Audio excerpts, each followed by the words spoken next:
Where to God, I'm going to lose my shit. Okay.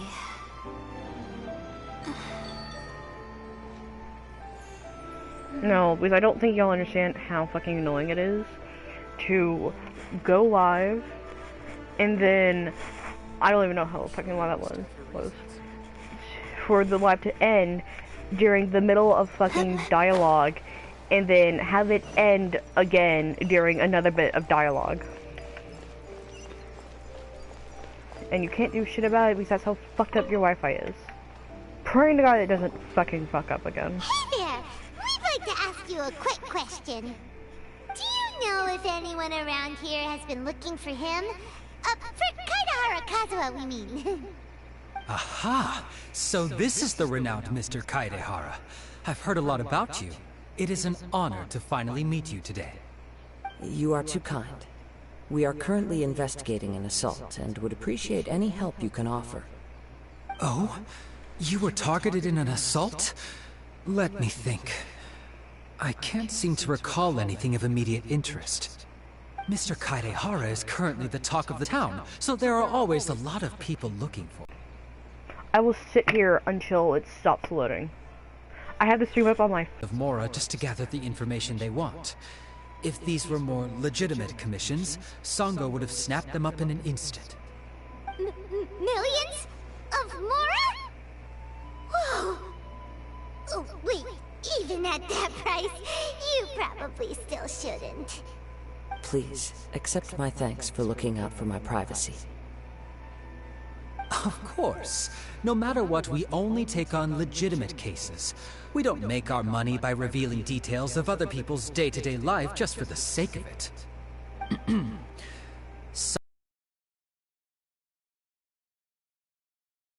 It doesn't surprise me that a complete stranger is looking for Mr. Kaedehara.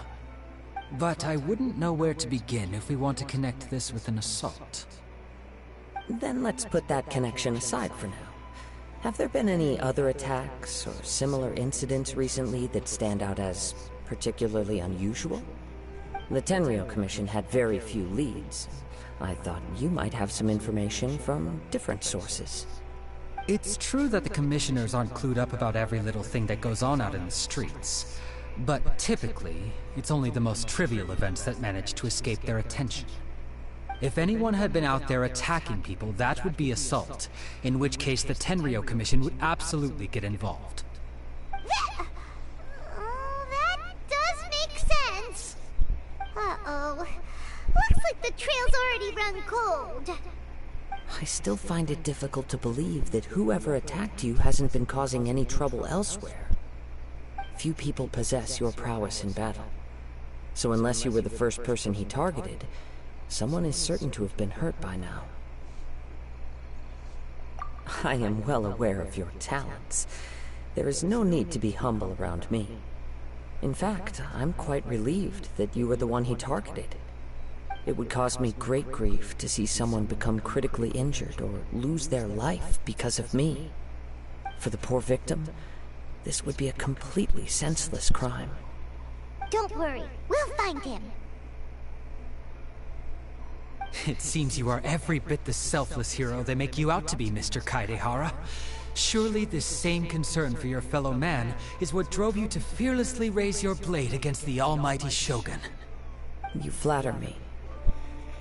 Truth be told, I don't know quite what came over me in that moment. You are much too humble. Don't worry, I completely understand your concerns. I will try my best to gather whatever leads I can for you. Oh, actually, there was one strange incident over the last few days. It doesn't involve an attack, though. Let me tell you about it just in case. Sure. During times like this, the more information we have, the better. All right then. Recently, 2 people went missing from the city at around the same time. One of them is a pretty well-known collector, surnamed Nagato. The other, Amenoma Yuya, is a samurai from the Amenoma clan. Amenoma? Now there's a familiar name.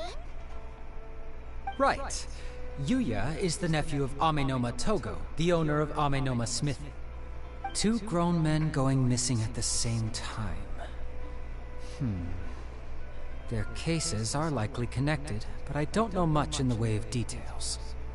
I recalled this because Amenoma Yuya is also an accomplished martial artist who is skilled with the blade. Perhaps he is the one you are looking for. Understood, though it seems highly unlikely to me. I neither know this man, nor do I have any idea why he may wish to attack me.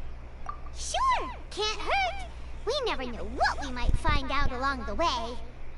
Thank you, Ryuji. We'll start by making some inquiries at the Amenoma smithy. Sounds good. All the best with your investigation. I'll get moving shortly myself.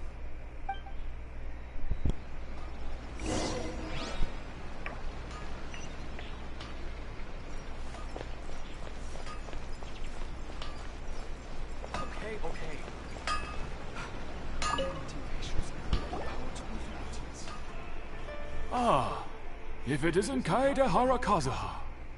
What brings you here?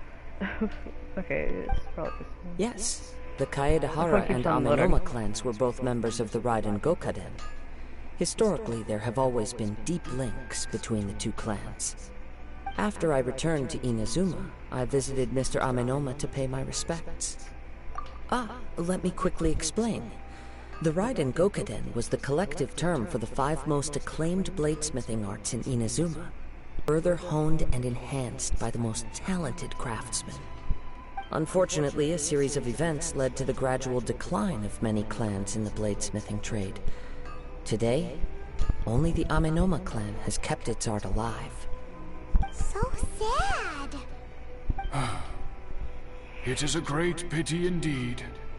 In the old days, we each had our specialties. And just as iron sharpens iron, so too did we learn much from each other. As an example, the Amenoma art strives to emulate the abiding patience and determination of water as it turns stone to sand. There is nothing mystical to our work. There is only practice, day in and day out, until both body and mind have memorized the craft, turning each motion of every technique into an intrinsic part of the bladesmith's life. As for the art of the Kaedehara clan, I believe it's called the Ishin art. That's right. Ishin art strives for complete harmony between blade and mind from the moment that forging begins. For only a blade thus forged can capture and convey its maker's thoughts and feelings, and eventually become an extension of its wielder's will. Indeed.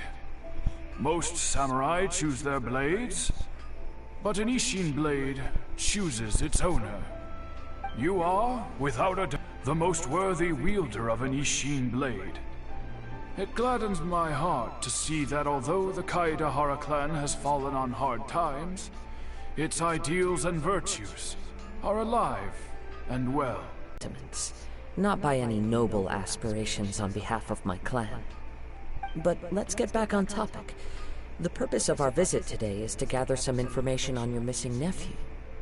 We hope to assist with the investigation.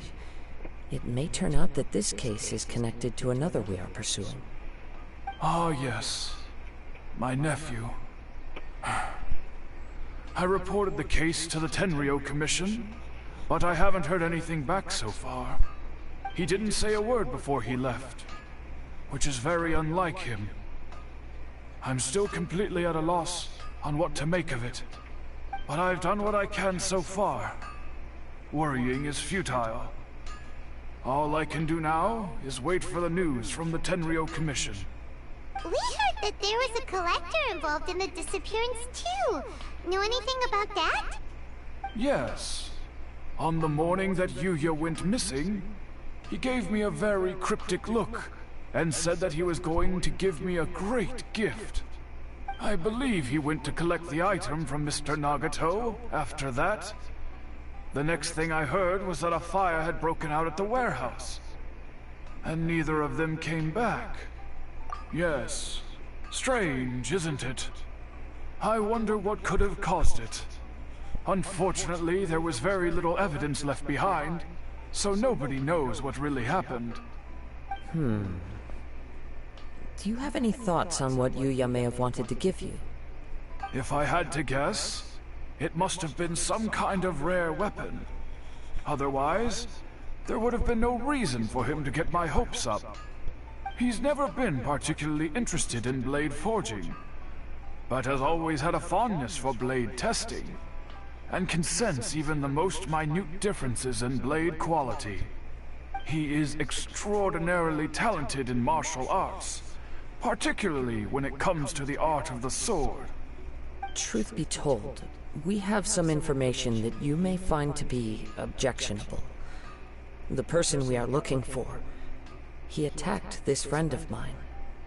Based on the evidence we have gathered so far, only Yuya seems to match the suspect's profile. What? No.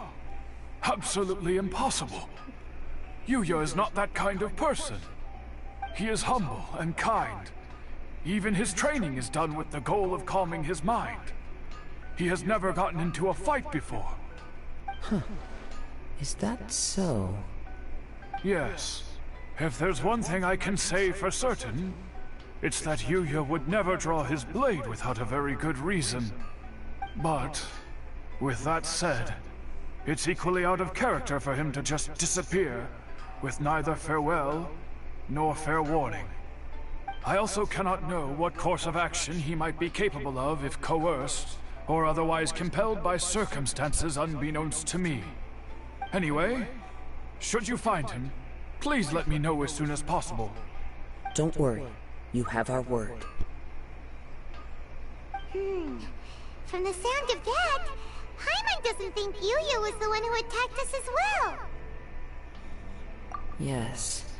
It sounds as if something happened when the two men met each other. Let's pay a visit to the Nagato household.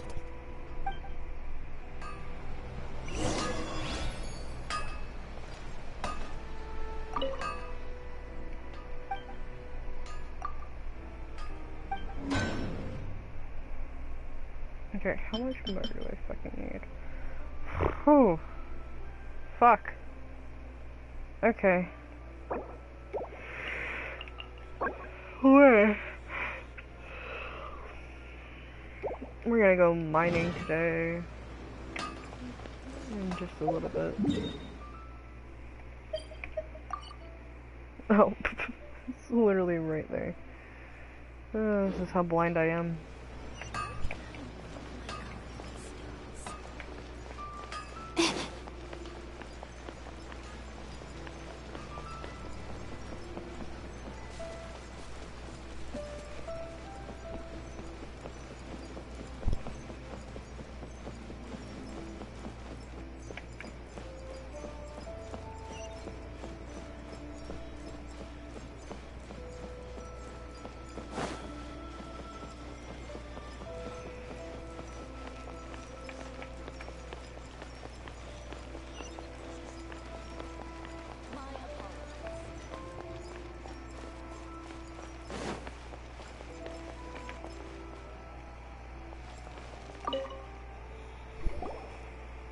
I'm very sorry, but we cannot afford to pay what we owe right now. My husband has gone missing, and I'm still trying to find him. No, you misunderstand us. We are here to help with the investigation.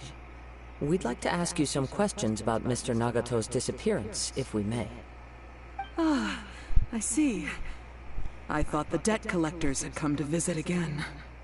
I'm sorry you have to see me in this dreadful state. Has some new information come out? Do you know where he's gone? I'm afraid we don't have any new information at the moment. We're still trying to find out as much as we can to inform our search. With this in mind, can we perhaps ask some questions about your family's current situation? For example, Paimon's struggling to understand why a collector would be strapped for Mora. That's a long story. Ever since I've known him, he's been an avid collector of all sorts of things. He'd always get so animated when he was showing them to me. I knew nothing about the items myself, but seeing how enthusiastic and excited they made him, I was happy to believe that they were just extremely important to him. Everything was fine when we first got married, but as time went by, things changed for the worse. Uh-oh, what happened? He lost his sense of restraint. He started buying more and more things, and even resorted to borrowing money just so he could pay for them. Our expenses really spiraled out of control when he started getting interested in weapons. It was awful. There were days when he'd spend hours down at the warehouse, admiring his weapons even as debt collectors were descending upon our house. He wouldn't sell them, wouldn't even touch them. Just sat there staring at them like he was in a trance. I'm happy he has a hobby, and I'm willing to support him, but making ends meet has to come first. I've tried talking to him about it so many times, but he never listens.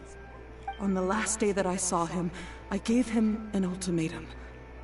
I said, if he refused to sell his collectibles and pay off his debts, I would divorce him and take the children with me. Oh, honey. Whoa! And that led to an argument. Actually, it didn't. Generally, he's a quiet man who likes to go with the flow. On most things, he leaves the decision-making to me. You must understand, I never would have dreamed of threatening him with divorce if the debts hadn't pushed our family to the brink. After I said those words, he froze and was silent for a long time. When he finally spoke, he awkwardly mumbled that he would pick out a few items to sell. His voice was so meek and pitiful that I felt an urge to take everything back. But then what? If I didn't draw the line, what would happen to our family? Had I not indulged his bad habits, we wouldn't have found ourselves in such a predicament. And I also don't know if he had actually come to his senses, or if he was simply angry with me. The next thing I heard was that our warehouse had caught fire, and both he and the buyer had gone missing. I see. I understand. Ame-no-me Yuya came to purchase a weapon from Mr. Nagato. During the sale, a fire broke out at the warehouse, and both men disappeared. At first, I assumed they must have gotten into an argument over the price. But my husband has never been one to negotiate. He never even haggles when he's out buying groceries, so it's hard to imagine him getting into a fierce argument. Maybe he was feeling the pressure from the debts? I don't know. He just disappeared after the warehouse burned down. Perhaps he's too afraid to come home now that all his collectibles have been lost in the fire, and he's got no way to pay off our debts. Even though I'm still a little mad at him, we're a family, and I want us to face our family's crisis together. As long as he's willing to turn over a new leaf, I know we can work things out. Please don't get upset. There could be more to this situation than meets the eye. If collecting things is a habit that Mr. Nagato had his whole life, it is quite unusual for this habit to change so drastically over a short period. But the information we gathered from the other side suggests Ame-no-me Yuya is also a mild-mannered man who would not be likely to start an argument. This situation is getting a little confusing. A little confusing? More like completely mystifying. Let's try a change of scenery and see if we can piece together what we've learned. Rest assured, we'll notify you if we find anything. Thank you so much. I just want him to come home.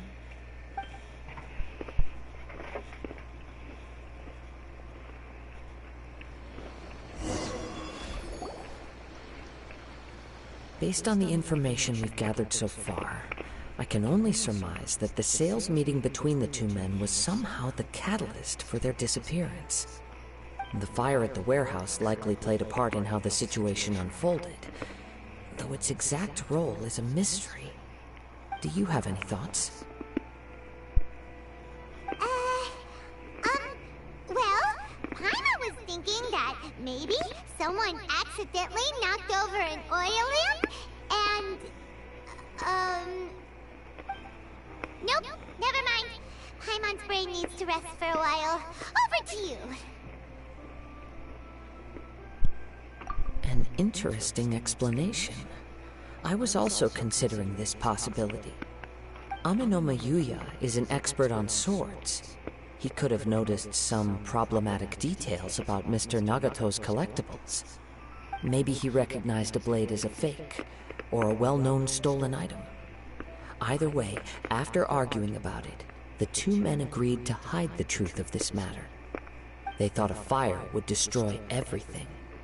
But then the Tenryo Commission began investigating and uncovered some incriminating details, so they fled to protect their secrets. But it's a far-fetched theory. I can't imagine how they would have been able to reach an agreement. One fact that I keep coming back to is that Amenoma Yuya is polite and well-mannered, while Mr. Nagato is introverted and passive. Neither seems like the type of person who is inclined towards initiating conflict. Mr. Nagato, being heavily in debt, is also the only one of them with the potential motive to disappear after the fire. The more I ponder it, the more puzzling it becomes. Just what could have happened there? Right. Although the time frame seems to broadly match, no other details that we've learned seem to link the two events together.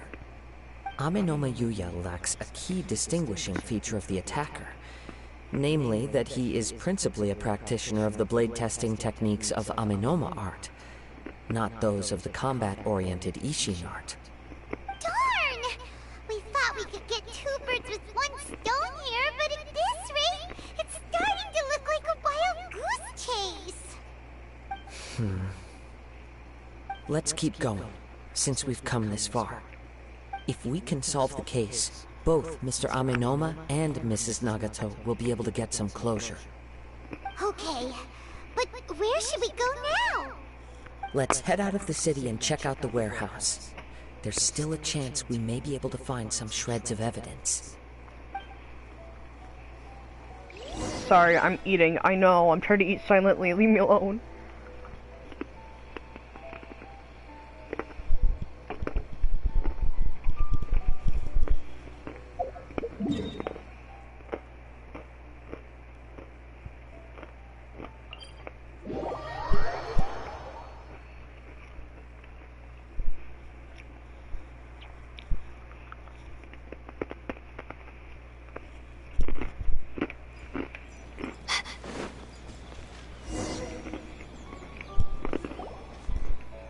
Wait. I hear something ominous in the wind. Oh! This must be another one of those sounds that only you can hear. As sketchy as that whole thing seems, you did put it to good use when we were chasing down that vision thief at Beto's tournament, so... Now I'm picking up a strong scent in addition to the sound. It's right around here somewhere.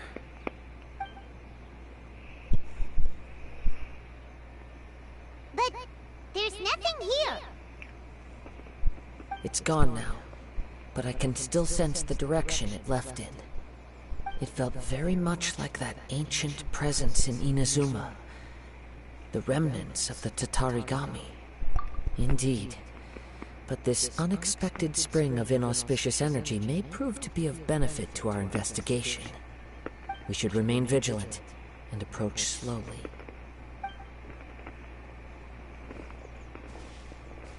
Huh. So it's an underground warehouse. The force is definitely coming from down below. The source of the Tatarigami energy has long since left this place, but the residue it left behind still hasn't dissipated completely. Judging from the concentration, I would have to conclude that the Tatarigami source resided here for a very long time. Mrs. Nagato said her husband used to hang around the warehouse by himself a lot. It could well be that he was already under the influence of Tatarigami energy at that time. From what I've been told, Tatarigami does not turn all upon whom it preys into violent monsters, but most will develop a stubborn streak upon being exposed to the Tatarigami's unfulfilled will. Their interests become fanatical obsessions. Mr. Nagato had an interest in collecting to begin with. The influence of Tatarigami could explain why he became an obsessive hoarder, amassing more and more possessions, even as he put himself in grave debt. So what should we do now? Go down and take a look? Step back. I'll open the door and take a look inside. If we don't open this door, we can move no closer to the truth. You needn't worry. Both of us have faced far greater dangers than this. Relatively speaking, the risk here is trivial.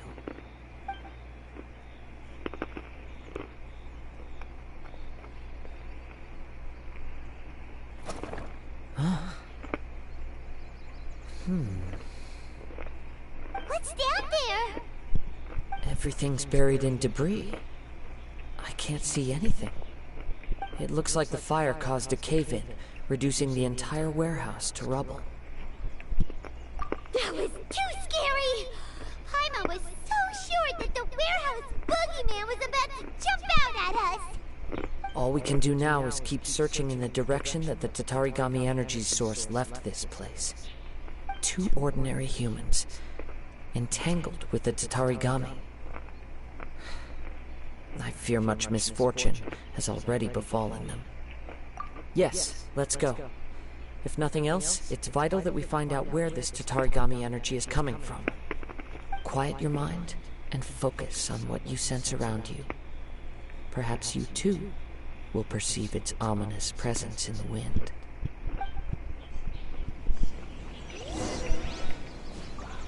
Oh, what the fuck?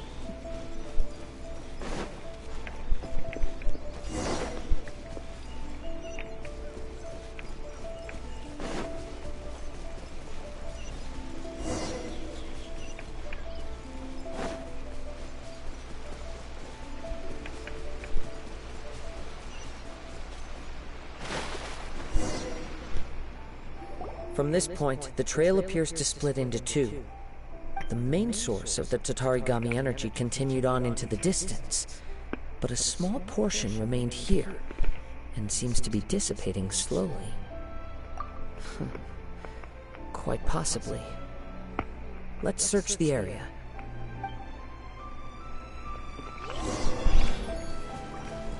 Whoa! Look at all those hilly churls! They're acting really strangely! Something seems to be drawing their attention. Let's take a closer look.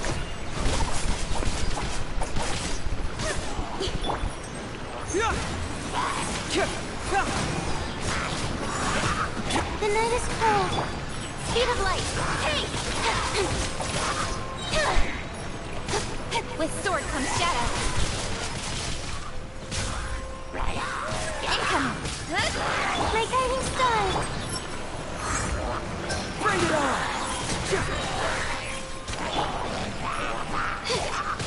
Stars, shine for me!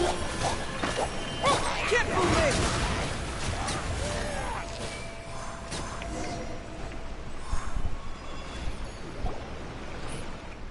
It's... Ooh!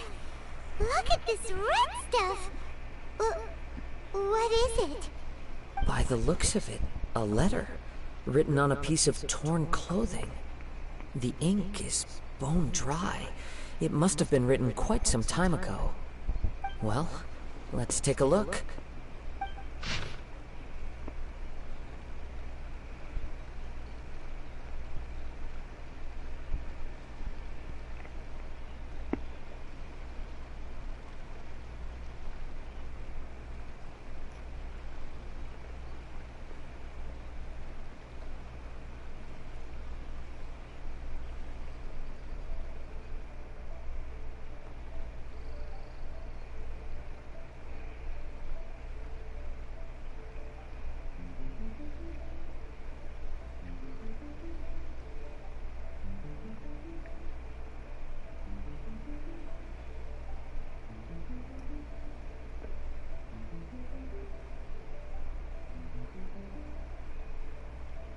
Oh, shit.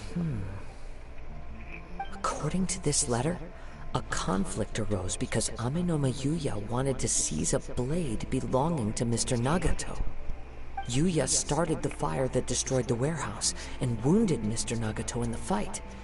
Mr. Nagato kept chase as long as he could, eventually stopping here to write this letter when his strength gave out. So, where is he? He was not only mortally wounded, but also under the heavy influence of Tatarigami.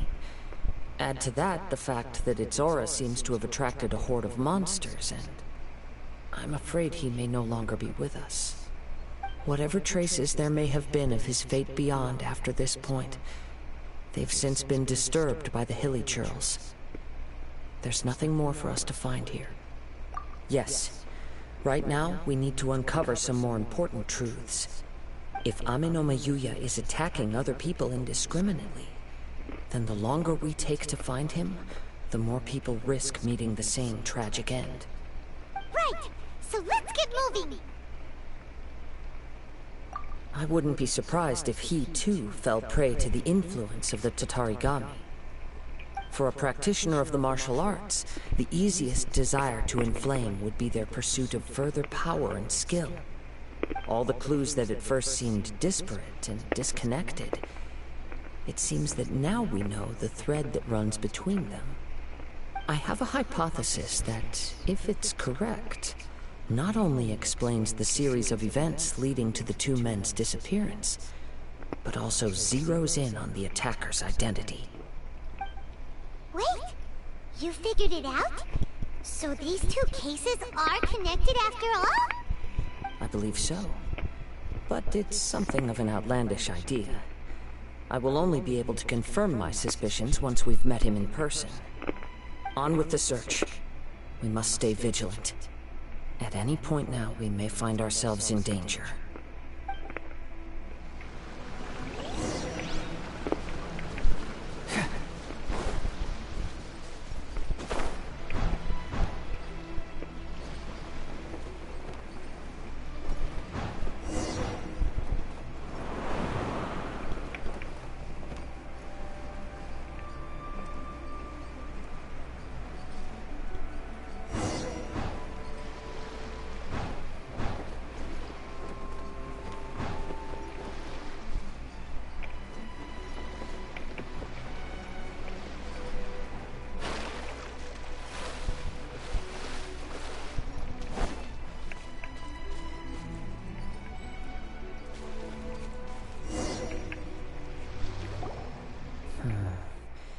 He seems to have stayed here for a long time. Why here? Is there anything special about this place? I'm not sure. But on closer examination, I sense that the aura may have lingered here at several different points in time. Show yourself! It's no use hiding anymore.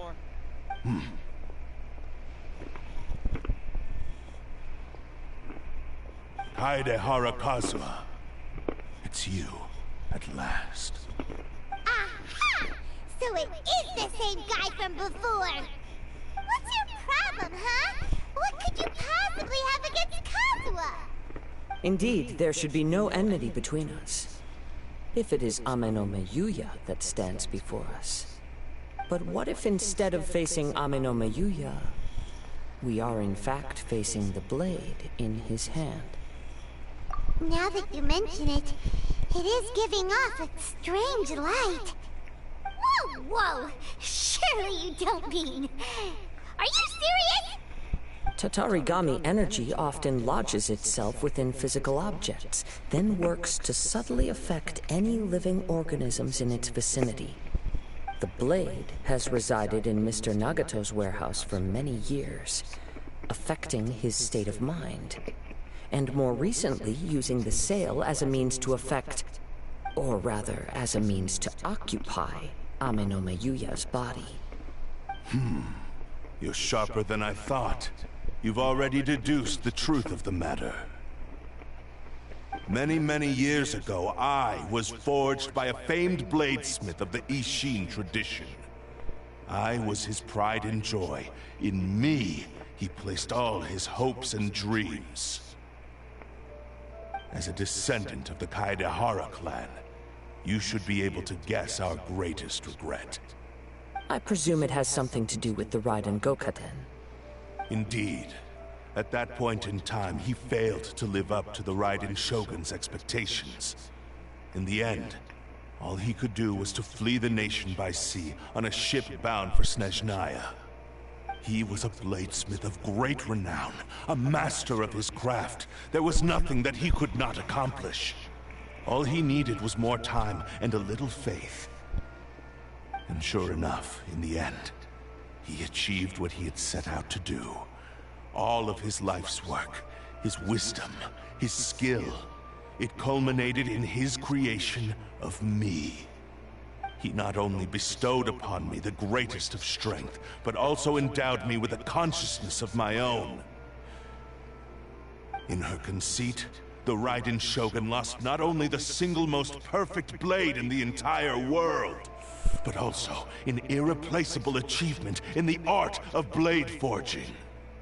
So, swords can become conscious and control people?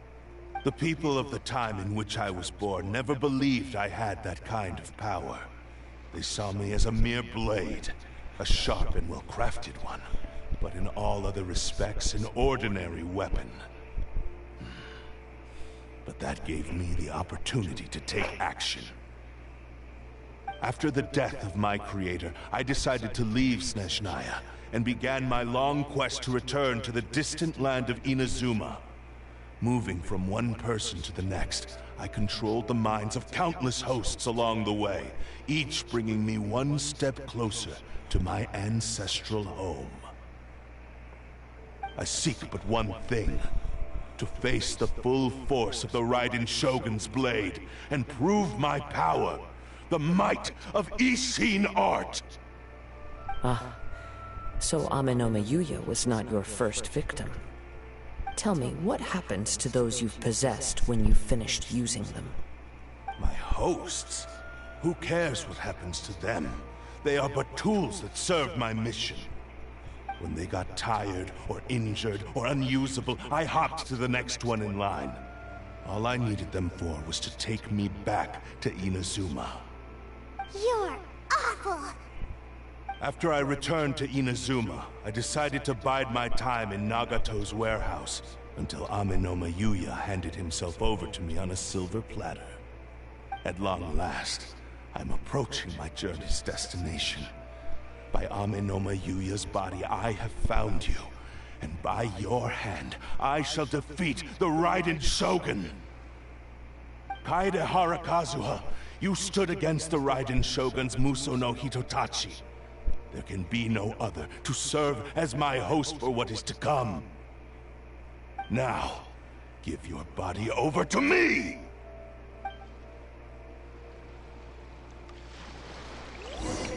Well, this got dark.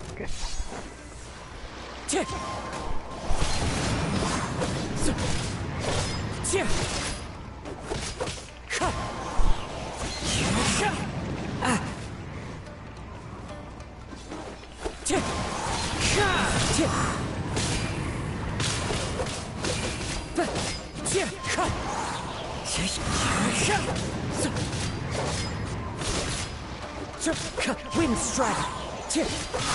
That hurts! Burn the Join me As one and with wind suckle and that cloud. divine light! We shall rewrite history! Do not stand in my way, or I will strike you down too! Your bluff's fooling no one! You've lost! Lost? I can never lose. It is this body that has reached its limit, nothing more. Even if you defeat me here, the one who falls will not be me, but this man. He is but a puppet that can be replaced. I can take a new vessel at will. The end result is the same! I will end this wretch's life before you can lift a finger! And even if I were to lose my physical form, it is but a small setback. My consciousness shall endure. By any means necessary, and any medium available, I shall return and fulfill my destiny! Your fighting style. It is indeed the forms of Ishin art. But from your movements, I sense only hatred and arrogance, as well as a thinly veiled mania and despair. Really? You can tell all that just from his moves? As I've mentioned before, the forms of Ishin art convey the user's thoughts and feelings. Since the blade is currently possessing Aminome Yuya's body, its movements express the innermost thoughts of the blade. If you ask me, the mania is probably due to your desperate, single-minded ambition. You believe I am your only hope.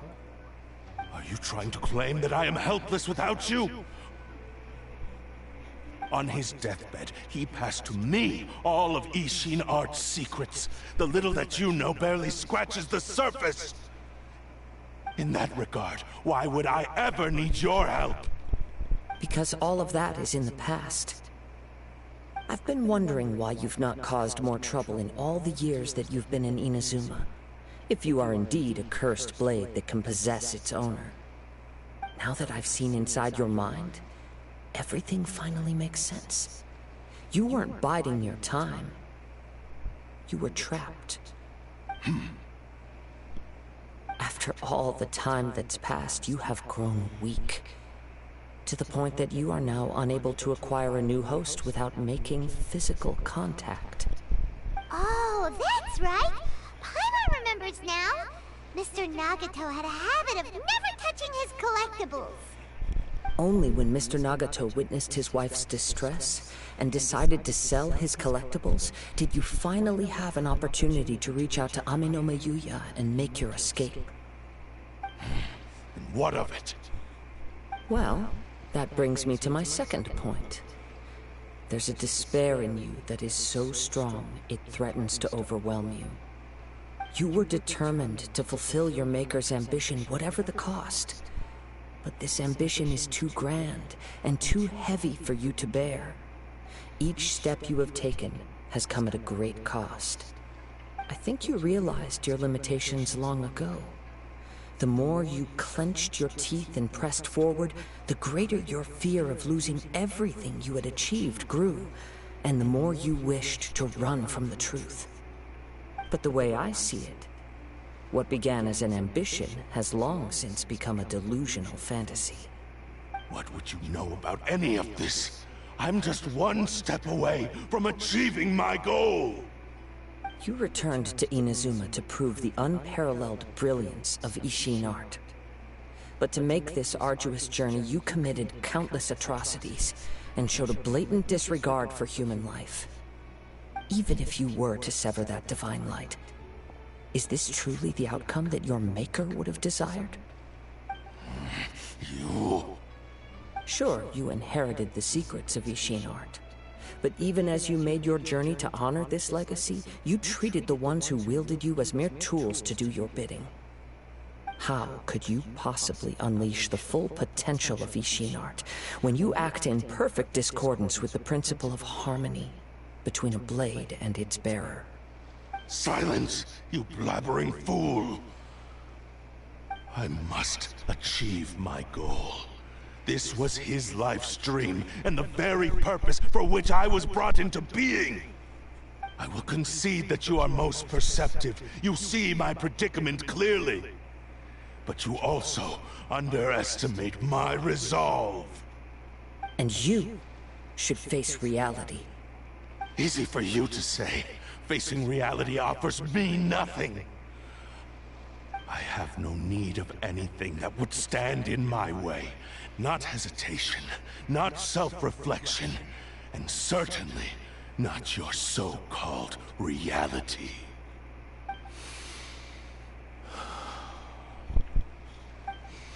It is pointless to argue further, descendant of the Kaedahara clan.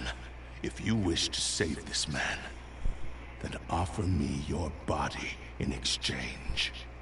How stubbornly you stick to your wayward path. I do not believe for a second that you can challenge the almighty Shogun in your current state. So let us make a bet, and I will put your strength to the test. What? Surely you're not planning to agree to his demands. Very well. Then find yourself some enemies with whom you wish to cross blades. A taste of my power will more than convince you. Once we have dealt with them, we shall proceed to Tenshukaku. And as for your end of the bargain, if you lose, you must release Amenoma Yuya from your control. I accept. Don't do this, Kazuha!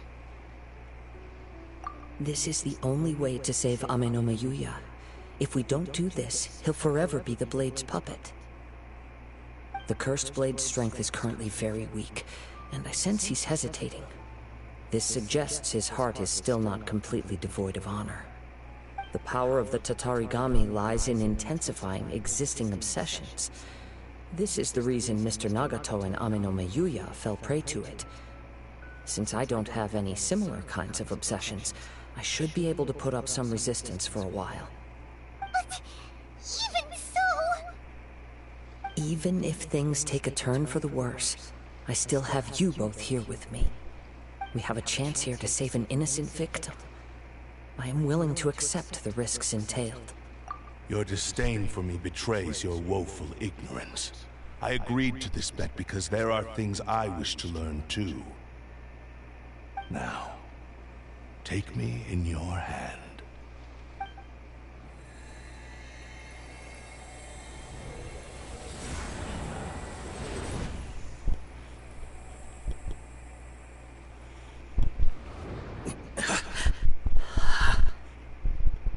Kazuha? I'm okay. I felt a little dizzy at first, but only for a moment. It's all right. So far, this was as I expected. I will. Thank you. What should we do next? Have you got a plan, Kazuha? We find some enemies. Although this blade has endured much turmoil, it probably hasn't experienced many real fights. If a blade built for Ishin art cannot enter a state of harmony between blade and bearer, it cannot unleash its true power. If he wants to avoid reality, then we need to fight until he has no choice but to face it. He shouldn't last long in an intense combat situation. Wait a minute! Paimon remembers hearing about something from the Adventurers Guild. Since the Takatsukasa clan abandoned that secret base, it's been held by Ronin ever since. Ah, all right. Please lead the way. What about Amenoma Yuya? What should we do with him? The blade says he'll let Amenoma Yuya trail us silently. Although he hasn't regained his own consciousness yet, he is not in any immediate danger. Are we sure this is a good idea? It's a pretty treacherous journey. Okay, fine. Just be careful.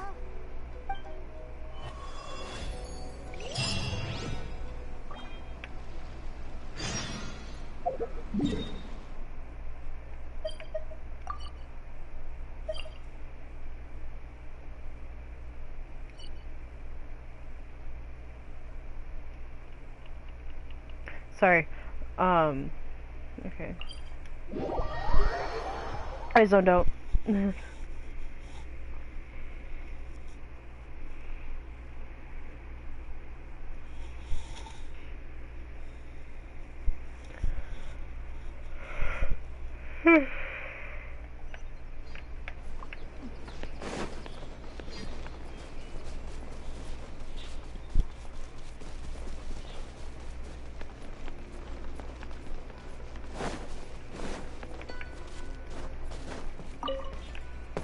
How many of those do I have? Hold on. I get 5 more.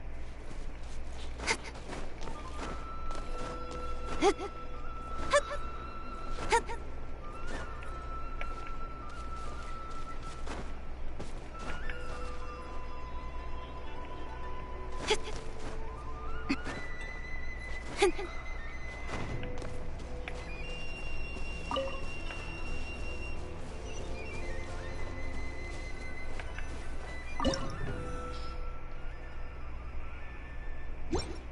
know what, let's actually heal first.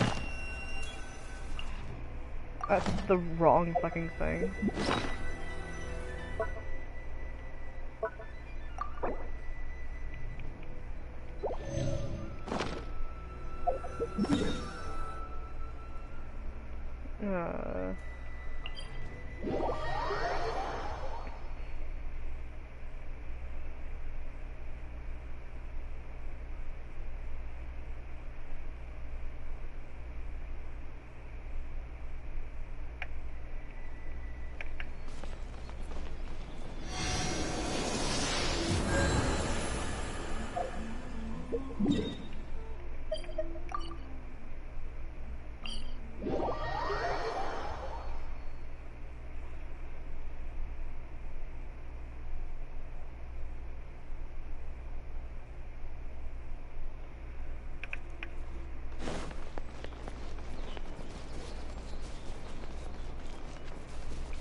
What you doing?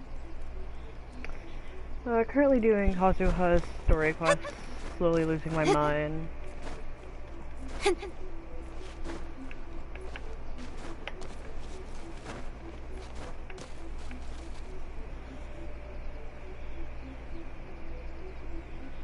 So on and so forth. Generate type of vibe doesn't fucking end for like the 6th fucking time.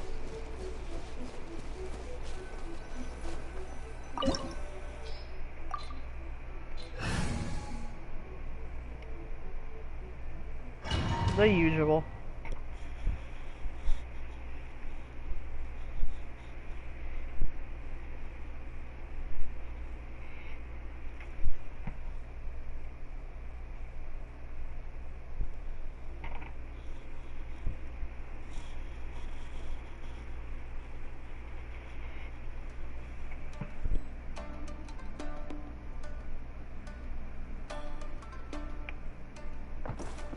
Leave everything on this journey to me.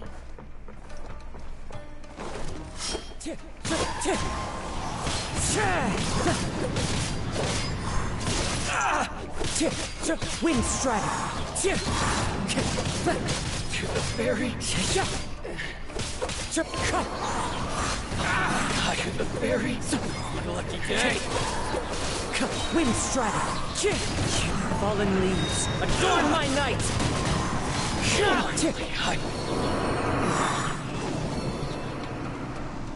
are you feeling? You okay?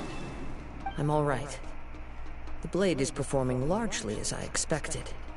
Having gone so long without proper use and maintenance, it's become very difficult to use. Though he's making every effort to persevere, I do not think he can last much longer. Something else on your mind? How strange. Rather than trying to control me, he is instead trying to match my fighting rhythm. Let's keep going.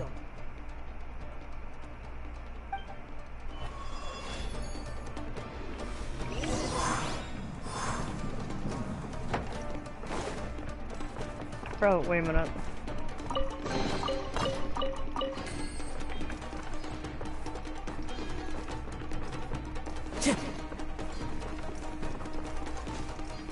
Let's get down to business.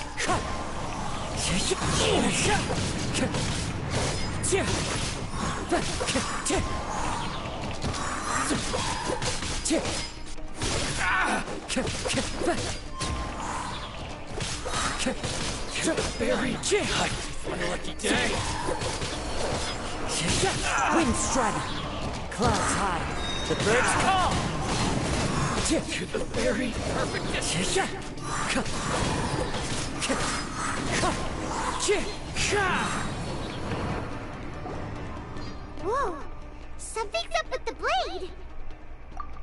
sense that his strength is slowly fading away. The blade is becoming more and more difficult for me to wield. He cannot hold out much longer. If he keeps persisting, he will likely break apart at any moment. But what would that do to Amanome Yuya? I will be careful with it. He also says he does not have any plans to give up easily. He's still trying to achieve his goal. Does this quest make you want Kazuha? Yes, it does. God damn. Well, will that ever happen? No. Why? Because Vader and the... Oh, right.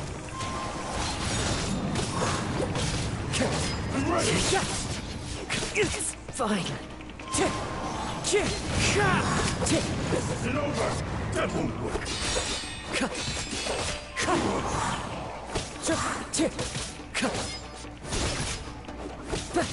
Wind straddle. As one with wind and cloud.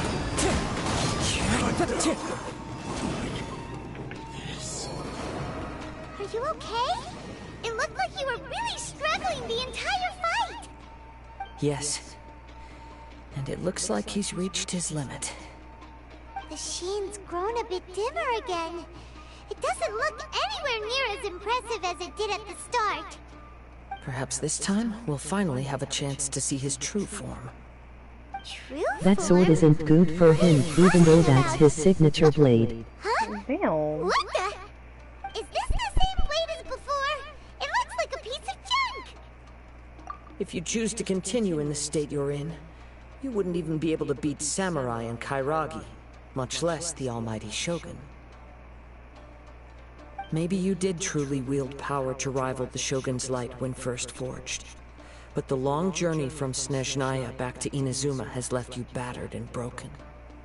It barely needs stating anymore. Your ambition is a flight of fancy. I've finally figured out why it was that you agreed to my bet. You wanted to reach a state of harmony with me. For perhaps then you would still be able to wield commendable power. But regrettably, we are nothing alike. I will never understand your obstinacy and cruelty, nor can I empathize with the one who made you. The only one who truly understood you had already passed away by the time you were born. Huh? What's that supposed to mean? There they are! Take them down! Where do they keep coming from? Yup! We can help this time! Don't worry. I'll use my own blade. My cat is using his front paws to hold me. Aww. Time to go. Let's get down to business. To the ferry!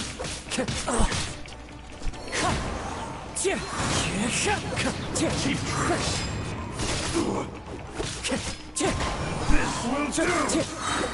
Fallen leaves, adorn my night! You fought way better with your own sword. You are a true Kaedehara in flesh and in spirit. Though we fought briefly together, you have seen me for who I really am. No one knew anything of my story throughout my travels, nor did I tell it to anyone. You are the first person to know the truth. I thought that if I could achieve Ishin harmony with you, perhaps there would still be a ray of hope for me. But in this too, you have failed. Indeed. No matter how hard I tried, I could not attain that perfect harmony that your personal blade does with you. Too much time has passed. My physical state is poor, and without proper maintenance, I can only disguise my true appearance behind an outer sheen. Yours is the blade that took on the Muso no Hitotachi. And what a magnificent blade it is. Perhaps I shall never reach that level of glory. Actually, this is just a generic blade that I picked up during my travels in Liyue. What? Forging and maintenance are both important for a blade, but they are not everything. This blade has traveled the land with me for many years, and we have formed a close bond during that time. Plus, in the moment that I most needed it, I received aid from another power. Skill, blade, determination, and desire. All these must be aligned in the practice of Ishin art. There is something else I must tell you. Though your maker may not have been aware, your ability to possess your own consciousness derived from the power of the Tatarigami. Tatarigami is a malevolence from the ancient past. It is the source of your mania and savagery. Though you tried to cooperate with me while I was wielding you, the part of you driven by Tatarigami was constantly trying to seize control of my body. I sensed it, but I couldn't change it. It is an integral part of my consciousness. I resisted its temptations because I wanted to save Amenome Yuya. But I do not know whether you yourself have any intention of trying to fight it. I feel a great sense of regret for you. Since you embarked on a journey bound for a destination you were destined never to reach. The moment you embarked on this journey, you lost the only person who could have ever unleashed your true potential. And yet there was no way for you to turn your back on his ambition. You have known this for a long time. It is the true source of your despair. He gave me everything. My life, my form, my consciousness, and purpose. How could I possibly deny him his wish? I said to him, "Do not worry, from here on I shall forge your legacy." How could I go back on my word? Aww. I believe our bet is now settled. I have nothing further to say. Where are you going, Kazuha?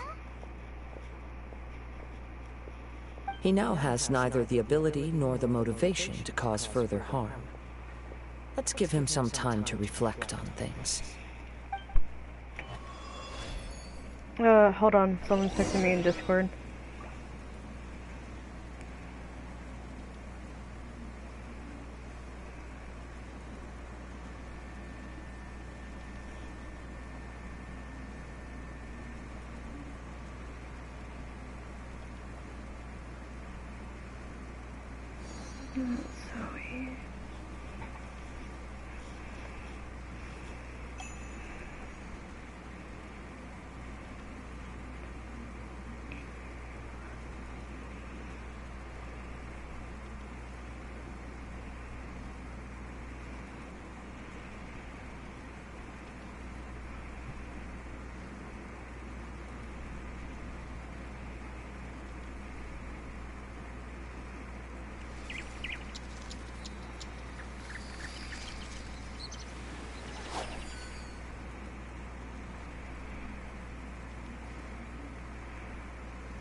Personally, I think the idea of things staying the same forever is quite beautiful.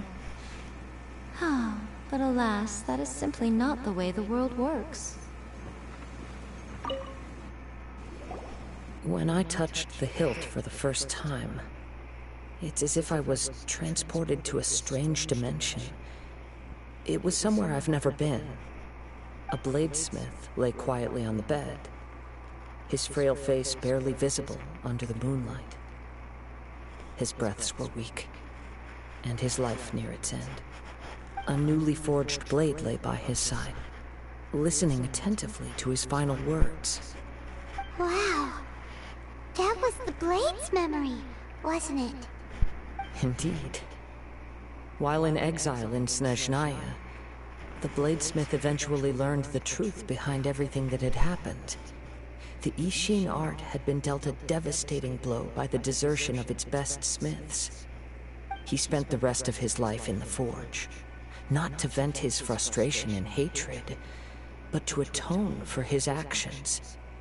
He felt intense regret at being tricked by the Fatui, but he could never again return to his homeland. His sole wish was to one day return his single, proudest creation back to the land of his birth. So he instructed this sentient blade to find a way back to Inazuma, no matter how long or how hard the journey. But he never wished to rival the gods. All he wanted to show was that they once shone brilliantly as blade and smith, that they were still worthy of being trusted. So that's the true story. But after that, the blacksmith's intentions were warped by the Tatarigami, slowly turning his proud creation into the cursed blade of today. Right. I believe the bladesmith might never have known that the power he worked with was that of the Tatarigami. The hatred within that power is what sent the blade down its ill-fated path. This blade has committed unforgivable atrocities, but only because it lost its original master. No one was there to correct its errors when it was losing its way. Shame it's too late now. Yes, it is too late. Time would not wait or stop because of his determination. While the world moved on, his ambition remained stubbornly stuck at that fleeting moment at the dawn of his journey. He seems to have calmed down, though. Let's go and check in.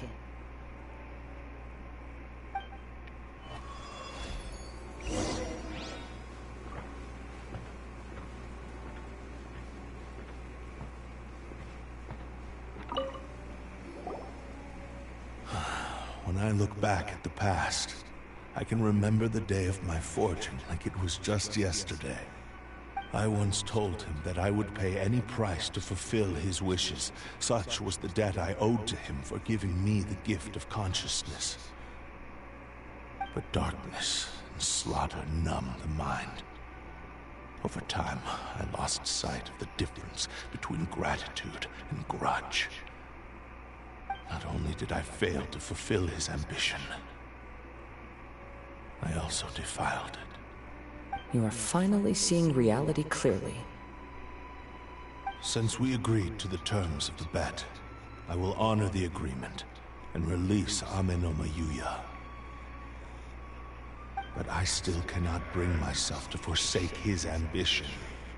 It is the entire purpose for my existence. So, may I ask you to help me fulfill the ambitions of myself and my creator? Hey! Now you're adding yours into the mix too? Jeez, don't push your luck, mister. It has to be done in this order. At least hear what I have to say. And if you don't agree, I will still release Ame no Mayuya as promised. My physical form, as well as the knowledge I possess, should still be of some value to you. His attitude has grown a lot milder. What do you think, Kazuha? Should we give him a chance? Let's hear it. Thank you all. When I was first forged, my maker was already terminally ill. He told me that he had wanted me to have the grandest opening battle. Alas, after that, he never rose from his sickbed again. Nor have I ever had the chance to prove myself in battle since. My fights were devoid of any noble meaning. They were merely the next step in my never-ending journey. The next in a long line of transgressions. You are a fine warrior. I would like to request your hand in battle and experience a true duel between samurai. Oh? And who would be the opponent? I will release Ame no Mayuya and restore his consciousness. Perhaps after that, you can convince him to commit to a fight with you. He must have plenty of reasons to both hate me and desire a good fight. Understood. Then let's start by waking him up and seeing if he has the stamina and will to fight.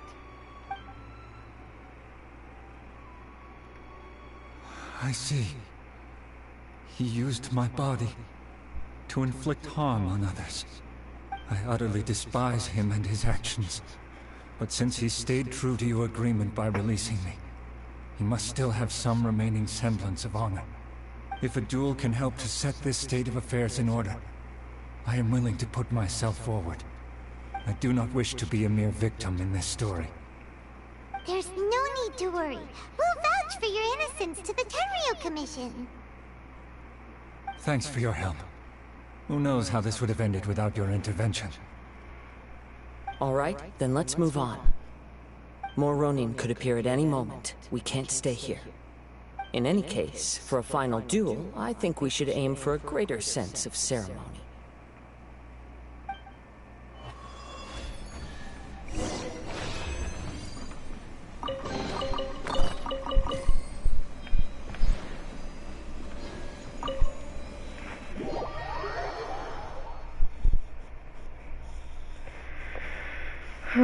Y'all, I'm slowly getting bored. Ow.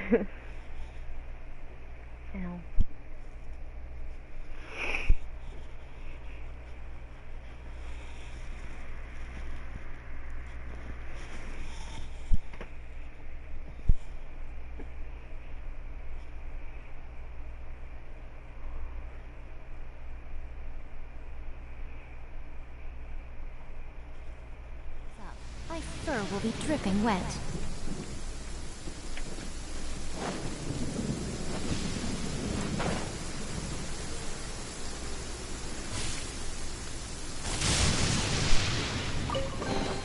Go on, open it up. Show me what's inside.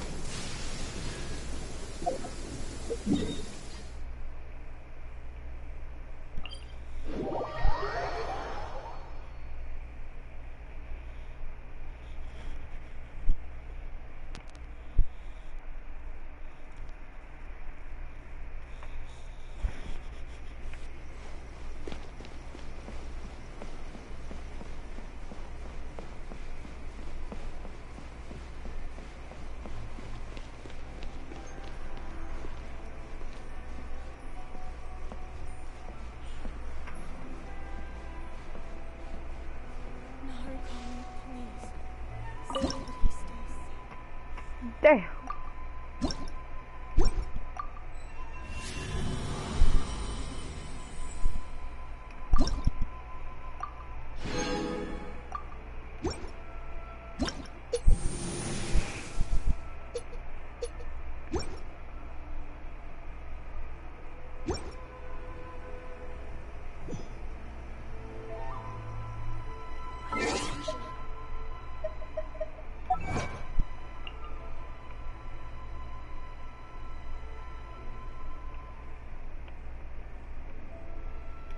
Okay, yeah, it was just me being blind as shit.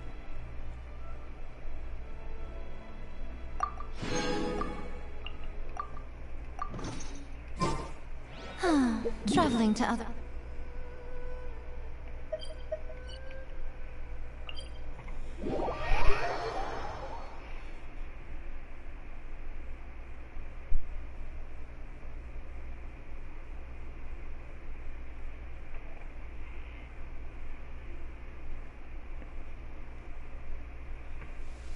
If this rain keeps up, my fur will be dripping wet.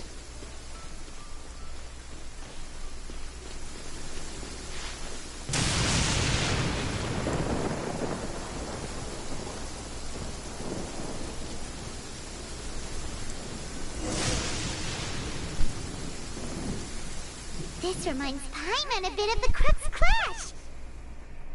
Yep, we still can't let our guard down, even now. Paimon has a sneaking suspicion that Blade hasn't told us everything. Still, even if he's way past the point of redemption, it's hard not to feel a teensy bit sorry for him. Are you ready? Ready? Okay. All right then. Successor of Ishin art, Kaedahara Kazuha. Successor of Amenoma art, Amenome Yuya. Honored to cross blades with you. It is my honor also.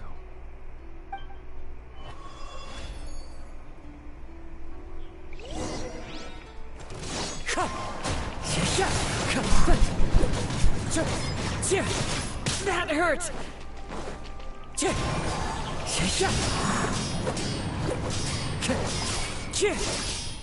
Wind Strider!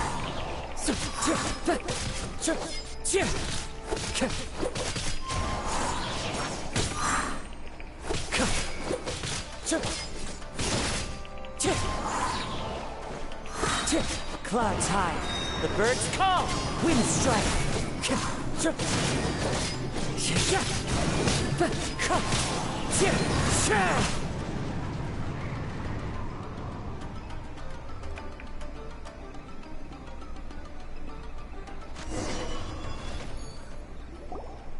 Thank you for the experience. Although he appears battered and broken, in your hands it seems he's regained a glimmer of brilliance. His sense of savage cruelty has completely faded away. But that same sense of determination remains strong. You also fought well. I'm sure he relished the experience. There are a few things that I shall leave him to tell you himself. I must apologize to you for all that has transpired. You need not seek my forgiveness, nor do I have the right to forgive you on your victim's behalf.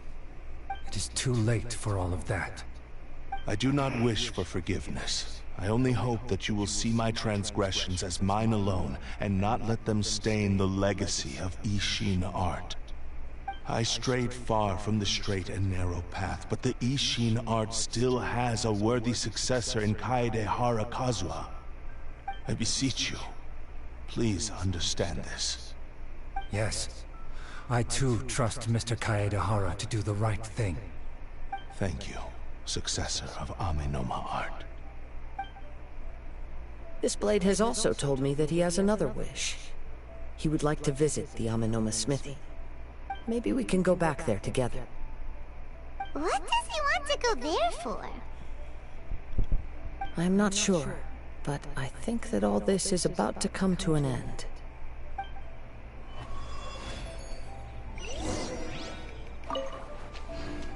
We've just been going in a lot of fucking circles recently.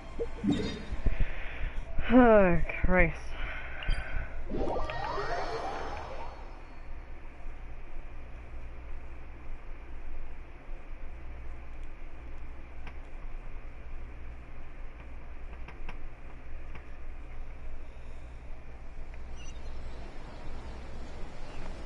Alright.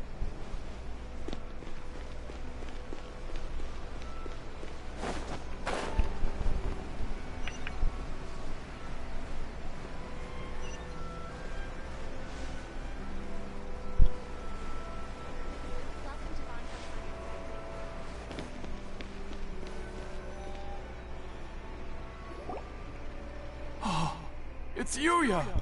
You have returned! I am sorry to have troubled you. It's all thanks to them that I was able to return safely.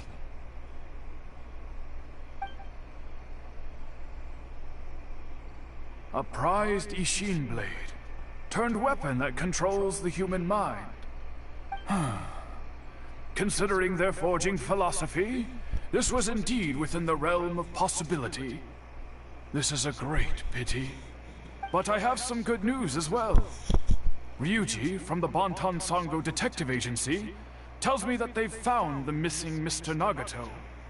Really? Is he okay? Yes. Badly wounded, but he will live.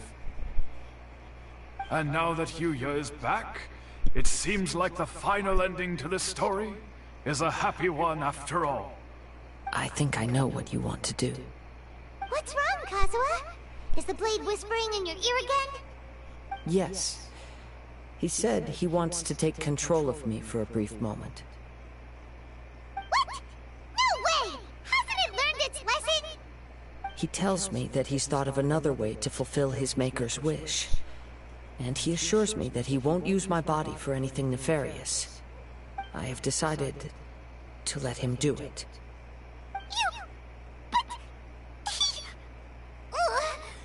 Guess there's nothing we can say to change your mind, huh?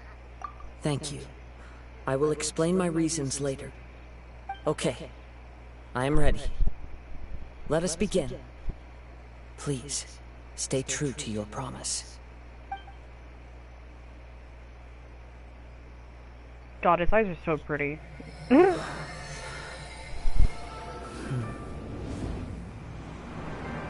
power is almost spent. Without him, my eventual demise is inevitable. But if I abandon the future to give everything I have in this moment, my physical form can be forged anew. Everything? You mean... Yes. The cost is my entire consciousness.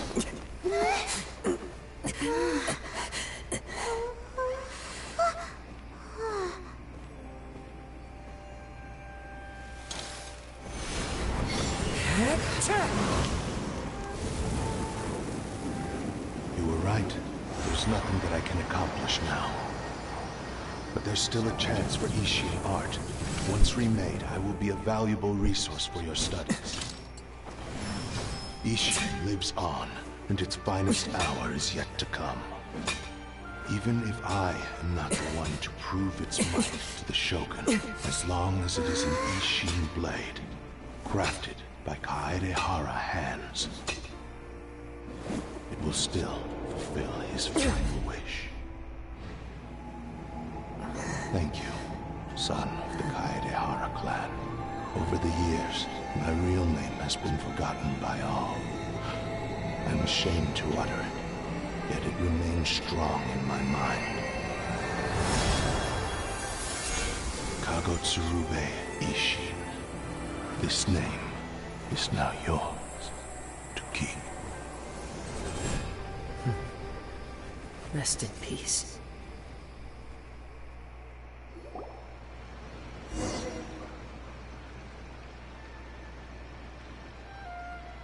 So, that's why he said it had to be done in that order.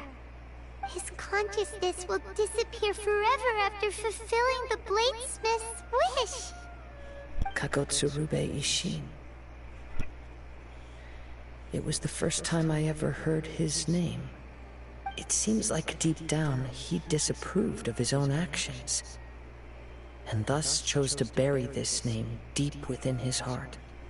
Only in the final moments, before his consciousness faded, was he willing to entrust it to another. Seems like he really, really wanted to fulfill his maker's wish.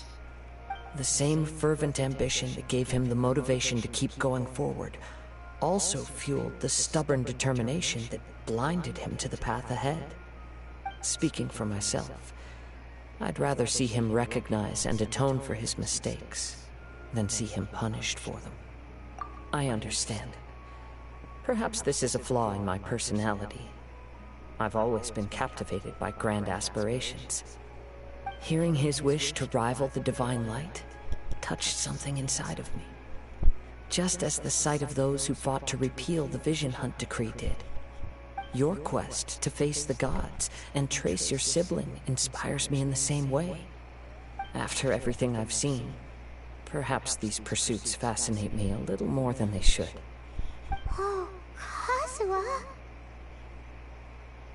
I will continue to support you from this point on. Know that you will have my assistance whenever you need it. Wait! Shouldn't we also go update Kujo Kamaji? Oh, you're right. We need to tell him about the findings of our investigation. And it's also time to give him a response to the offer he made me.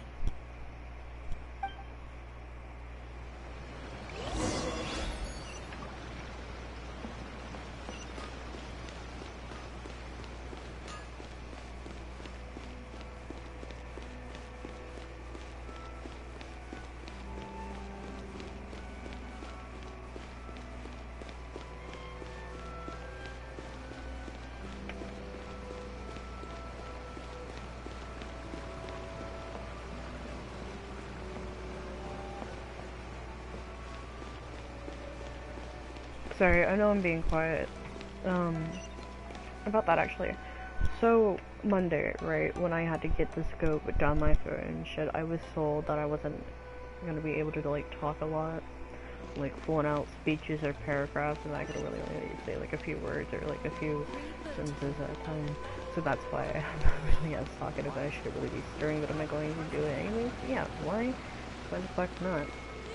So if I just go quiet for like a while, that's why.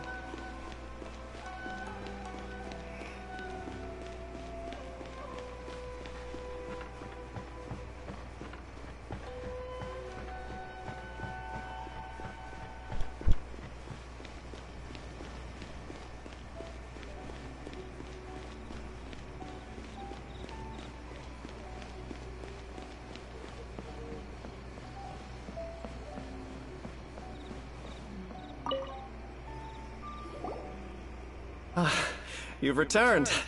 I hear that the issue has been resolved. Though this was a treacherous investigation indeed, we're most fortunate that no lives were lost. The Tenryou Commission has already attended to the danger at the warehouse. The investigation into Amanome Yuya should conclude soon. Do not believe he will be charged with any crime. Wow, you sure kept your ear to the ground.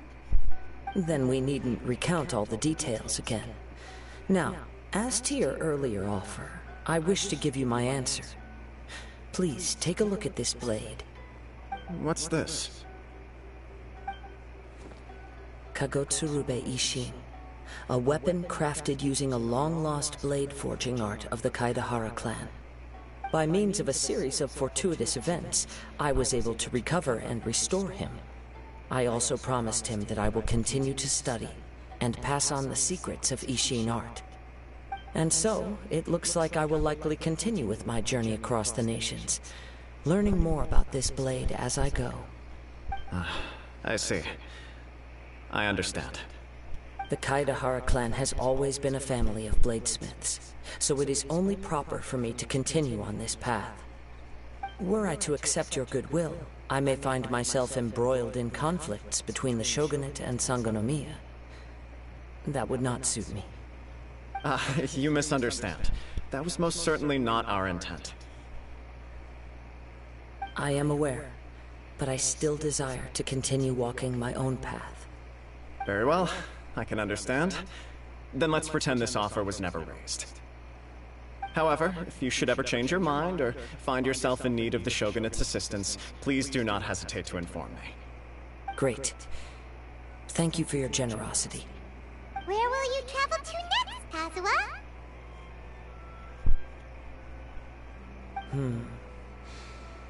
I'll probably take to the seas with Captain Beto again for now. As for my next destination, let's see where the wind takes me.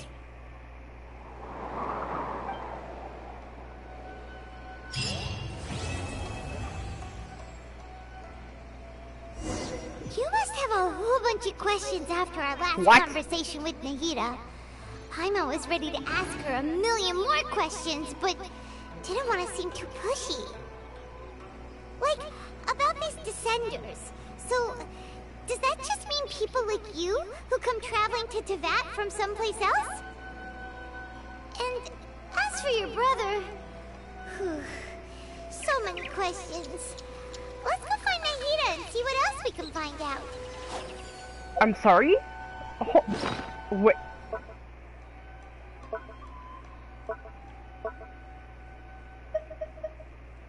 Okay, well I did, like, expect that to happen. Damn, hello?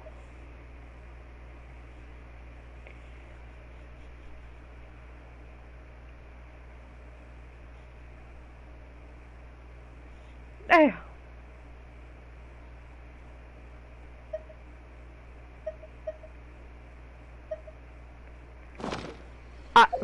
Okay then. Hold on, I just want to see another thing. Like, I'm not gonna, like, permanently put it on her. I just want to see, like...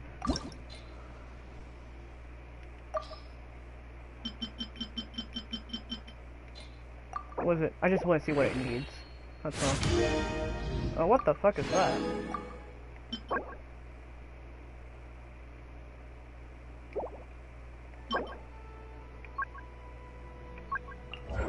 What? Oh, those fucking things. Okay. Huh.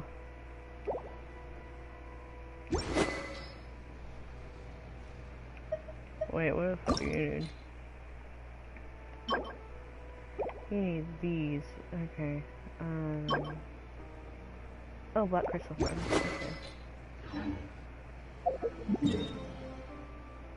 I just want to see some in chat. That's all I'm doing.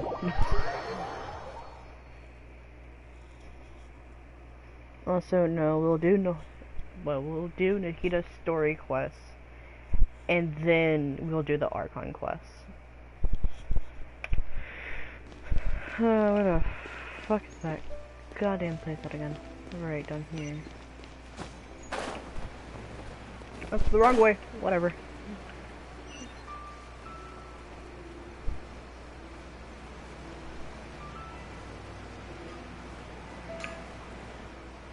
Okay. Unrelenting patience. The essence of the Ame no Ma art is that.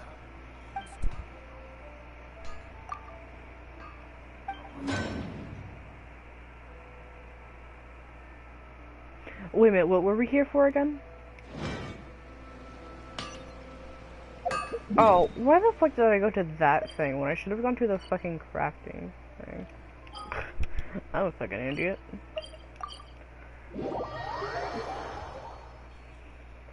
Oh yes, when you're trying to fucking craft something, well, instead you go to the blacksmith and not the fucking crafting table. That definitely makes sense. Fuck.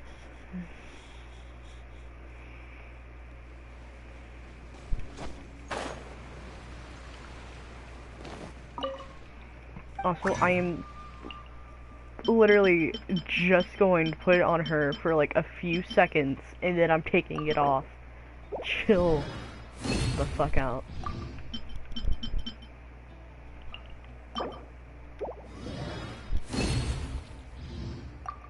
Okay, so... Oh, fuck that, no, we're going with minstrels. Holy shit. Okay, maybe we'll go with them. Yes.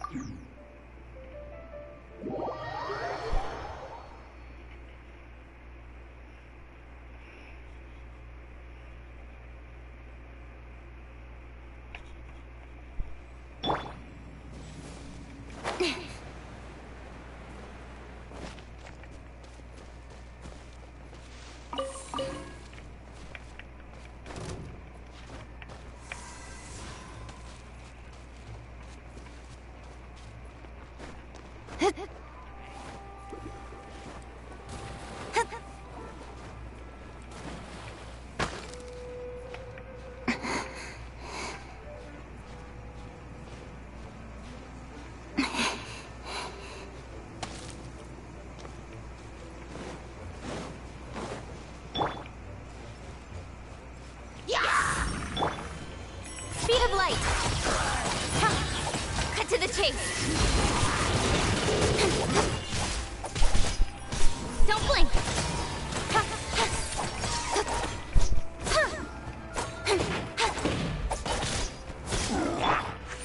Emerge! Right here!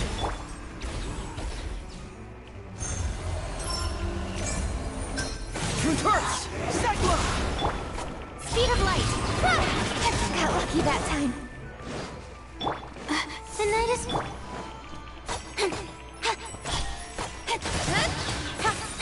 Nowhere to hide.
Okay, yeah, no, I'm switching back to the other one after this.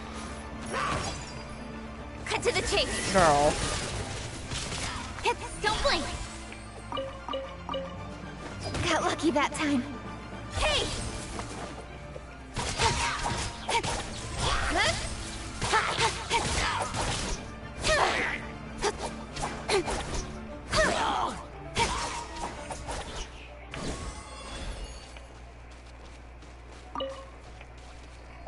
Alright, point in case. If you get a new sword from a story quest, don't immediately put it on someone that you basically grinded for. Keep theirs.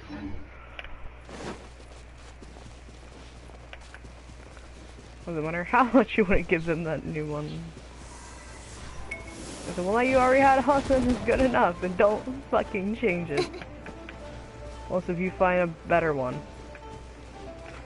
Because, my god, that was one of the worst mistakes I've ever fucking made. God, I hate myself.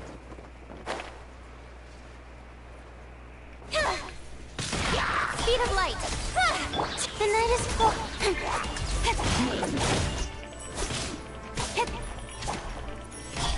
Hey! Nowhere to hide.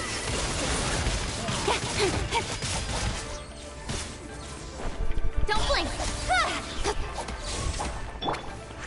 Emerge, right now. I'm always watching.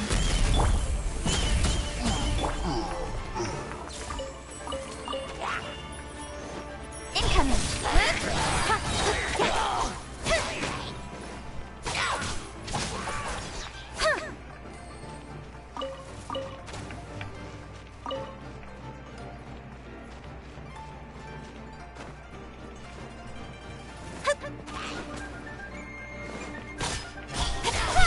Cut to the chase.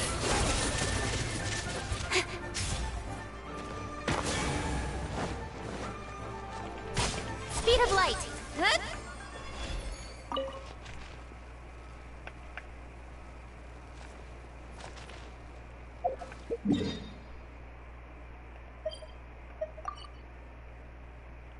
God damn. Okay, anyways,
God, how many more do I fucking need?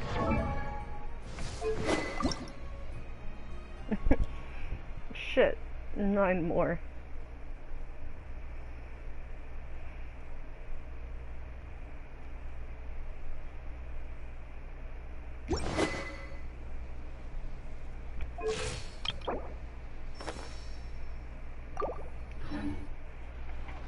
Come on, enough procrastinating. Let's go.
To go for a leisurely stroll.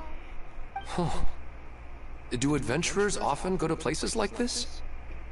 Huh. I guess so. So, this is where you always meet your wife in your dreams? Yes, for the most part. Our place is on the summit, just up ahead. When I saw her in my dreams, we didn't do anything but talk about ordinary, mundane topics. I'd tell her about our daughter, Haidar, and she always listened intently. She would also reminisce about the past with me, telling me interesting stories and cracking jokes. It feels like no matter how long we may chat, it's never enough. Sometimes, it's the little things in life that matter the most.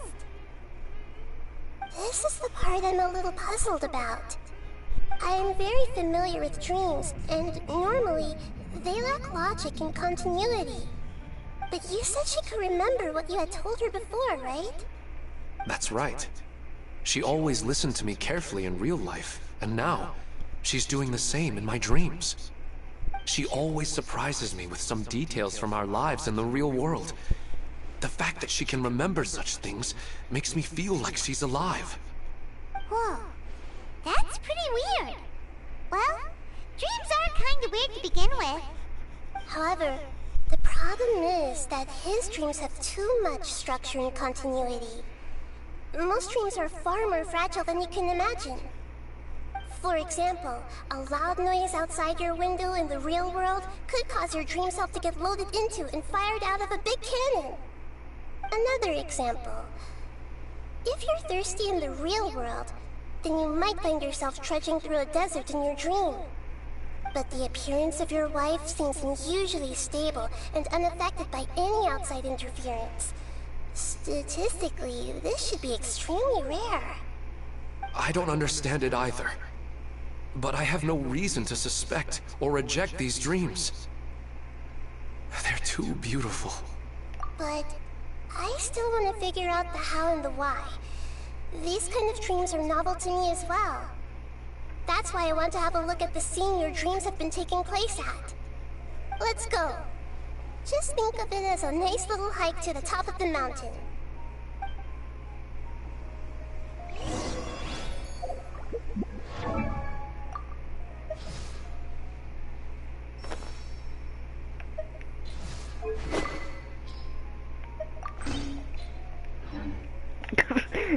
I feel better now. Don't ask me why.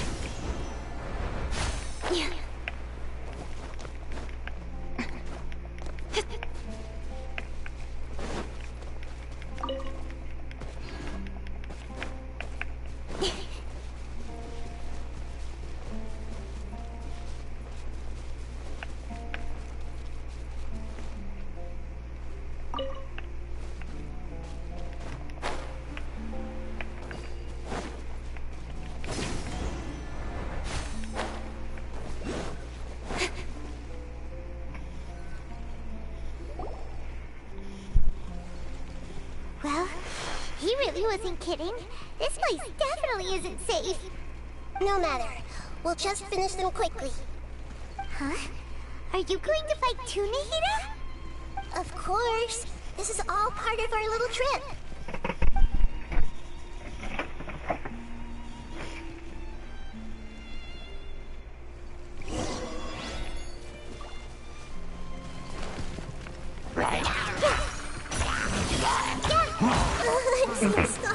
Jesus Christ. That did not end so well. Commit to memory. Girl, run. This way, turn a little. Yeah!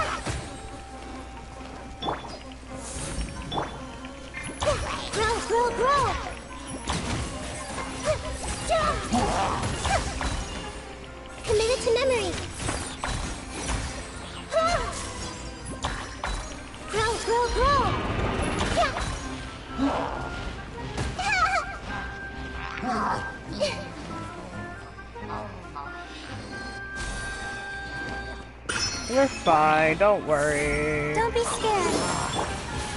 Commit it to memory.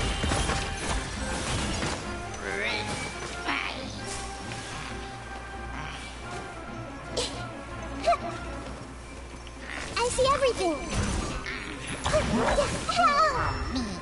Not now. Everyone hold hands.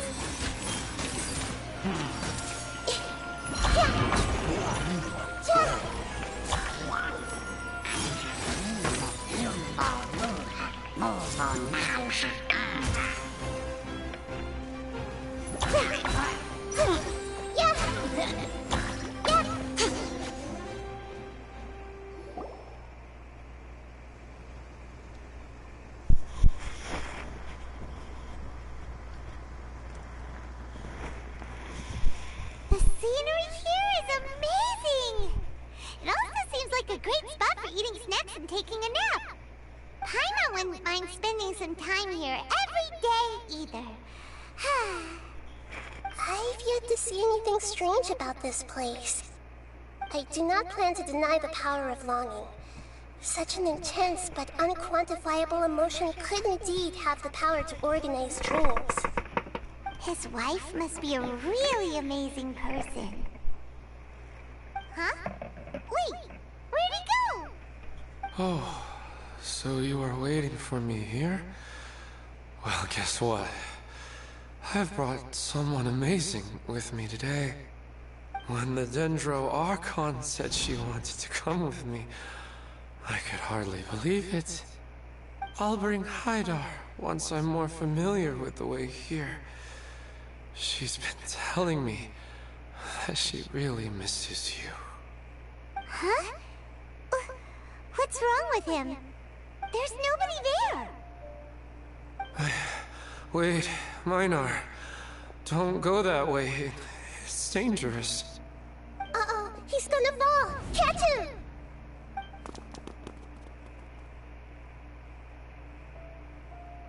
Whew. Luckily he didn't fall. But what was all that rambling about? He also looks like he's passed out. He's in a dream now. What he said just now matches almost perfectly with the dreams he's described to us earlier. Oh, so he fell asleep and started to have the same dream? I find it a little strange as well, but we mustn't awaken someone while they're sleepwalking. All we can do is sit here and wait. Huh? Minar. Where's Minar? Oh, good! You're finally awake! What happened? Huh? Sleepwalking? Oh, right. It was all just a dream. The moment I reached the summit, I saw my wife, Minar, sitting there, and walked over to her. After I introduced her to you, she seemed a little flustered and started walking away. I told her to stop because of the cliff, and then she seemed to suddenly disappear. A strong wind started to blow around me and the sky grew dark. When I realized something wasn't right, I woke up. That sounds pretty wild. Maybe you were just too tired. I don't think so. I slept a lot yesterday, and I don't feel very sleepy now. Maybe we've affected the way his subconscious constructs dreams by following him here. Anyway, all that matters is that you woke up safe and sound. I think I know what happened now. I'm sorry. If it weren't for you, I would have fallen. Let's head back now. Don't come back to this place again for the time being. Oh, okay. Nahida, what's on your mind? Paimon's a little worried now. We still don't have enough evidence to work off of, so it's hard to draw any reliable conclusions yet. But I'm concerned that Ilmon's case may not be unique to him. Oh, right! Come to think of it, there were lots of people from the event who had vivid memories of their dreams. Right. And not only at a moment of dreams, there may be people like this all across Sumeru. We need to understand what's happening and the rate of its development as soon as possible. Then there's no time to lose. Let's head back. Stop standing there, Ilmon. Let's go.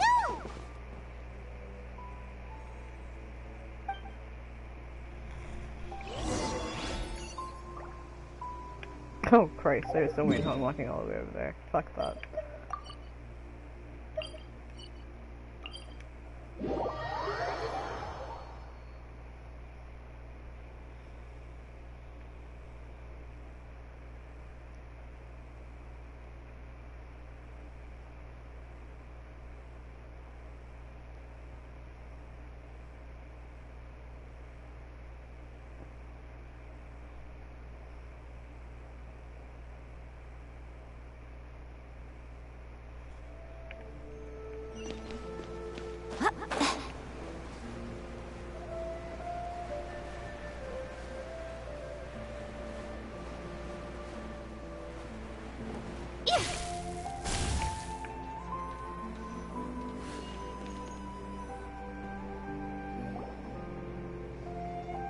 Oh, you're back already.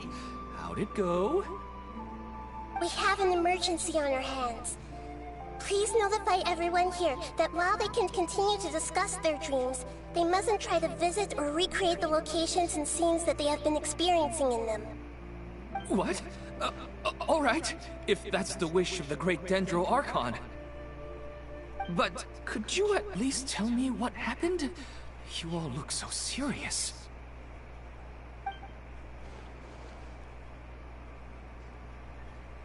I see.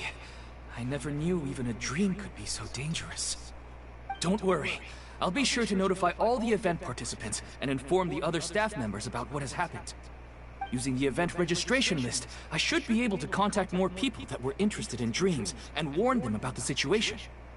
Thank you. That would be very helpful. Let me confirm if all of today's participants are still here. Atta has already left. It seemed that he was on his way to make a hammer, so that shouldn't be a problem. Oh, wait a second. Where's Katya? Has anyone seen Katya? Has she already left? Oh, I think she already left. She said there was somewhere she wanted to go. Oh no. Did she want to look for the place from her dreams too? Can you tell us where she went? Yes, she did briefly mention it. Somewhere near Chatrakam Cave. Alright, thank you. We'll go look for her. Please help us tell the others not to do anything reckless. Sure thing. Who would have known things would have turned out like this?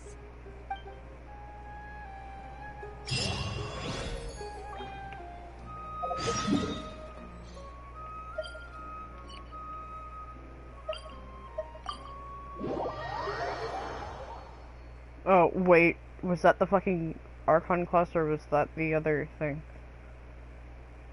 Ah, shit.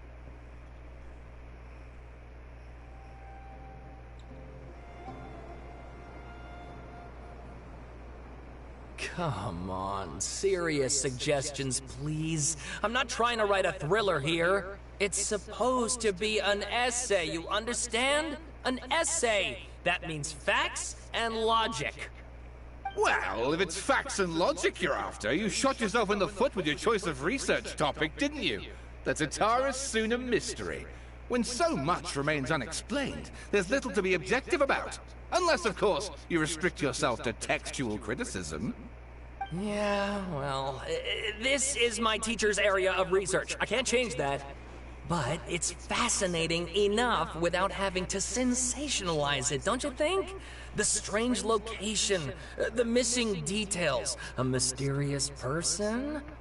I want to write my essay on something interesting, and I'm interested in getting to the bottom of all this. That's the only reason I came to you. Yes, you came to me, so all the more reason to take my advice. The fact is, it's the dramatization that will make people want to read it. There's no getting around that. Okay, but... Did one of them just mention Tatara Suna? But that's all the way in Inazuma! Is it kinda unusual for someone in Sumeru to want to write a paper about that. Everyone here's just going about their business. Maybe it really is just Paimon. Guess people here are free to research pretty much anything. Great! Let's go find out what this Tatara Suna mystery is all about.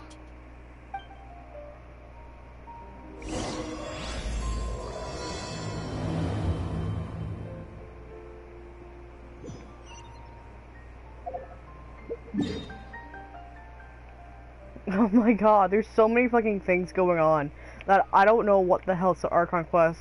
I don't know what the fuck Alhaitham's quest is. I don't know where the hell Nahida's quest is. I think this is Nahida's.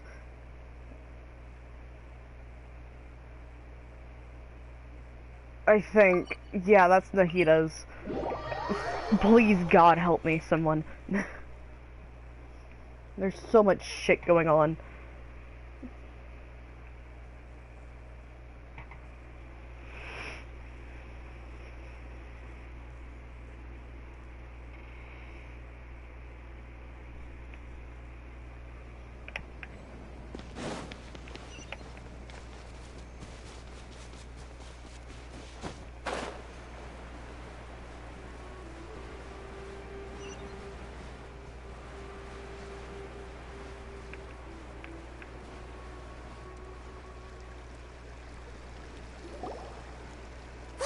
She's sitting over there! And surrounded by monsters! Come on, let's rescue her!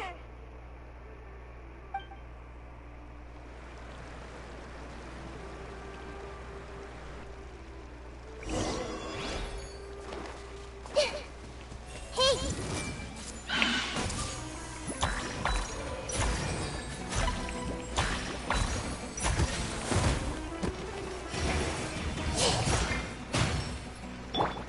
My guiding star!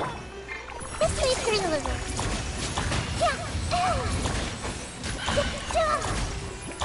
Grow, grow!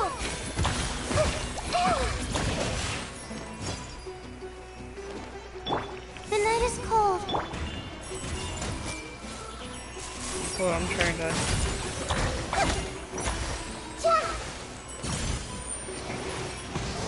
Committed to memory.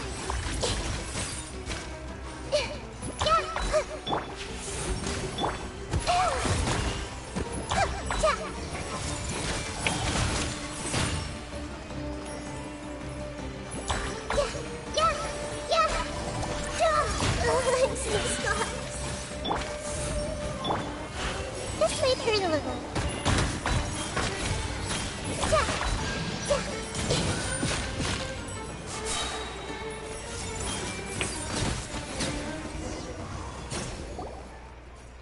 She seems to be in the same condition as Ilman earlier. Yes, but luckily she hasn't been injured or jolted awake yet. Let's carefully move her somewhere safer. See you tomorrow, Professor Aisha. Huh? Why am I back here again? Dreaming? But what about Professor Aisha? Oh, I see. It was all just a dream. Well, that makes sense. After all, it hasn't changed a single bit. Huh? What's it? Nearly 20 years, and it still hasn't bloomed.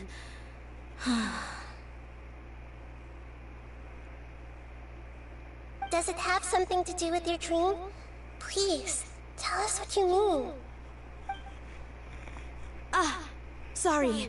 I'm still feeling a little groggy. Please give me a moment here.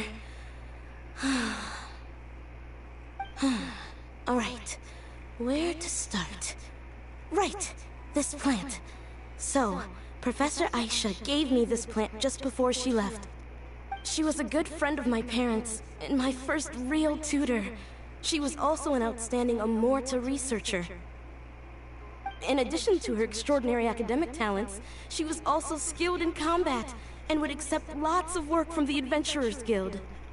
Oh, so you mean she's left on an adventure? Yes. When I was about 10 years old, she told me that she must go look for the secrets of the Abyss. and that she would be gone for a long time. I grabbed hold of her and wouldn't let go. I didn't know what the Abyss was. I just knew that she was like family to me. She hugged me, and we cried for some time until I fell asleep. When I woke up, I was already back home. She still decided to leave, but had left behind a letter for me saying that I was the person she cared for most in this world.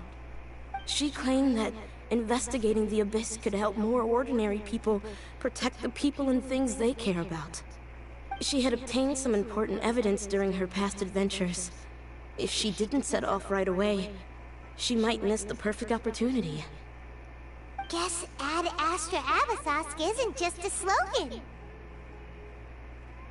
She left a seed in the letter, telling me that if it sprouted and bloomed, then she'd come back no matter what sort of risky situation she was in.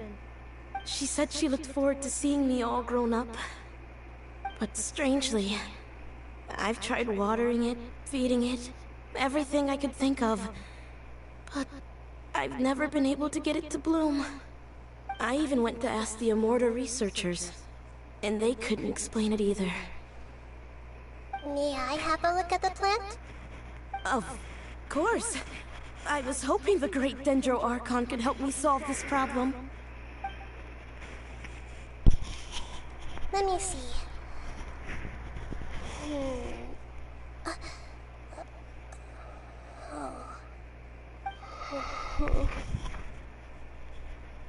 Huh? We've never seen that look on Nahida's face before.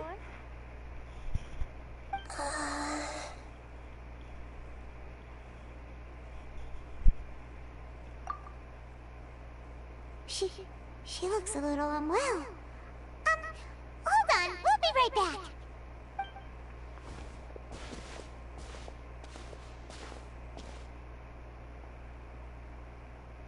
What's wrong, Nahida? You can't tell what's wrong with the plant either? No, I immediately understood what's happening with that plant. I'm just not sure if I should say it. This plant is not known to the academic world. It's a new species that our teacher managed to cultivate by some special means. Judging by its features, I can tell from the moment it sprouted it'll never be able to bloom. It can't be. It means that this Professor Aisha she keeps mentioning might have foreseen the danger and was prepared to never return. From my experience observing people, she would undoubtedly regard this as a brutal revelation. When forced to confront such brutal truths, people may break down into tears, talk nonsense, or lose their tempers. I know she has to face the truth, but at the same time, I don't want to hurt her. Tell me, what should I do? Yeah, that's a tricky one.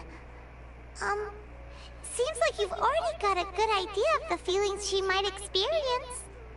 But wouldn't that mean I'm just pushing it all on you? What if she just gets angry at you instead? It's alright. There are all kinds of people, and the examples you observed are just the most extreme cases. Okay. Thank you. Let's go back and tell her.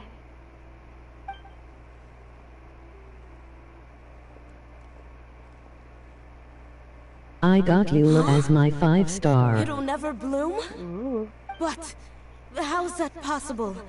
If a plant is unable to bloom, doesn't that mean it can't reproduce either? All that's left for it to do is slowly wither away. Are you saying... Nice. She never intended to return? Seriously? So everything she said was a lie? But she meant well. Since the separation was inevitable, she hoped that you would be able to come to grips with such a cruel parting a little later in life. Yeah, her love, care, and attention to you, all those warm moments were real. My first 5-star. I guess she had hoped that you could understand and respect her choice after learning the truth. I see. Sorry, I don't want to sound ungrateful, but it's just so much to take in. The dreams are so beautiful, yet reality is heartlessly cold. I really thought she had come back. I had so much to tell her. These dreams may not be as pure and beautiful as they seem. Some kind of power may be exploiting your feelings. Really? Yes. So with that in mind, until our investigation is completed, please return to the event and ignore any further temptations from your dreams. I see. Thank you for rescuing me, and sorry for the trouble. Luckily, the plant didn't get hurt either. Otherwise, I wouldn't have anything left to remember her by. Thanks, Traveler in Paimon. She seems to have finally accepted the truth, but I think she'll still need a long time to come to terms with her feelings. I saw her waver the moment you mentioned love. It was almost like a gentle ring, arriving just in time to put out a fire that was about to spread. It's because people have something called empathy. Empathy? I see. This is valuable knowledge indeed. By the way, you said there may be something that's trying to exploit their feelings. Any idea what that might be? Yes. What's common between Ilmon and Katya's cases is that they've both lost someone dear to them. And now, they get to meet the people they cherish in their dreams again, and the people feel more real than anything a regular dream could hope to create. Instead of interpreting it as a result of their longing, I have to consider a more antagonistic explanation. Someone is taking advantage of their longing. Yeah, they're just causing these people to dream. What are they after? This is exactly what we need to investigate. Anyway, let's pay another visit to a moment of dreams. I have a bad feeling about all this. I hope things haven't gotten any worse.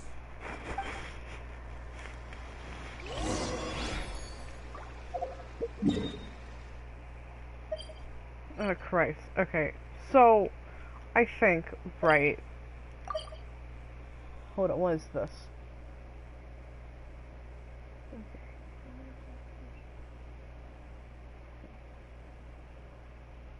Yeah, so this is the Archon quest. This I cannot do just yet. This is the story quest. Christ.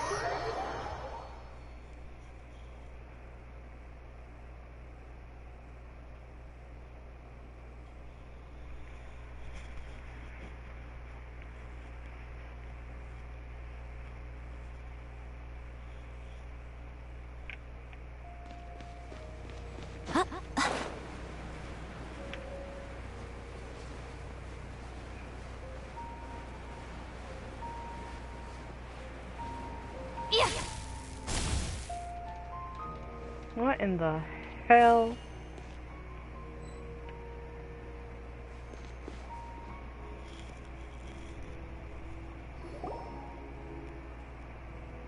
We're back. How's everything here? I am so sorry, Great Dendro Archon. We're still trying to figure out how to explain the whole thing to everyone. Because of your warning, we've brought dreamers here even if they were completely unaware of the danger. But some of them have already fallen asleep, and they haven't woken up for a long time. I fear there's nothing we can do about it. A moment of dreams is just a small interest group. We don't have enough staff members to handle this. Just as I expected. It seems my guess was correct. It's the Dendro Archon. She's back. What happened? Why have we been gathered here? Many of you here have been experiencing some beautiful dreams. But I'm sorry to tell you that based on our investigation, there's some kind of conspiracy behind them. Before we learn the truth, please don't try to recreate the scenes in your dreams. Whatever you see, don't be tempted by them. Hold on, I'm gonna switch out my headphones really quick.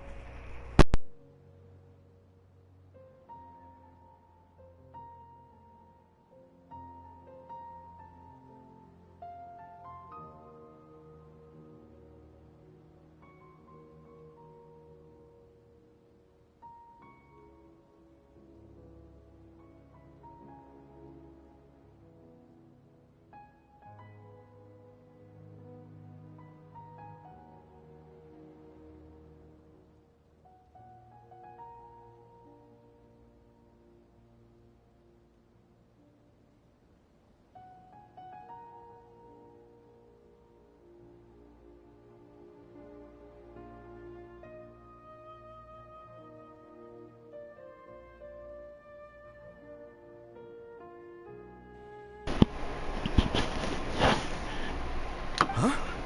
But... I don't think it's a big deal. Aren't we just dreaming? It's not like dreams will have an effect on others. We've already met 2 people who ran out to the countryside alone and got caught in dangerous situations by falling to the temptations in their dreams. That's right! These aren't just dreams! It's serious! Alright, I get it. So does that mean once we have some conclusive results from the investigation, we can continue to enjoy these dreams? Yeah, I still want to visit my sister in my dreams.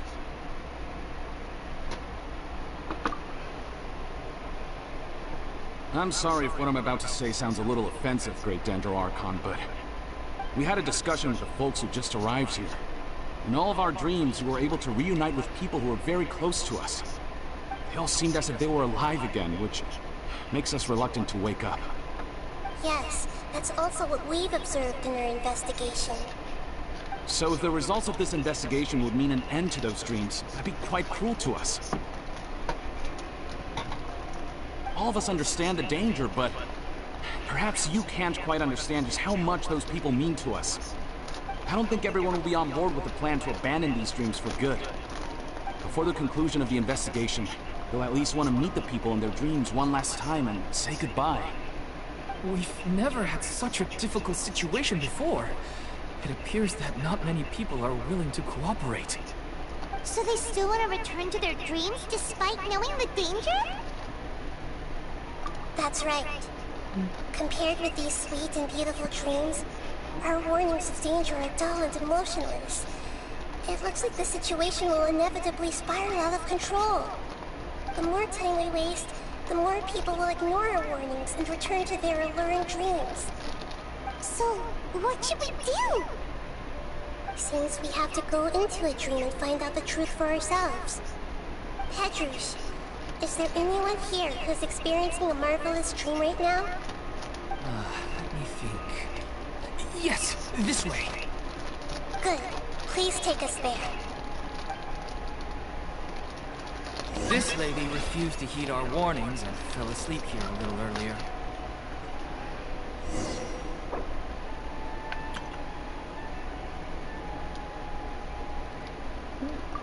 This hoe. That's the wrong one. That's the wrong one. God damn it. Fuck. Shit. Oh, it's Sarah's birthday.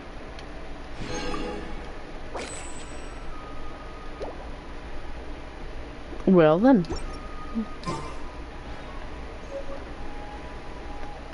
Where the fuck do I go? I lost them. Oh. She's only asleep and hasn't started sleepwalking. It seems she hasn't sunk too deep into her dream yet. Do we also need to fall asleep if we want to go into her dream? Don't worry about that. I'm Lesser Lord Kusanali after all. Now, don't be nervous. Just close your eyes. Imagine yourselves as waves gradually rolling onto the beach. You slowly wash over the shore and sink into the sand.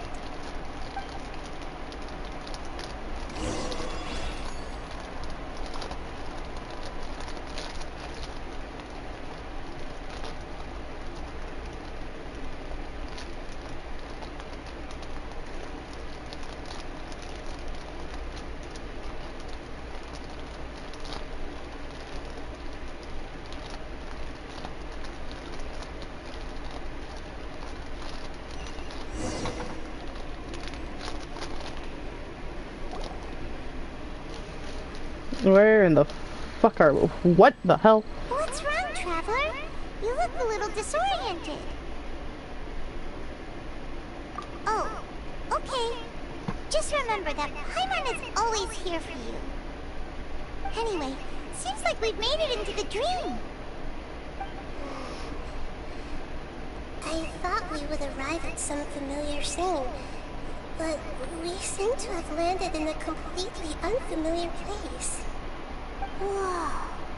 So many giant plants! Even in the sky! Amazing. Theoretically, we should have gone straight into Debbie's dream. Things do seem to have gone a bit sideways here. Anyway, let's see if we can find any leads.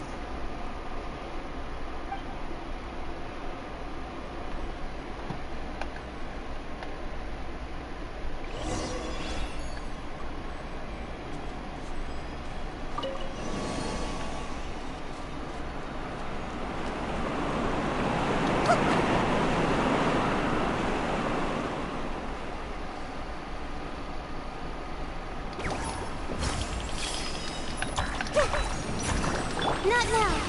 Cole, mine's...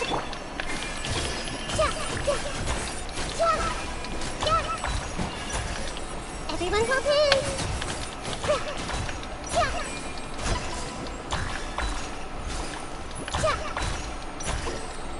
My guiding star.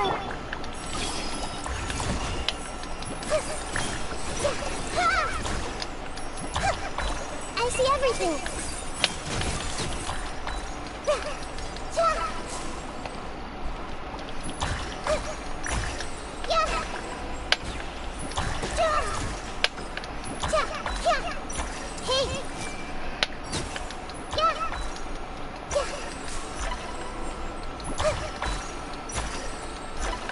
Everyone hold hands.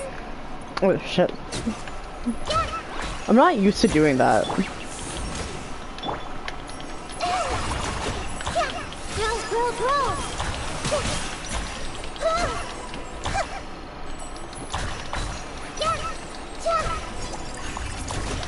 Just wait here a little. The night is cold. I see everything.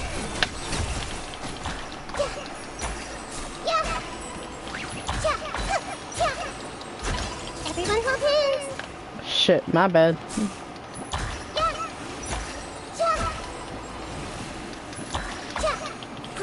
Grow.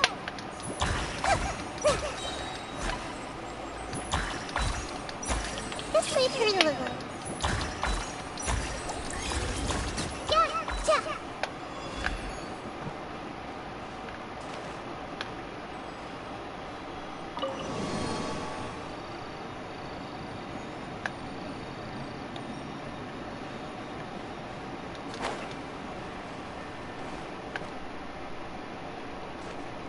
Oh god damn it, hold on.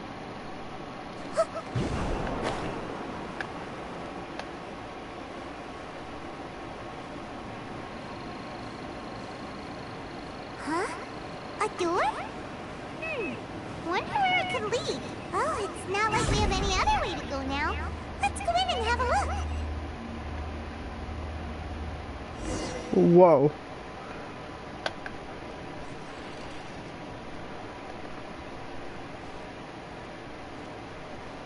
Hey, this place looks familiar. Isn't it Crystal Cafe? Oh, Paimon sees Debbie. She's right over there. Looks like we've come to the right place. These alluring dreams often portray a scene from real life, which concurs with our previous findings. Really? But what about that space we were in just now? You can't mean this is another collective dream? Yes. Given that so many people have been experiencing these beautiful dreams, I would say it's very likely that they're interconnected. Compared to an interconnected dream, independent individual dreams would be much harder to manage and manipulate.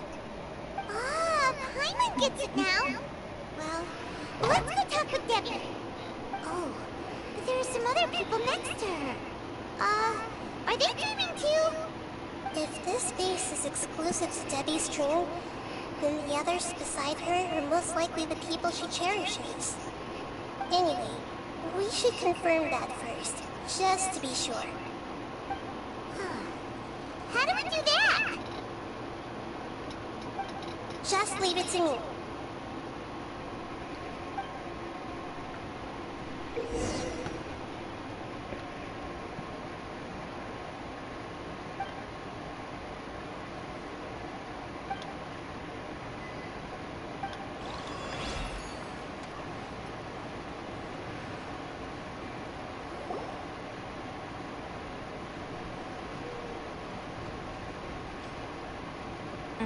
The coffee here still tastes the same as ever.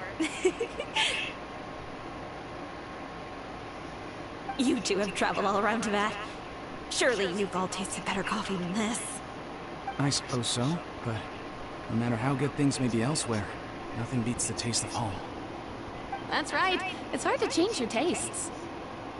Anyway, here's to your return home. Welcome back, everyone.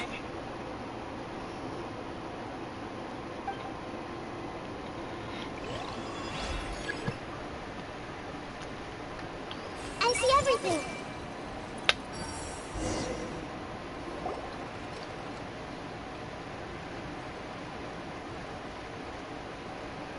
Oh, how could they be?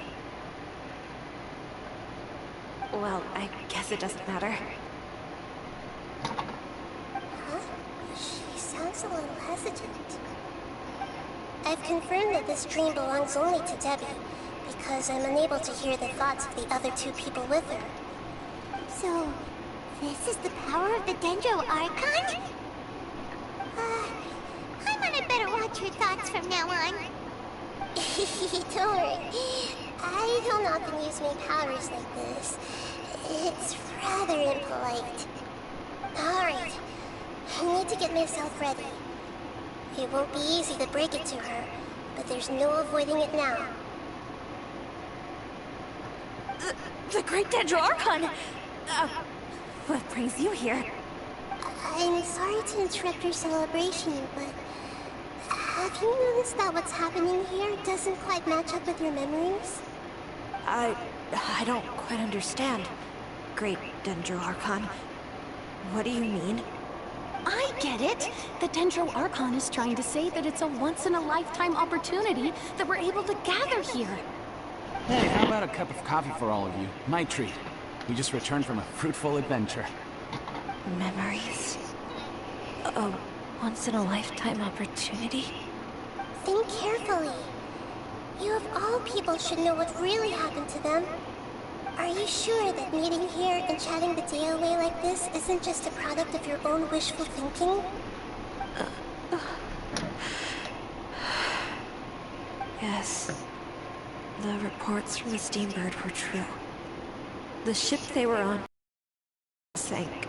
Oh, shit. I never heard from Basila and Gaspar again. Hey, come on now. What are you talking about, Debbie? Yeah, trust your memories.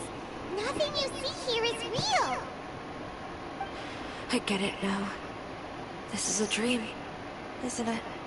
But since it's my dream, it doesn't matter if this is real or not. I enjoy the way things are here. I no longer have to face the tragedies of real life. These friends mean the world to me. Nobody else can understand me like they do. There's nothing wrong with continuing this dream. Is there? I'm worried that if you were to continue dreaming like this, the lines between dreams and reality will gradually become too blurred for you. These dreams will always give you what you want, while reality remains full of pain and difficult situations. If you're not careful, you can get hurt. Don't worry. I still have control. I won't let it go that far. Are you sure? Hey, how about we put all this troublesome stuff aside and get back to our coffee and snacks, hmm? Whether it's just a dream or real life, you should be happy. You can't just brush off something like this. We don't even know how you people got here or where you even came from. Sorry. It's alright. I understand that you're just trying to look out for me. It seems that for now, this place is still relatively harmless for you. But I wonder if there's any way to go deeper into the dream. Huh. Now that you mention it, I once heard a strange voice tell me that there's an entrance here. I'm not interested in checking it out at the moment, but maybe I'll go in and have a look later. Okay. Thanks for your help. Just as I expected, we're only on the surface of this dream. Let's go. Alright, y'all, after this I'm gonna end the live.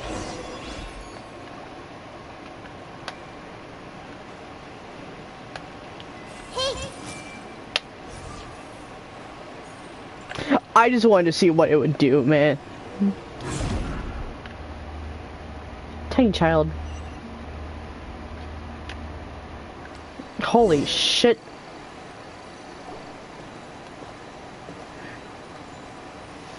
Huh? What are we doing here again? Wait a second. We were just up there. No, down there? Did we go up or down? Don't panic. This is how dreams work. We've left Debbie's dream, but the dream is still continuing onward. I'm not sure where it'll lead us. This dream has the ability to create imaginary people, which is why people are so unwilling to wake up. If it weren't for what we just saw, Paimon might still find that a bit hard to believe. I have a guess. If these dreams are connected, then there should be some sort of order to them. The fact that Debbie was able to realize that she was dreaming means she is not very deep in the dream yet. But the space we're in has been turned upside down. Do you remember the characteristics of dreams that I mentioned earlier? Oh, right! Dreams are chaotic. That's right. It's possible that we're heading deeper into this dream now.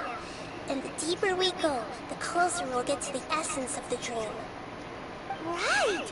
So the answers might be waiting for us deeper in the dream! Yes, and we should get ready for whatever we may encounter.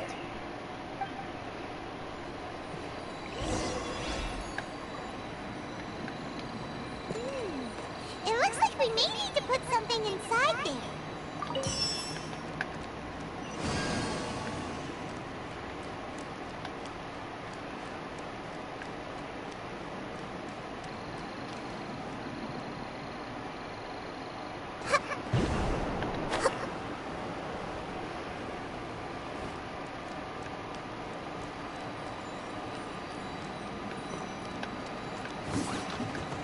Commit to memory. Make yourselves at home. My guiding stars.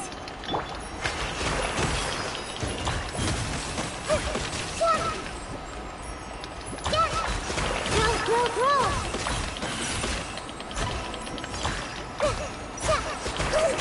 Here, this way.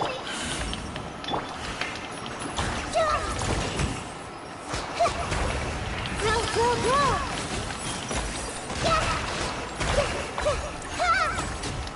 Committed to memory. The night is cold. Grow, grow, grow.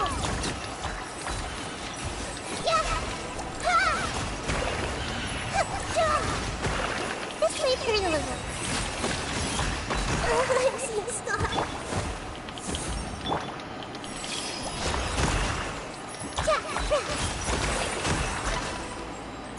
I see everything.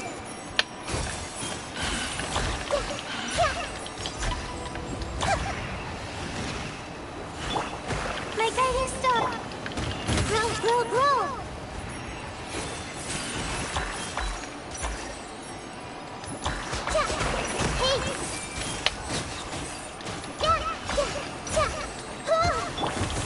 Come on.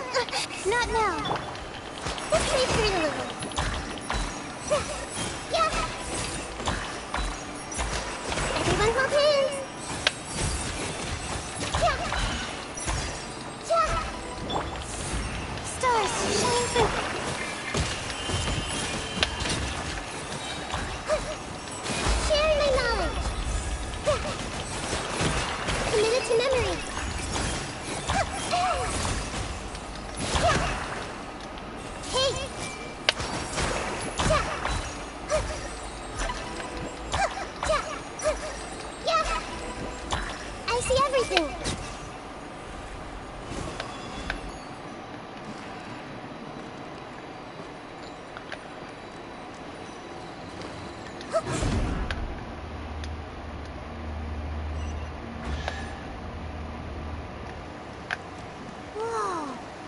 it rains, it seems to disappear slowly.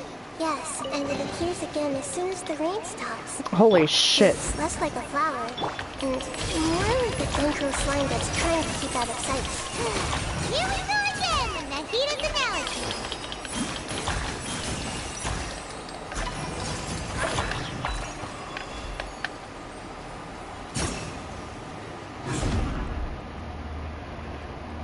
Huh? Are we back up here again? Wait. Paimon's confused. Are we up here or down there? Good thing we didn't fall. Yes, we did. We just fell upwards. That's not helping, Nahita! Paimon has no clue what's going on anymore!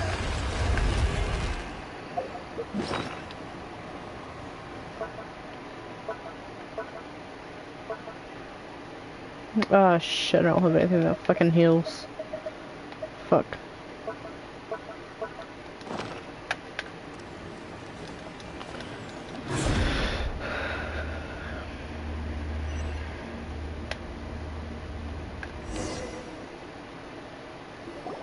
Wait, weren't we already here a little earlier?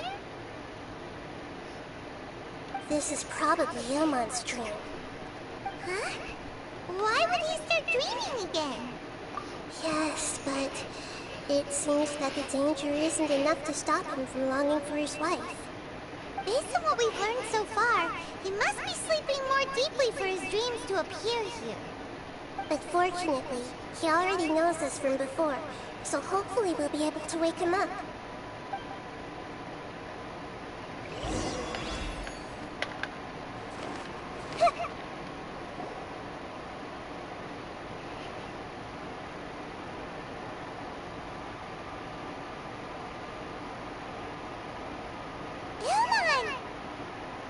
Oh, it's you! Incredible! I didn't know you would appear in my dream, too. Did you say dream? Wait, so you know this is a dream? Of course. Such good things rarely happen to me in real life these days.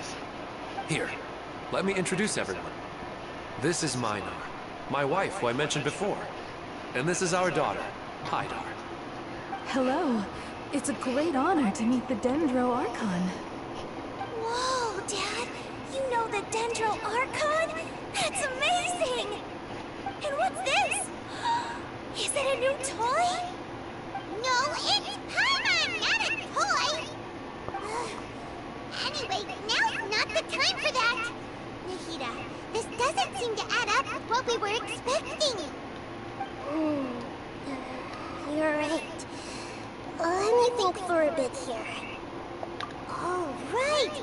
We didn't see him in a moment of dreams earlier! Paimon thought he'd gone home! Sorry. I just had to make sure that Hydar could get a chance to see her mother. I had gotten pretty familiar with the hike, so I brought Hydar with me. I'm just glad we didn't meet any monsters along the way. Yes, I'm glad too. I didn't expect her to grow up so fast. It must have been very hard for him. I regret not being able to fulfill my role as a wife and a mother. No, don't talk like that. Let's leave all that unhappy stuff behind for now. Even if we're in a dream, it's still a blessing that we've been able to reunite in this way. What should we do now? Should we tell him the truth? You can let me break the news. I should be the one to do it. I'm sorry, but I should tell you that your dream did not create us. We are real people with our own consciousness. Like the last time we met, we are still investigating this dream, and we've already learned some things about it. So you mean there's something nefarious with this dream as well? Ilmon, what's going on? It seems the reunion of our family is destined to only be temporary. Huh? Is Mom leaving? Maybe. But in all likelihood, that is indeed how things will end. Oh. No, Mom, you can't leave! I'm afraid afraid I don't quite understand what's going on. Don't worry, Haidar. Mom's not going anywhere. Please, don't cry. Minar doesn't understand any of this. I'm fully aware that this is a dream, so that's why I've never told her the truth, but... never mind. It's not like I would know what to say. I mean, I don't get any of the complicated stuff. But regardless of whether this dream is good or bad, you're here to resolve it, right? Yes. Then please, let us enjoy this moment for just a while longer. Regardless of whatever caused this dream to come to pass, I feel extremely grateful to have had the chance to reunite with my family. But does this dream really have to disappear? I'm afraid so. Sorry. Aww. Okay. I see. Please, come this way. You can go even deeper into the dream by heading in this direction. I have heard that the further down you go, the more pleasant the dreams become. The answer you're looking for may also be found there. Go ahead. Thank you for helping us. And I'm truly sorry. Not like I have any say in the matter. I'm just an ordinary person, after all. Who am I to interfere with the work of a god? I'll be right behind you. I should at least let Minar and Haidar know what's going on here. Otherwise, my daughter might be mad at her mother after we wake up.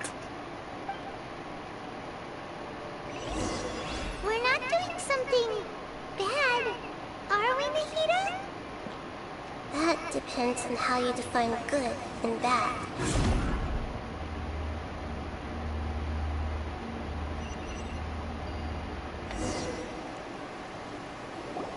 It's the same place again. This place is almost like a flight of stairs that connects all the dreams together. But they appear to be getting more and more aggressive. Regular stairs wouldn't try to attack us. Right. Something seems to be off about our theory. Ilmon is clearly aware that he's dreaming, and he's enjoying it. Rather than dreaming on a deeper level, he almost seemed more awake.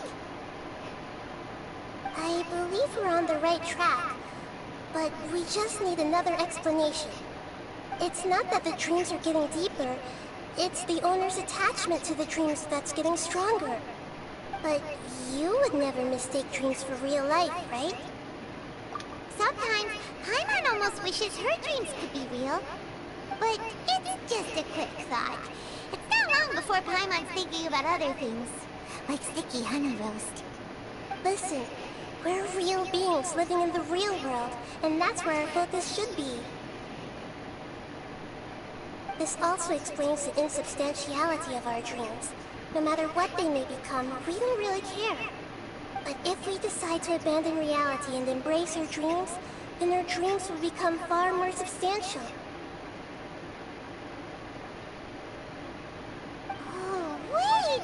Paimon's starting to get it now! Your mind will begin to build the dream far more attentively, which in turn will make it feel more real. Do you remember how the Akasha can turn dreams into jnana energy? Constructing a realistic dream consumes a similar energy.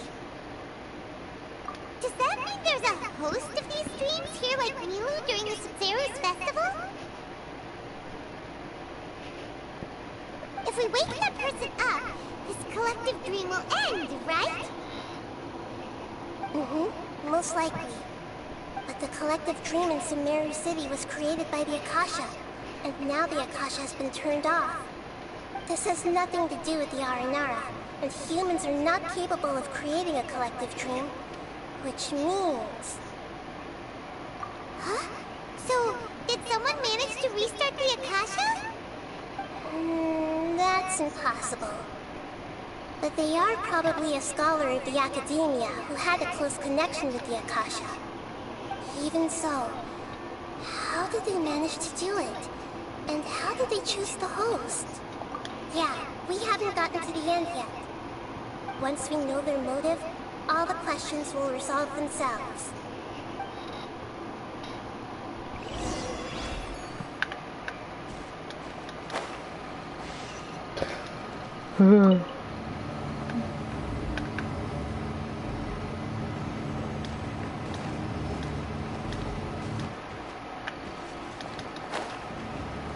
My guiding stars!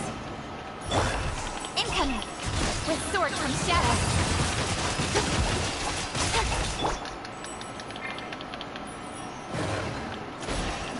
The night is cold. Confess! Show them. Emerge, a sight to behold. The Temple of Wisdom! Everyone hold hands! My guiding stars! Cold, mine to committed to memory! Yeah!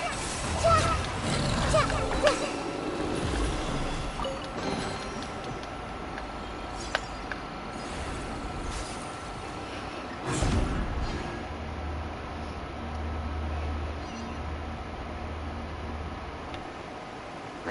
Oh, Christ. The night is cold. Not now.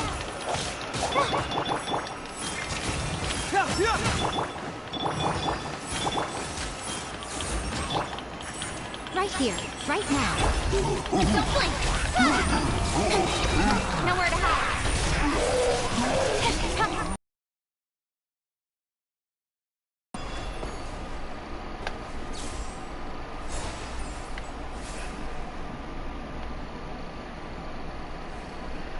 The live is slowly cutting out. Great. Oh, so that's where her thing is. Okay.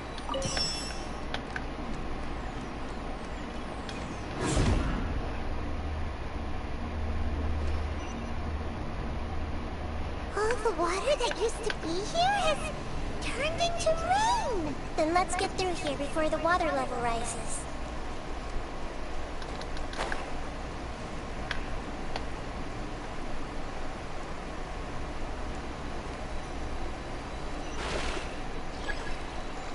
What you doing? Does this quest make you want Kazuha? That sword isn't good for him, even though that's his signature blade.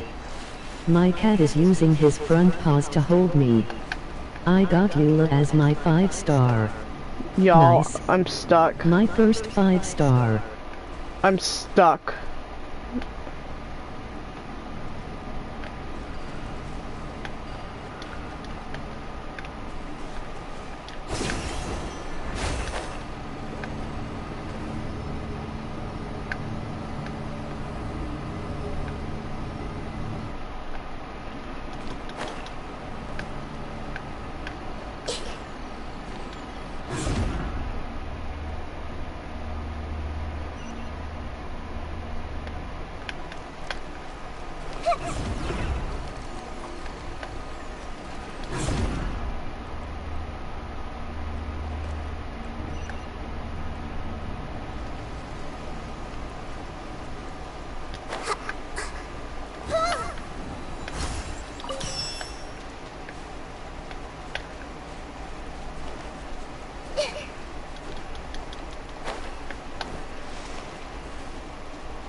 We finally made it!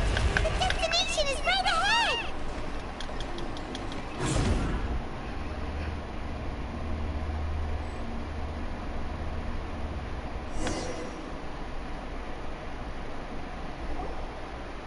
Wow!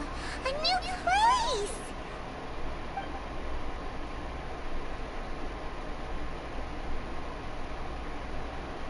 Why is the sky purple? It's just new to Paimon in this dream. This should be the final destination. Huh? Really? Yeah, these are just ordinary city streets. I have powers related to dreams, so it's usually easy for me to tell who's dreaming and who's created by dreams. I guess only those who have thoroughly accepted this dream will be able to come here. There are so many people here! How can we find the host? Don't worry, I have a way.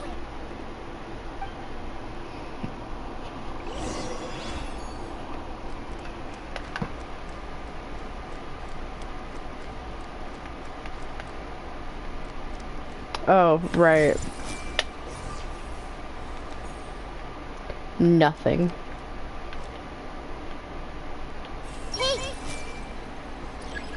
This is always so calm. I wish I were the same. He's just in an ordinary dream, so it shouldn't be him.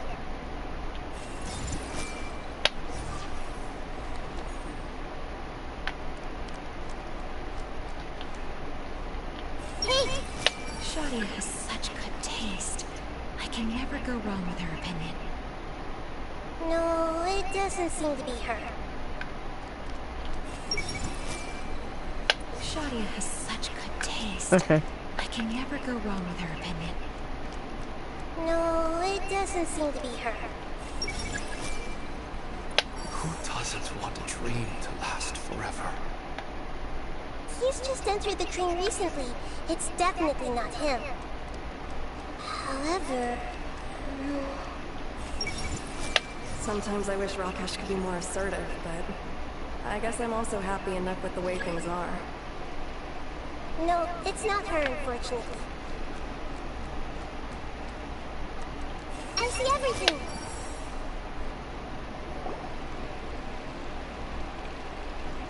You know, I've heard that plants grow better if you play music for them. And on that note, it's been a while since I last heard you play. Sorry, I've been a little busy these last couple days.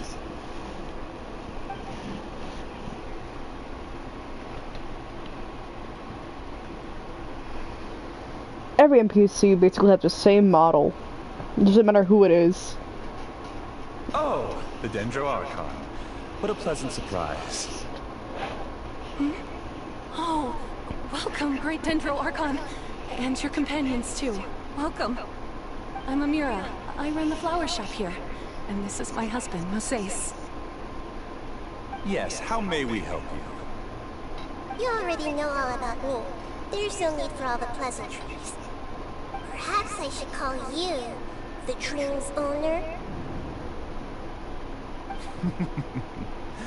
As expected of the Dendro Archon. I'm sorry, Amira. It seems my research has attracted the Dendro Archon's attention.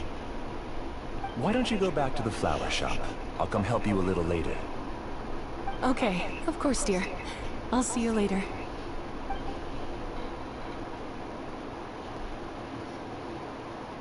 It appears that I was too naive to think I could deceive the Dendro Archon in person like this. To avoid looking like too much of a fool, allow me to ask the first question. How well would you say you understand this dream? This dream was built by the Akasha, and it has the power to create imaginary people who no longer exist in the real world. As for you, you found a unique way to become the owner of this dream, going so far as to have even given up the ability to wake up again. Given up the ability to wake up? Impressive! You truly are the embodiment of wisdom.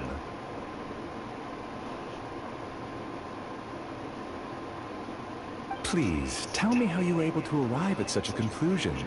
In return, I'll answer the question you're most curious about. It's simple. Apart from you, this space only consists of real people who are dreaming and imaginary people who are created here. Although you are here and appear no different from the others, I can't sense your dream. How can I wake up a person who's already awake? Fascinating. Since you're the fully awake owner of this dream, it can never collapse from you waking up. Theoretically, this should also give you absolute control over this place. I have to admit, it really doesn't get much better than that.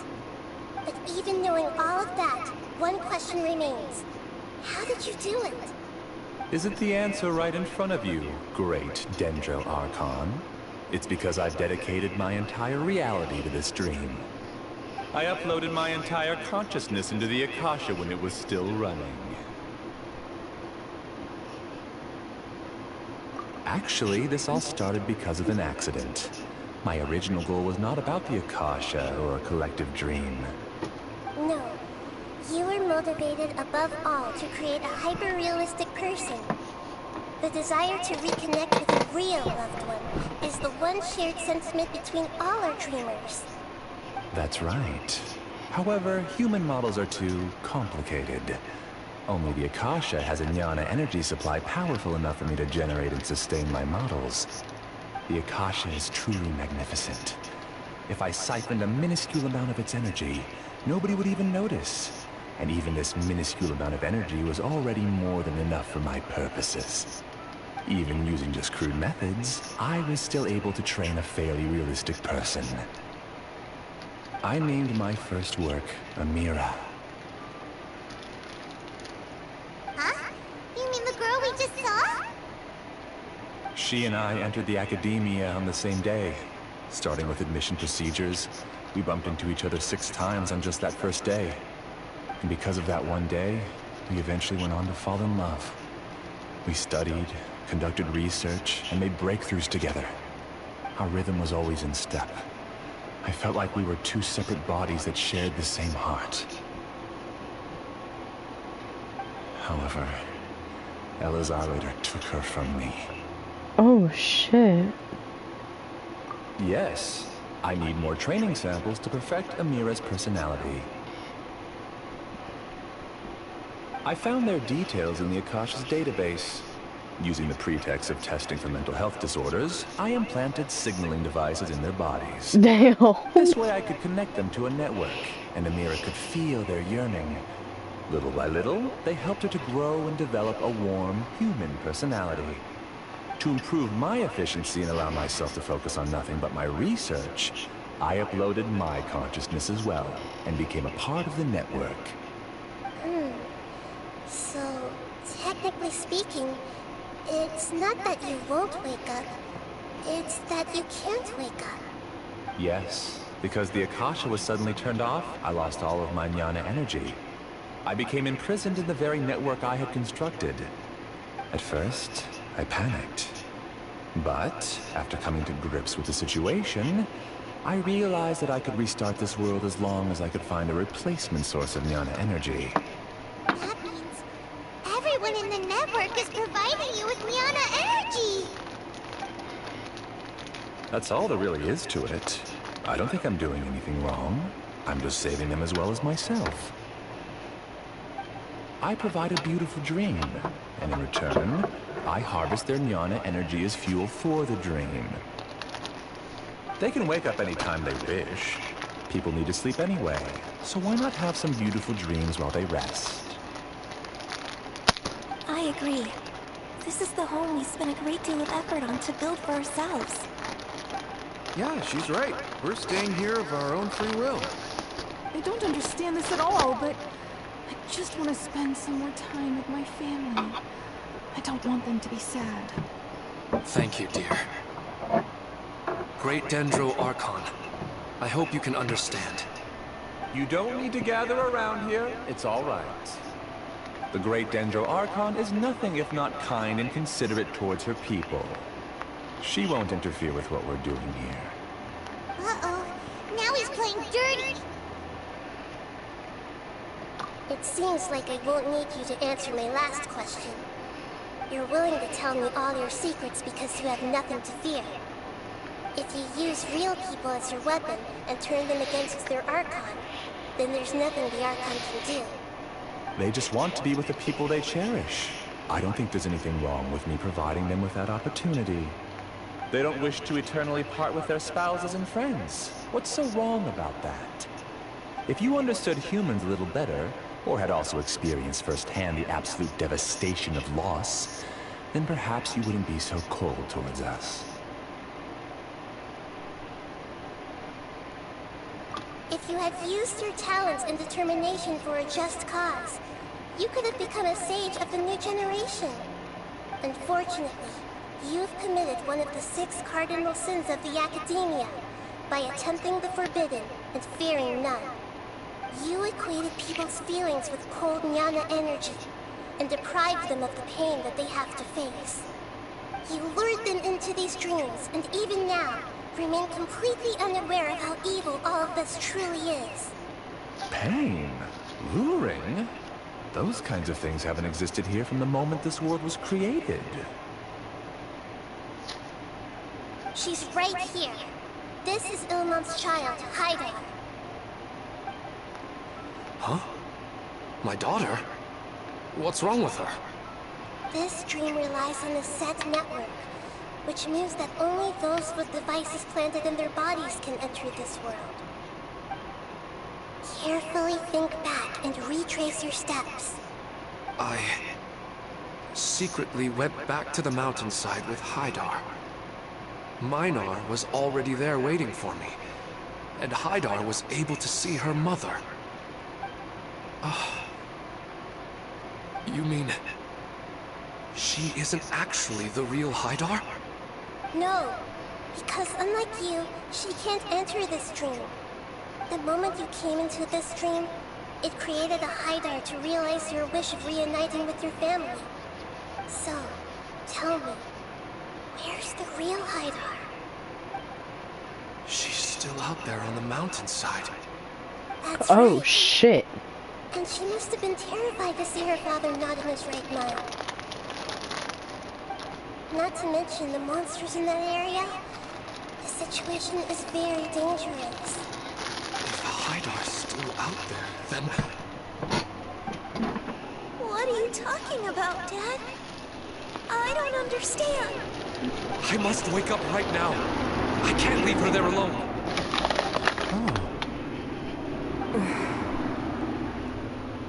It seems the others have also remembered something. People try to avoid pain and stay in their perceived bubbles of safety out of an instinct to protect themselves. This is human nature, but it is also one of their weaknesses. However, why are there still so many people striving to move forward, even when they know the path ahead is dangerous and painful? It's because people don't only live for themselves. They have families, loved ones, friends, and communities. They have dreams that they are still trying to achieve. But in this dream, you showed them only the most comfortable and soothing things. This entire world has been built on the foundation of buried and unseen pain. It's all just a well-devised scam. It seems like I've stayed in a dream for too long. I still have so many things I haven't done. I thought gods didn't understand humans. That would have explained why they created such a flawed world where countless tragedies took place. I didn't expect you to arrive at the answer through sheer power of observation. But unfortunately, it means nothing now. If you wanted to spend a little time in the waking world, go right ahead. In any case, I wanted to spend some time alone with Amira. As long as this dream continues to exist, you'll come back. Humans aren't as strong as you think, and even if you're a god, they won't always listen to you. It's time to purge all the extraneous data and noise.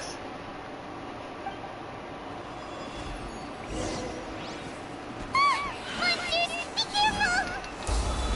All of you, please get out of here and find somewhere safe. Shit. I am the master of this dream. I can create endless waves of monsters with the snap of a finger. Don't worry, they'll wake up before they get hurt. Amira doesn't like to see others in pain.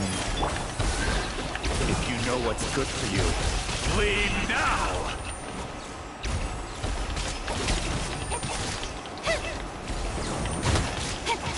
Incoming! Not now! Nowhere to hide!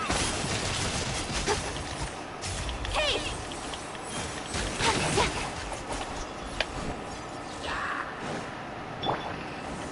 The night is cold, cold. Mine's Right here, right now. Nothing lasts forever.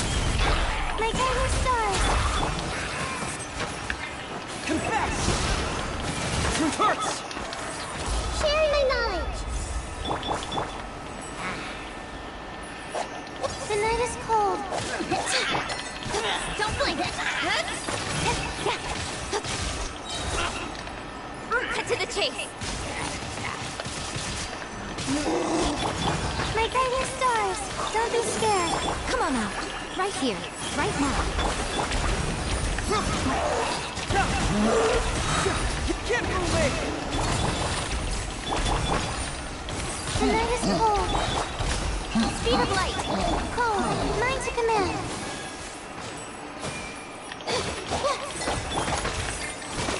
With sword comes shadow.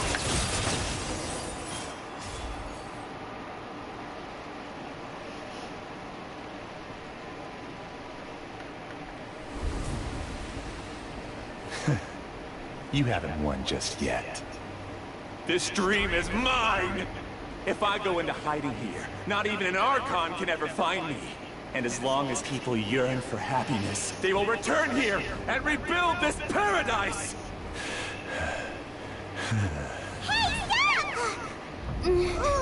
What's that? This dream is spiraling out of control and it's collapsing now.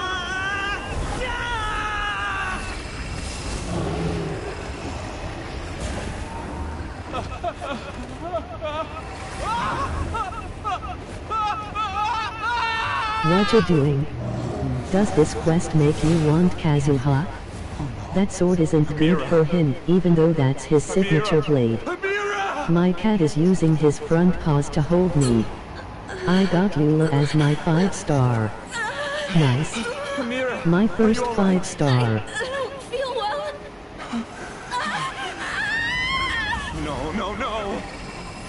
Please, no!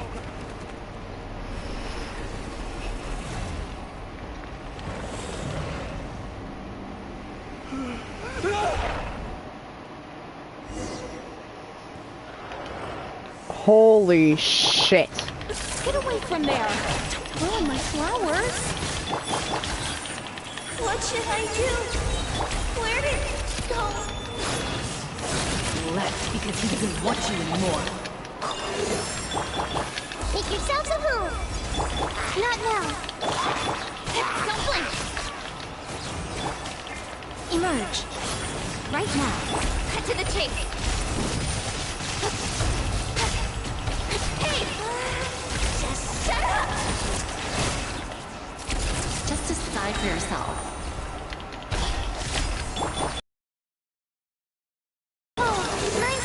Confess! With sword comes shadow. Don't blink! Hey!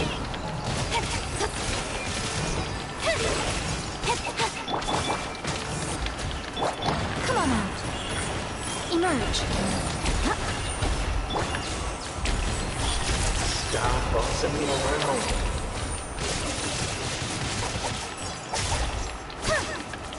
Don't blink! I'm kind of stuck. Alright. I'm always watching. Right now. Right here. Right now.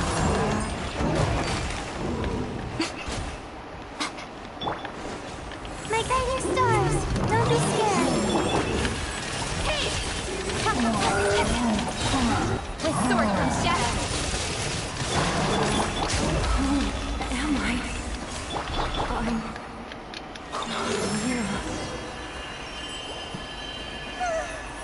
But that's over. But what happened just now?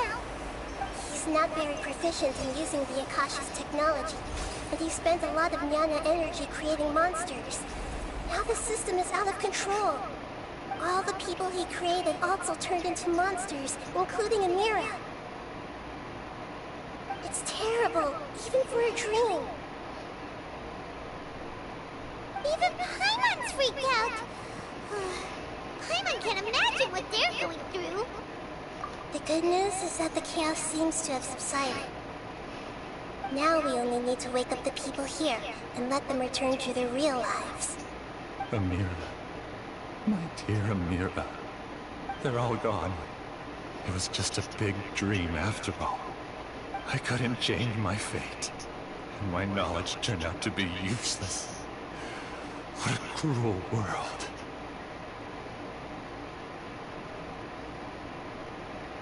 Do you still think this is our fault? I don't care about that anymore. The jnana energy used to sustain this dream has all been transformed into monsters. This dream will soon collapse in my consciousness along with it. Let me disappear with Amira. I'd rather turn into dust than to ever wake up again. It seems that everything that's happened is too much for him. He's lost all hope. I think seeing Amira turn into a monster was punishment enough for him. After comprehending the hollowness of the unreal, it's time to revisit the meaning of existence. Existence? I'm different from the others. I've long given up everything outside of my consciousness. Using my knowledge of the Akasha, I have a way to extract your consciousness from here and put it inside a knowledge capsule. The Academia has probably kept your body, so you should be able to wake up soon. No need. Just let me disappear. Reality means nothing to me now.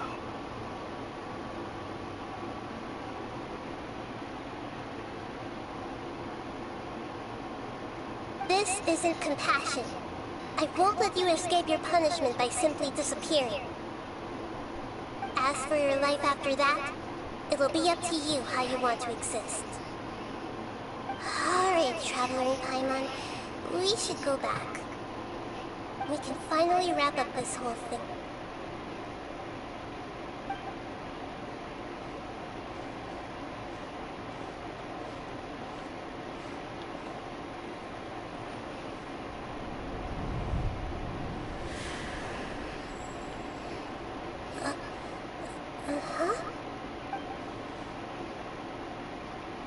What's wrong, Mahito?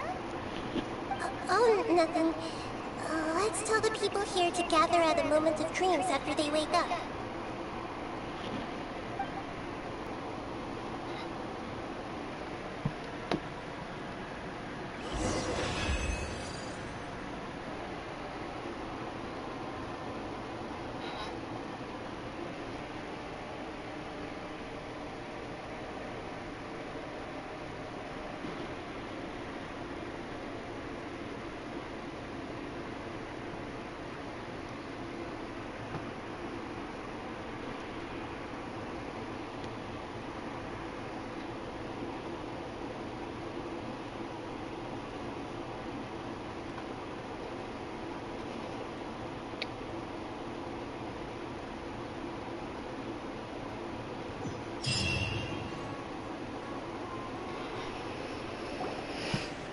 Oh, great!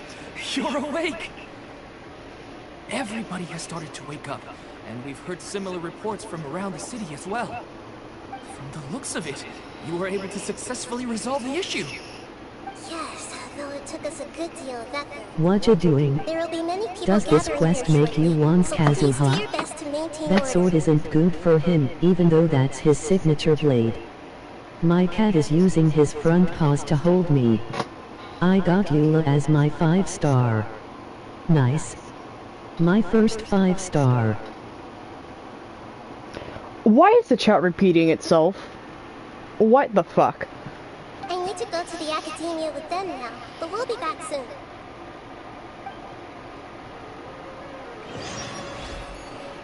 Are we going to ask about that scholar? Yes, but it may take some time for him to wake up after his consciousness returns to his body. We can leave the rest to the Matra. Here's something. Where the fuck is it?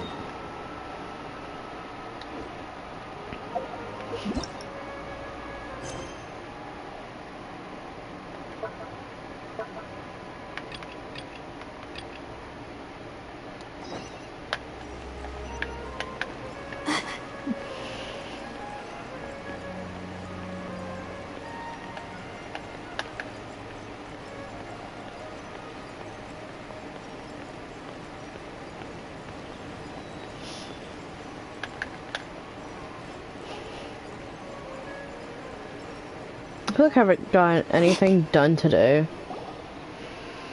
Oh, it's the great Dendro Archon. How can I help you? I would like to check the registration records of a Kashara War scholar. He should be in an unconscious state right now. Okay, just a moment. Sorry to keep you waiting, Dendro Archon. We have confirmed that there's a scholar named Beinuni who's been unconscious for a while. The cause was improper operation of the Akasha. He hasn't regained consciousness yet, and is still receiving treatment at Bimarstan. Huh? Isn't his name Moses? I guess he didn't want to be recognized or bothered by anyone. Please, give the knowledge stored in this to the Matra, and ask them to import it into Beinuni's brain. Understood. But for safety reasons, I need to know why. It's simple. This contains his consciousness. It's long been trapped inside of a dream. He's committed an act that affected the safety of Sumeria. After he wakes up, I'll inform the General Mahamatra of all the details. I see. I'll take care of this right away. Thank you, Great Dendro Archon. No problem.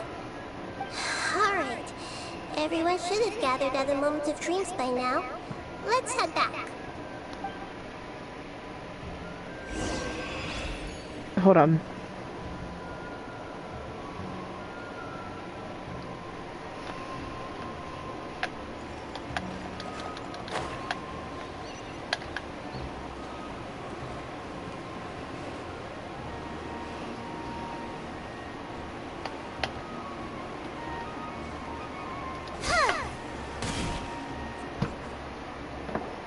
Let's be quiet and just listen in. I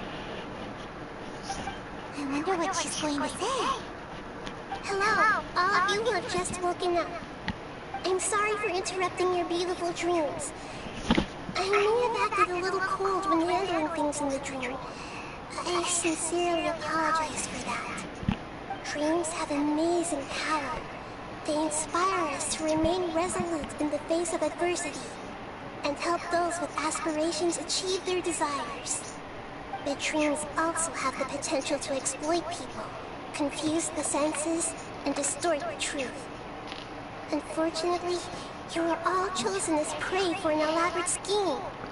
As I've said before, I'm still learning, and cannot fully empathize with the pain of all the loss you've experienced. But just take a good look around you, and you'll see many other people who have had similar experiences. You should be proud that you've been able to gather here and look toward the future together. The path of life is long, and it's hard for us to see the destination. This leads us to ask a lot of difficult questions. What's the meaning of life? What's the purpose of my existence? Why do I keep experiencing pain and loss? Of course, the most comfortable choice is to stop progressing. Give up thinking, and just keep repeating whatever you're already familiar with. Whenever you have such thoughts, just look at the people and things around you. Some people work hard all day so that their families can have a hot meal on the table at night. Some people travel all over the world in order to create art that resonates with all of Teyvat. Some venture in search of the world's secrets to prevent rapidly approaching, yet still unknown, world-shattering catastrophes. Life is not just about yourself. Each and every one of your actions shapes you and the world around you. Look, friends and family will remember what you've done, and even some people you've never met may benefit from your actions. Therefore, many people will strive forward to forge new paths, even if they have to endure great pain to do so. Once you begin your journey on that same difficult yet rewarding path, you'll come What to you know doing? the answers to those Does big this quest make you want Kazuha? yet they will no That longer sword feel isn't as good for him, life-defining as even they though did that's his signature blade. My cat is using his front paws to hold me. I got Eula as my 5-star. Nice. My first 5-star. Again? What the fuck? Keep in mind, that chat log was from hours ago. What in the hell? But if you were to believe that life is nothing but an empty, ephemeral dream, then that's also the only thing it will ever become. You're Why free is to this choose how you looping? want to live your lives, but as your Archon, I should first make this information known to everyone. I don't know. It's pissing me off.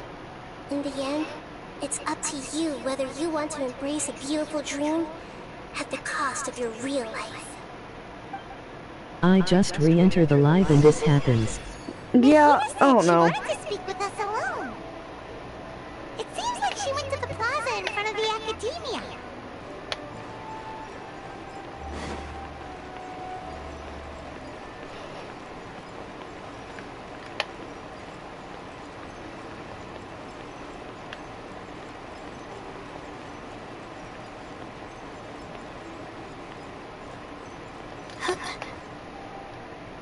You're amazing, Nihita! Even Paimon was nearly won over by that scholar in that dream. Well, he's very good at manipulating the weaknesses of human nature, but perhaps he himself had fallen prisoner to them long ago. That dream was incredibly beautiful and enticing. Ordinary people couldn't see through it and easily lost themselves within it.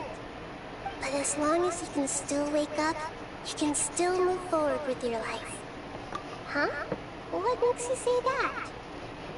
Right! You said that you didn't understand human feelings, but we saw how considerate you were with all these people. Your speech just now really connected with everyone. You did a good job! Thank you. I've heard a lot of sad stories along this journey, and several of them have touched my heart. You can't say that the victims of the dream really did anything wrong, and what they wanted was also not unreasonable. That's why I could understand them when they tried to resist us and protect the dream. But all of my understanding and stirred feelings probably can't even account for even 1% of the pain they've experienced. I don't think this 1% can be seen as an example of what you call empathy. You're too hard on yourself, that's for sure. Alright. I suppose going out into the world will help my confidence grow. I've learned that emotions are nothing like knowledge, and that's why it's hard for me to put them into words sometimes. Benuni, or Mercedes, said that I had never personally felt the pain of loss. But I have a vague feeling that this isn't true. Oh shit, she's feeling self-aware. The moment I entered the dream, I felt like I was wrapped in a blanket of warm feelings. It was so warm that it felt like I had returned to the start of my life, and I didn't want to wake up anymore.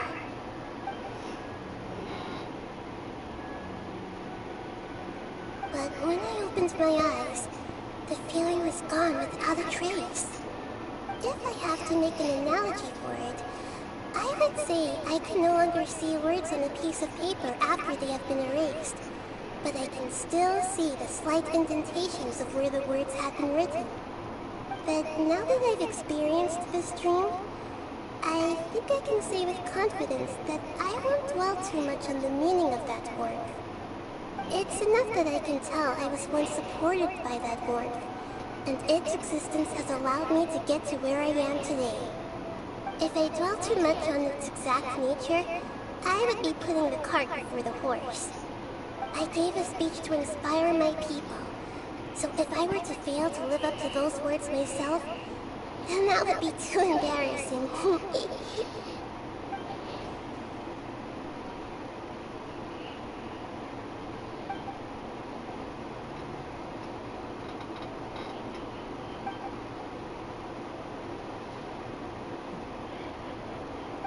What's with that serious look?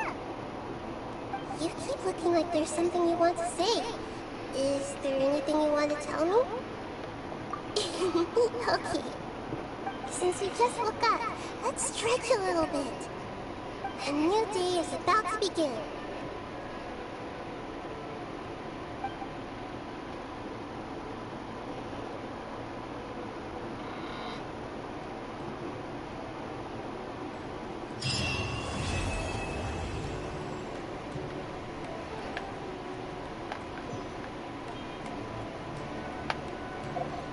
Oh shit, it's not on the cogwheel anymore.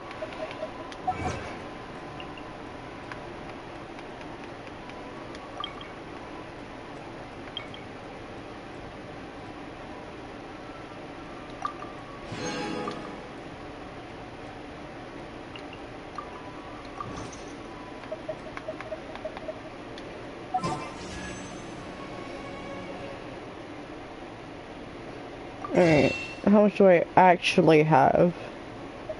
So, okay. Damn it, I'm fucking myself up. Oh shit. So...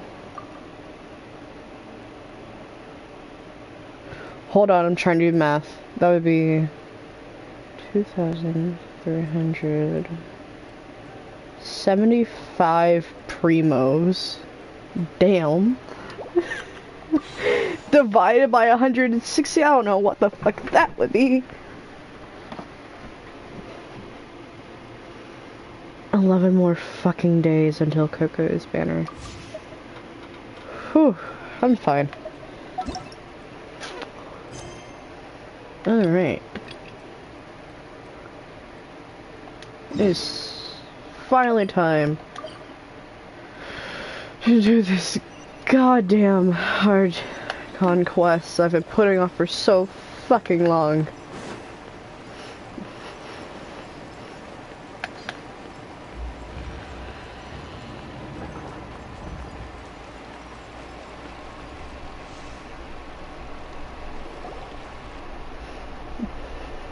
Wait, you two! Just a moment, please. You're the Traveler in Paimon, right?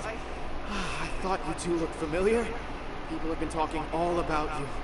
I hope it is, at least. It's a pleasure to meet you. Do you have a moment? There's something I'd like to discuss with you. My name is Nabil. I'm a Matra in the Academia. You're friends with Sino, right? I've heard him mention you before. Currently, Sino is out investigating a case involving smuggled canned knowledge. It's been days since we last heard from him. Oh no. Do you think he's in trouble? Well, to be completely honest, it's pretty hard to imagine anything that could pose a threat to Sino. But since we haven't heard from him, we're starting to suspect that the case might be more complicated than we had originally thought. Word has it that you two are brave, smart, and extremely capable adventurers. Do you think you could lend us a hand and help investigate the smuggling? Alright, since you asked so nicely, we'll help. Large amounts of canned knowledge from unknown origins have been appearing on the market recently. Sino suspected that there's a secret route being used to move the capsules. According to some research, using large amounts of canned knowledge could lead to some serious consequences. And, unfortunately, most people have yet to realize that. Rumors also have it that some particularly dangerous canned knowledge has made its way into the market. What you doing? Regardless of whether the rumors are true or Skipping not, some comments. this case calls for My urgent cat is action. using his front paws to hold me.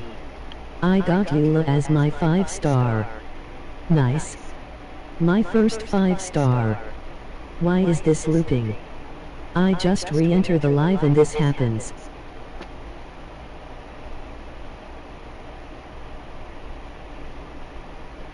Is it done? I'm fucking repeating? I swear to God. Last we heard from Sino, he was investigating somewhere outside Sumeru City. It seems that he had found some leads at the time, but we haven't heard from him since. Sounds like we better go look for him. Come on! Man, I don't know what the hell this is.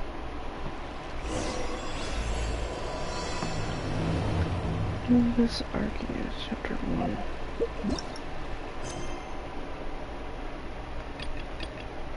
I fucking knew it.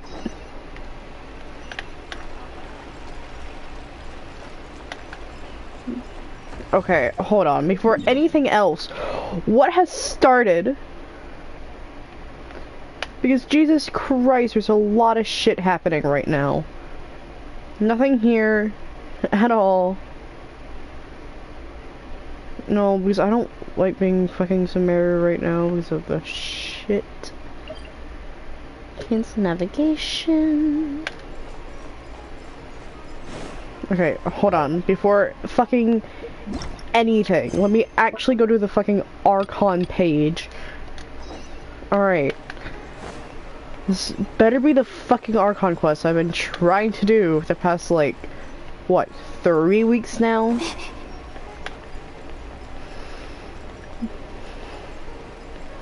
Swear to God there better not be anything else I gotta fucking do for this shit.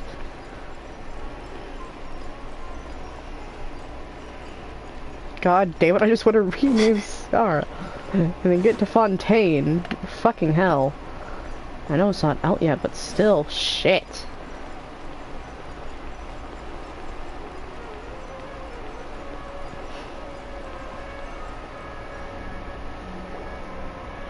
Alright, I guess I'll go with my textual criticism and your editorial direction for the first draft.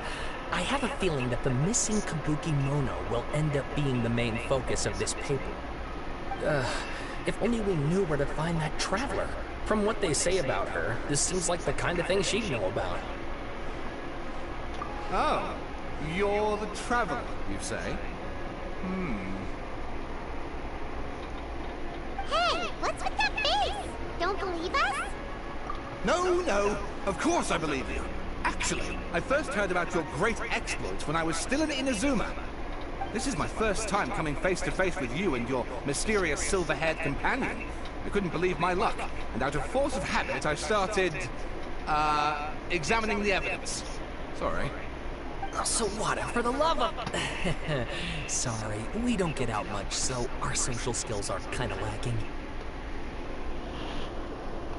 Traveler, I hear you've helped many people a great deal and been to many places. Would you be able to tell us about Tatarasuna? Actually, we don't know much about that place either. In fact, we only came over here because we heard you talking about it and wanted to learn more. Ah, I see. My teacher chose this area of research as a personal challenge. He said it's difficult to get into because even Inazumans don't know much about Tatarasuna's past. But who'd have thought that... If you don't mind, I'd love to show you all my outline for the book I'm writing about Tatarasuna. Hold on, Sawada. Don't you think that's a bit of a deep dive or a first read? Well, fair point. In that case, please ease yourselves in gently by taking a look at Akaba's latest essay draft. Let me give you some background. This all started with the discovery of some records in Tatarasuna. The writings mentioned someone by the name of Mikoshi Nagamasa, who crafted a fine blade. But in the end, he threw it into a fire to destroy it, and killed his Skipping some servant comments. Katsuragi. My cat is using his front paws to hold me. I got Eula as my 5-star. Nice. My first 5-star. Why is this looping? I just re-enter the live and this happens. Alright, that's official. I'm turning off fucking auto chat. Oh my fucking god.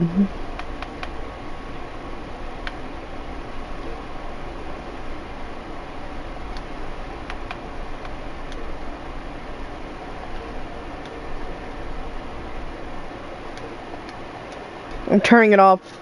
Apart from fucking the hell. swordmaker, his servant, and the one who wrote this all down, the records also mention a kabuki mono. This seems to be an Inazuman word for an eccentric stranger. Someone who dresses funny or acts in an unusual way. That's right. Akaba's teacher has spent quite some time researching these events on the ground. This kabuki mono lived in Tatarasuna for a while before disappearing without a trace. And shortly afterwards, as Akaba mentioned, things got pretty ugly. So first this strange person goes missing, then a murder happens? Seems kinda fishy to Paimon. Yes, my thoughts exactly. So I helped out too. I asked everyone I could think of if they knew anything about what happened back then. And wow, did I get lucky! Stop shouting! This part's important. I just wanted to make it stand out. It just so happens that a friend of mine works at the government records office. He looked into it for me, and I can now confirm that all the aforementioned individuals did, in fact, live in Inazuma over 400 years ago. Holy shit. Even back then, Tatara Suna was already at the center of Inazuma's smelting industry. The man in charge was a government official named Niwa. Curiously enough, it seems like he went missing too. Of course he did.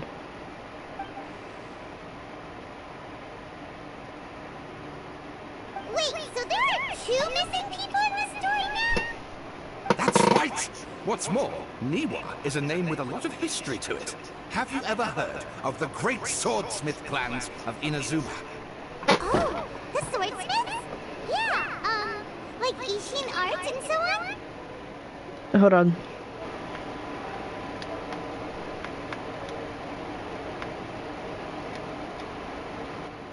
There's nothing there, but okay. Wow, yes. You really know your stuff. That makes things easier. So basically, this Niwa was a distant relative of the Kaidahara clan, the last practitioners of Ishin art. Something then seems to have happened in the Kaidahara clan, leading to their downfall. I don't know the details, but taken in light of everything else going on around that time, it makes you wonder whether it's all connected somehow. The Kaidahara clan? Sawada, you left out the biggest detail of all. Where's more? Oh, yes, of course. How could I forget? Brace your minds, ladies and gents, for they are about to be blown. Or maybe you won't believe your ears. I wouldn't blame you, of course, because in all my years as a writer, this is by far the most. Oh my god. Get to the point, for Pete's sake. According to information acquired by Akaba's teacher, the Kabukimono was not a human, but a puppet. Ha! A puppet?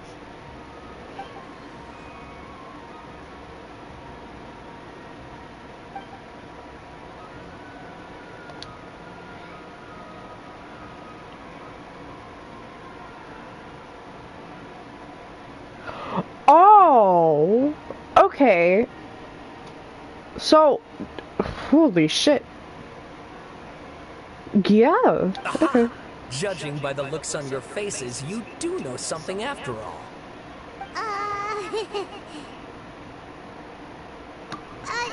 No! Paimon just meant, how creepy. The way you described it makes it sound like a ghost story. I agree, it does. But considering that non-human races in Inazuma are by no means uncommon, spooky events are to be expected. And that's exactly what my book is about. Please, take a look. Holy shit, that's a lot of fucking shit. I am not reading all this. Oh my fucking god. If y'all want to read this, go somewhere else. I know, but it brings up fucking Skara's history and shit and whatnot. And more lore about him. But I don't care. And please read my essay draft as well. Oh my god. Holy shit. Yeah, go somewhere else to read this. I fucking hate reading shit. Wait, what? Okay, I can't fucking read essays, man. Why are there numbers? You don't even have a fucking... Oh my god. Holy shit. Okay, first of all, you can't call that a fucking paragraph. That's a paragraph. That's not.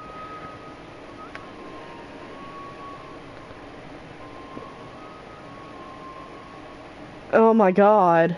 Wait. Okay. Well, of course. Shit. Sawada was encouraging me to follow his more creative approach, but I think essays should be grounded in facts. I don't think explaining everything away with mysterious forces will cut it. Oh, how about if I plug the holes in Sawada's narrative with political intrigue? Like, I could put a turf war between rival factions at the center of the whole series of events. Man, I don't know. You want to just make stuff up? Pretty sure you've gone from essay to guessay there. Akaba, look. Your teacher has researched this extensively. I've reached out to everyone I could think of. Whatever information we have now is all that there is to know. This is as much detail as you're ever going to get. Besides, if there really was a political power struggle going on at anything like the level you seem to be suggesting, what hope would we ever have of finding out the truth? Good point. Okay, back to the drawing board, I guess. Give me some time. I need to find a new angle on this. We have some other stuff to do, so we'll have to say goodbye for now. Good luck with your essay! All right, thank you. If you find out any more info about all this, please do let me know. Thanks so much. Yeah, it's called writing a better essay because that one sucked. What the fuck would you number paragraphs? I get it's that better be a fucking rough draft. So, that thing they were talking about, it has to do with the balladeer, doesn't it? Hell yeah. Okay, then, even if we did know something about it, we probably couldn't share it with them, huh? After all, we kicked his butt and got him locked up. Information about people like that is usually super confidential, isn't it? If you ask Paimon, Akaba should just pick a different topic. There must be as many essay topics as there are trees in the forest. There's no point in...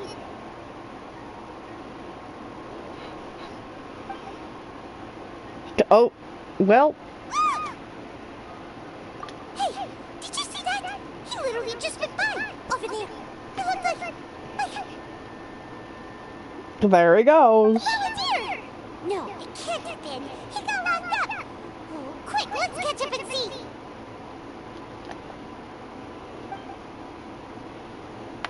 Well, that was quick. Damn. Speaking of the devil.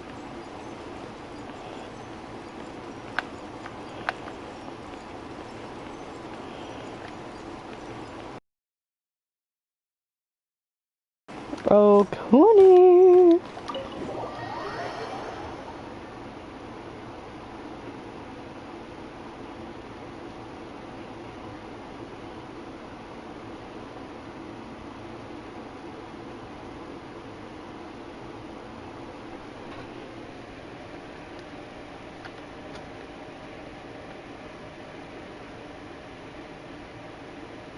Okay, I don't know why the fuck I called him Kuni there. Even though that's like somewhat his name, somewhat not. It's more of a nickname. This is Kuni Katsushi. I definitely did not pronounce it correctly. Traveler, Paimon, there you are. Nahida, bad news. We just saw the balladeer strolling around in public. Did he escape or... Ah, it's him! Sure enough, you're here. Hey! What are you doing in the sanctuary of Surasthana? Aren't you supposed to be laughed at? I know you must have a lot of questions. Please, allow me to explain. It was my idea to set the balladeer free. We made a deal, and he's gonna do some investigation in Yermansoul for me. A deal? You sure you trust this guy? What did you expect? Why do you think Sumeru would keep me around otherwise? Or maybe killing me is all you can think about. But if that's the case, why haven't you done it already? Don't flatter yourself. It was... Nahida said there's still some mysteries in you to figure out. Ah, so if it were up to you, you'd finish the job? Guess I had you all wrong. There I was thinking you were just getting cold feet. Well, that escalated quickly. Not a good start. Could I ask you all to please calm down? But Paimon's worried about you, Nahida. Don't let him trick you. It's not every day you see people questioning the God of Wisdom's judgment.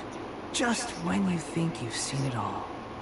Don't you dare try to drive a wedge between us! As long as the terms are reasonable, I don't think there's a problem in making a deal. Even with the balladeer. Why is he wearing sandals with socks? I, for one, have no reason to doubt you. Considering you even struck a deal with the doctor. I forgot about that. Yes, one in which I gained valuable information. You'll come to understand more about that in the fullness of time. The balladeer's power was all but completely spent after your battle. He's no longer strong enough to be a strategic threat to us. That puts him in quite a precarious position. Plus, he's a former harbinger with knowledge of many of the Fatui's sensitive secrets. Being stuck here in Sumeru could make him a sitting duck, depending on how the Fatui plan to respond. Wait a second. Farmer? You mean he's not a harbinger anymore? I take no pleasure in saying this, but it seems as if the doctor had no intention of welcoming back a loser, so... Sometimes it's you using them, other times it's them using you. Most human relationships are this way. Certainly all the stable ones are. That's how it was between me and the Fatui, and also between each of the Harbingers. So as long as you have some value to offer, nobody will ever abandon you. But after recent events, even I have to admit that I'm not worth quite what I used to be. Well, if the Fatui are gonna reevaluate my utility, I need to have a backup plan for myself. As we discussed, I don't like causing harm to living beings, and you said you need protection. So, why not join forces with us? I think these two have made their objection to that idea fairly clear, don't you? And they're your friends, so I guess you'll be siding with them. Yeah, obviously! Nihira, don't listen to him! Then let's put that discussion to the side for now. We still have time. Today can be a trial run. Where we go from here will depend on how well we manage to cooperate today. All right, then I'll do what we agreed. Good. Go now, and keep in touch. Nihira, are you serious about this? Yes. I have my reasons for this decision. In fact, I'm largely doing it for your benefit. Yes. As I told you once before, there's information about your twin in Irminsul. Oh, yeah. Actually, that's the whole reason we came to see you today. So, you have an update on that? You may remember me mentioning that the Fatui had not included your twin's details in the Descender category. This is an extremely important point. It's possible that the Fatui have other information that even I don't know about. And since the Balladeer used to be one of them, he'll be better acquainted with this information than I am. He was granted the power to connect with Irminsul when he almost became the god of a new era. Even though he no longer has the Gnosis, some traces of its power remain in his description. Sifting through all of it without knowing what to look for would take too long, even for me. So I asked the Balladeer to search in Irminsul for any information about the Descenders. He's more familiar with this kind of information, and should be able to find it more quickly. Exactly! Or what if... Paimon just doesn't trust him! He's treated us as enemies every time we run into him! I understand. But sometimes, everything is dictated by which side you're on. How things will go in the future depends on what information he brings back. And Traveler, I know what your heart desires most of all. Our minds have connected several times before. There is a corner of your heart reserved for an intense longing. A feeling of being all alone in the dark, searching for the one candle whose light still burns. Oh, As shit. Sumeru's deity, it is my responsibility to be on guard against the Balladeer. But as someone who counts you as a friend, I want to do something for you. Oh, Nihira. If this deal with the Balladeer can give you the answers you've been longing to find, then it's worth it. It's my pleasure, really. You're Sumeru's hero. You've more than earned it. Paimon's still worried about this idea. Is there anything we can do to help? I was going to contact you about that, but then you suddenly showed up on your own accord. Seems like we have a telepathic connection. In fact, I was going to ask you to supervise the Balladeer on my behalf while he carries out the task I assigned. Even though he only has a fraction of his full power left, that's still a fraction of a former Harbinger. If you could accompany him, it would put my mind at ease. Of course, I'll be there to help guide you through Irminsul from the outside. Great, thank you. Prepare yourselves. I'm going to transport you into Irminsul.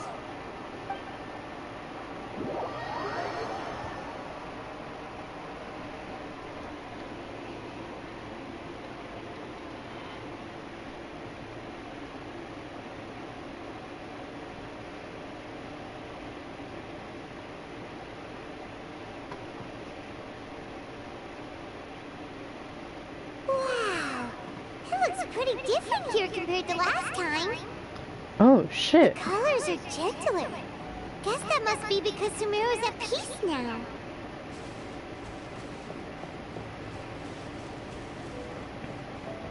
Butchie. I need to stop. Look at that.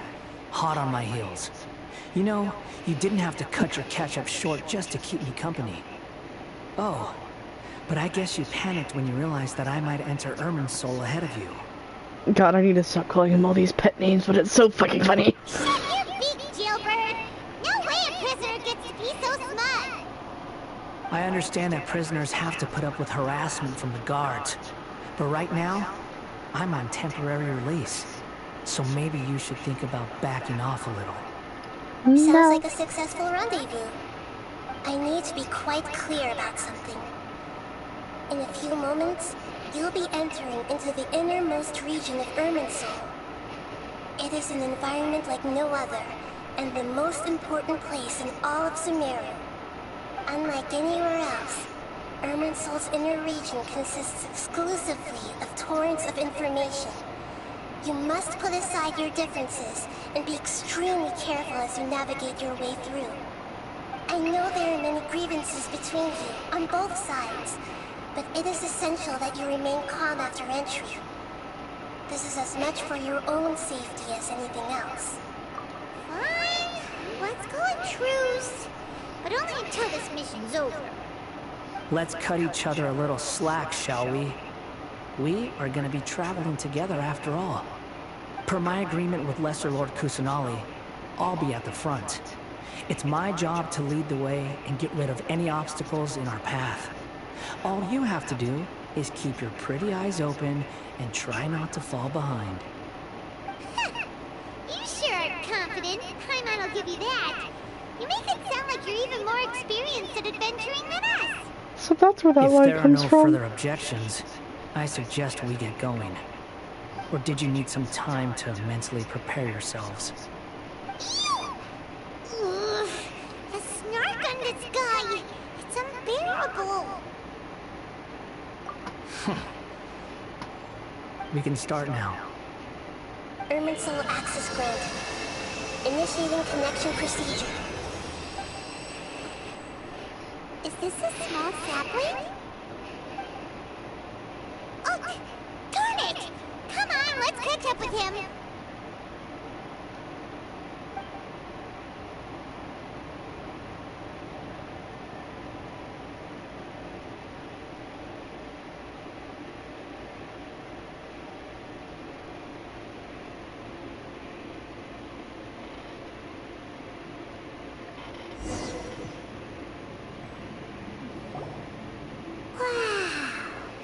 So this is the inside of Irminsul. Ooh. Paimon's never seen anything like this. And it feels like a sacred place. Irminsul is closely intertwined with the entirety of Teyvat. Every bit of information flowing here means something. Pick your jaws up off the floor. It's time to go. Why is it that Paimon just wants to do the opposite of everything he says? Lesser Lord Kusanali, we will now proceed to the heart of Irminsul. Can you still sense where the heart of Irminsul is? Yes. Permission to begin searching for information there? Permission granted. Go ahead. Let's go. Stay close. Don't go running off. Hey, so... say we did go running off in here. What would happen? What are you smirking at? I was just imagining the look on your travel companion's face if you went and got lost. Anything's possible in here. You can't rule anything out. So if you want to stay safe, your best option is to stick close to me.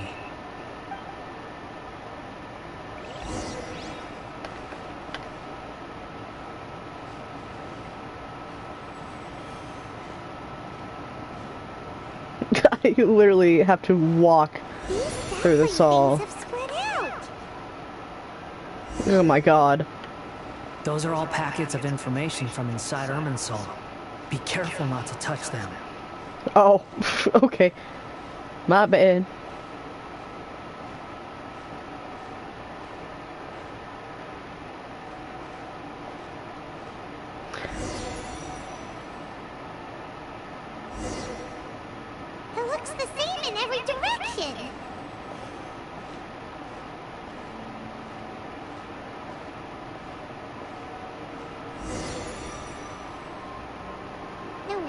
he mentioned about getting lost.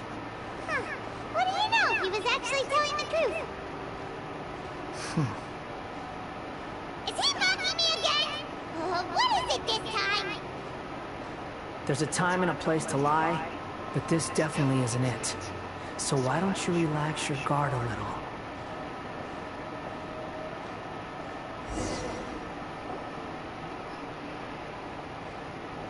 We're here.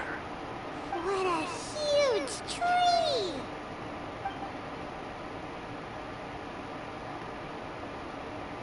Lesser Lord Kusanali. Good, we made it. Are you ready? Ready when you are. Then please begin. Preparing to access cognitive currents. Establishing waypoint. The Balladeer's actually doing what Nahida tells him. Guess he must want to stay alive.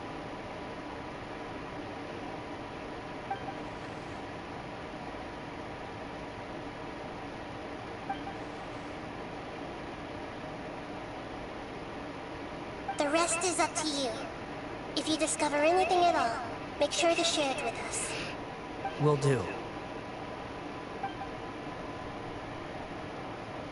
Huh. For once, we're the ones with nothing to do. Traveler, Paimon, would you like to talk?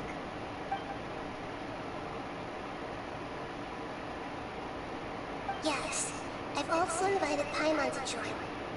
Huh? What the? We can talk to each other inside our heads?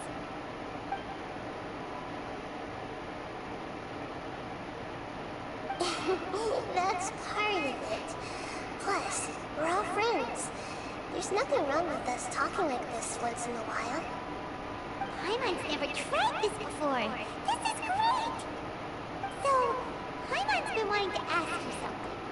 Don't you think the Balladeer's a bit of a walking contradiction? He's always talking back, but he seems to listen to what you say.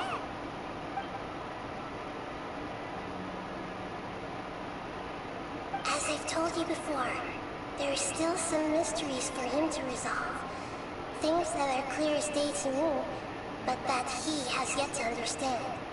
Perhaps today will be the day that he finds some answers.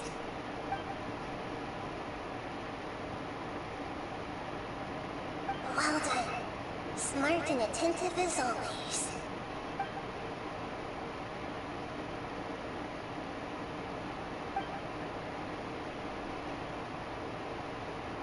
So, you made contact with that part of his mind. Well, it's true. Betrayal turned the Balladeer into the person he is today. Huh. Paimon got nothing to get under that guy's skin. Turns out, he can get hurt and angry just like anyone else. Everyone has a history, Paimon. Even if you're a puppet created by the Electro Archon. Speaking of puppets, we ran into two people at the Academia today talking about an essay. Turns out their topic was about the Tatarasuna incident. Nahida, do you know anything about that?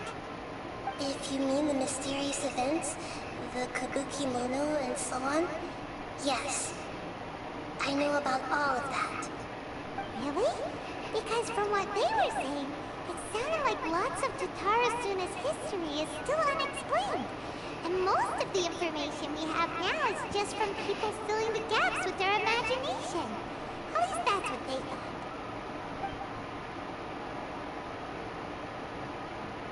Oh? How interesting. Those two managed to deduce quite a lot through guesswork alone. So the guessing got it right? Well, they guessed right about one thing. Tatarasuna was sabotaged. Must be a riveting conversation you three are having.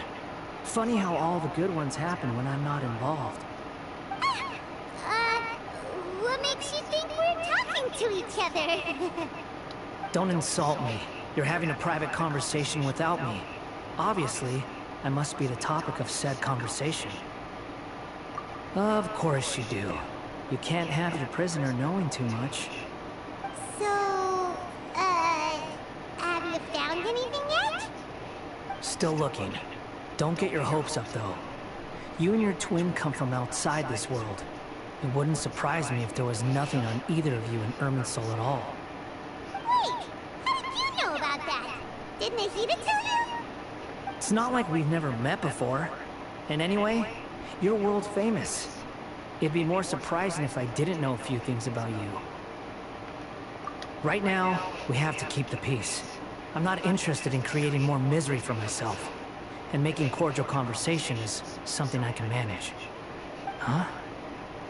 Wait. This light. It looks similar to those saplings. What could it be? Anonymous data. Hey, don't you forget the agreement. You have to share it with us. Shh. Just wait. Mr. Niwa, are you certain this is worth the risk? We are talking about Tatara Suna's furnace, after all. It may not pay to act rashly. There's no one else who can enter the furnace. It has to be me. Is that so? Well, since you insist. It's...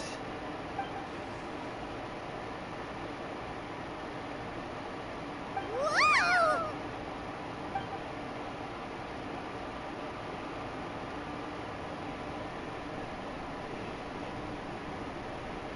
I have been in Tatara Suna for some time now. You have shown me great hospitality, as has Mikoshi Nagamasa, and indeed, everyone else. Under your leadership, Tatara Suna is a warm, welcoming place, like a giant village.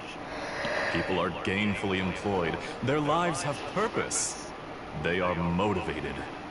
As I understand, the Raiden Shogun has, in recent years, eliminated much of the evil that plagued Inazuma. As for Tatara Suna, it was originally established as a means of safely disposing crystal marrow. The forging industry with crystal marrow as a raw material has since flourished, giving rise to generations of swords. Hold on, it's loading. Okay. Skills, blood, dreams. Every smith brought into this trade looks to find their purpose between steel and blade. That is why you accepted the proposal brought to you by myself and Akame. Yes, well, were it not for you coming to Inazuma and happening to make Akame's acquaintance, the two of you never would have joined forces. And he would be the first to admit that there's no way he could have revolutionized our forging process like this on his own. At least not on the same timescale. You allowed Akame to take all the credit for a method that you jointly developed. He sold it to me, and now every piece of ore here is smelted using the new technique. Even now, you remain one of Tatara Suna's key consultants, working right here alongside us. I believe it is you, sir, who are truly responsible for the changes in our manufacturing and forging methods. You flatter me. From the outset, I saw much that was commendable in the forging industry of Inazuma. And it has been my great honor to befriend you all. So you say, Escher. But is this really the truth? My good sir, what do you mean? I tried to resist thinking it was all connected. Because I didn't want to speculate. And I didn't want to believe that things could turn out this way. What have we gained from adopting your new technology? Ominous black smoke? Mounting production problems? Worker fatigue and casualties are up and continuing to rise at an alarming rate. And recently, as you well know, someone died because of that strange filth inside the furnace. We've kept the truth from spreading outside, but still, I suspect you understand it better than I do. None of the people who went out to get help have come back. Now, our mutual friend, the Kabuki Mono, is taking the Golden Feather to Narukami Island to seek an audience with Shogun. This is our last hope. But that doesn't faze you, does it, Escher? Nothing does. Otherwise, why would you still be standing there with that smile on your face? I'm just surprised that you finally chose to be so sincere. I'm sure you've been harboring these suspicions for quite some time.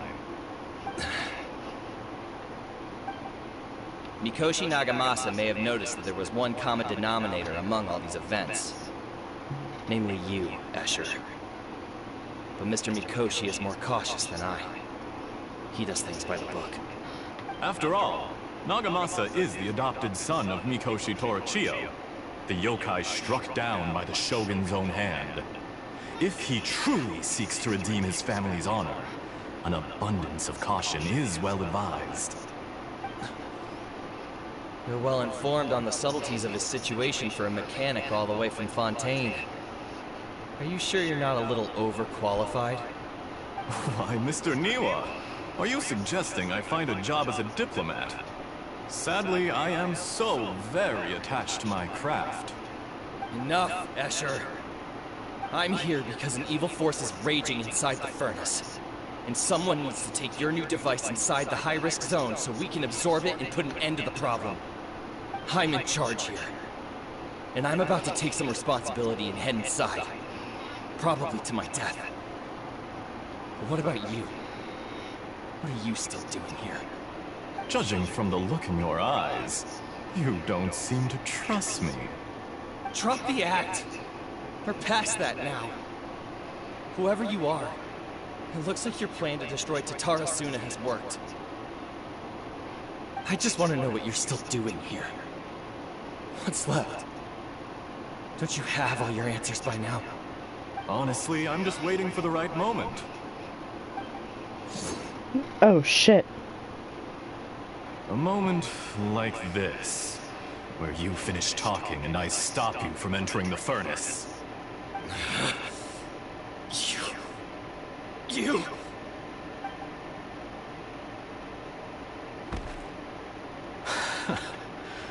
You're a little smarter than I initially gave you credit for. I thought I'd disguised myself exceptionally well, at least for the first few days. But to my surprise, you had your people look into my background right from the start. It's a long journey from Inazuma to Fontaine, but that didn't stop them. Eventually, they managed to confirm that Escher was an alias, and that I was not from Fontaine at all.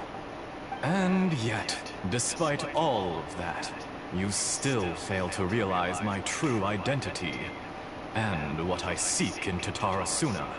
Did you really think you would be able to see through my plan? I'm sorry? Dottore? If you kill me, there's no one who can get inside the furnace. So you're really going to destroy this place? Is that it? Oh, but you're quite wrong.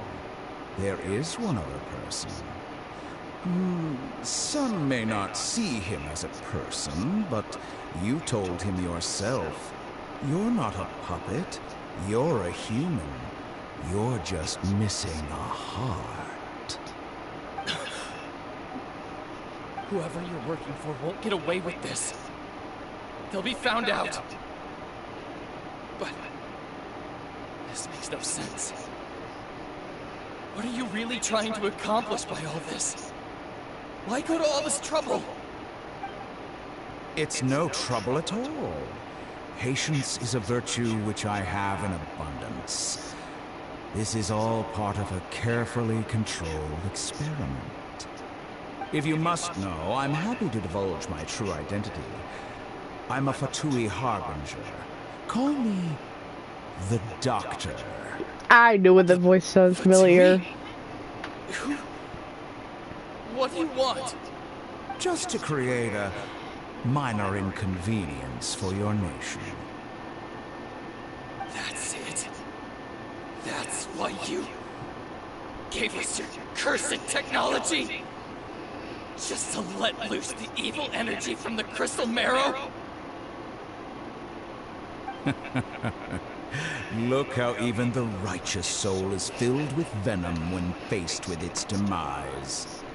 My device functions precisely as you say. It is the only chance you have of preventing a catastrophe and keeping the truth from the outside world. However, I did not make it with you in mind. It is easier for a person to be possessed by evil spirits when they are filled with hate. So give in to your fury. I want to see what happens when a malevolent heart is placed into an unsuspecting puppet. Make no mistake, even without you, that pure, innocent puppet would only end up being used by someone else instead. What other reason would a human have for befriending one who is not of our kind?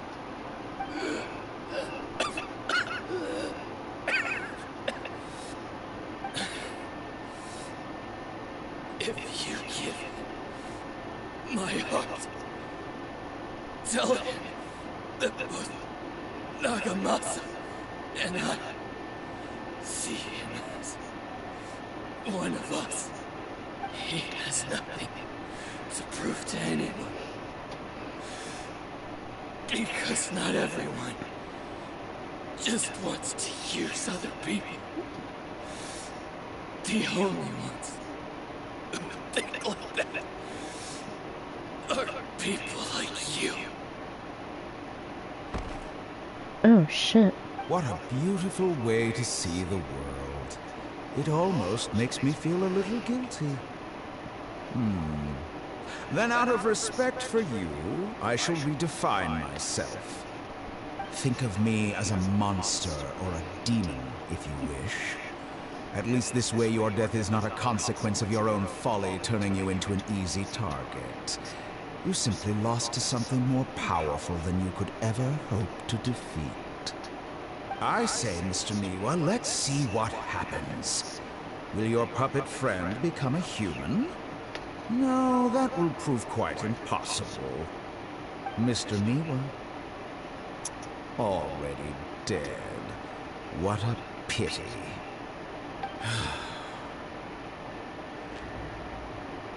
Jester, I have completed the task you gave me. Creating a gap and infiltrating Inazuma's inner workings. What fun it was. I'd like to introduce a puppet to you. If he proves useful, let's make him our newest comrade.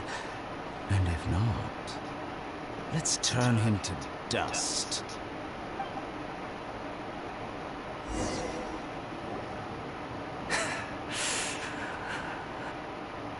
Oh shit.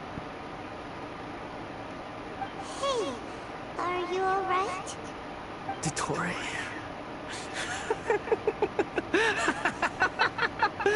Dottore!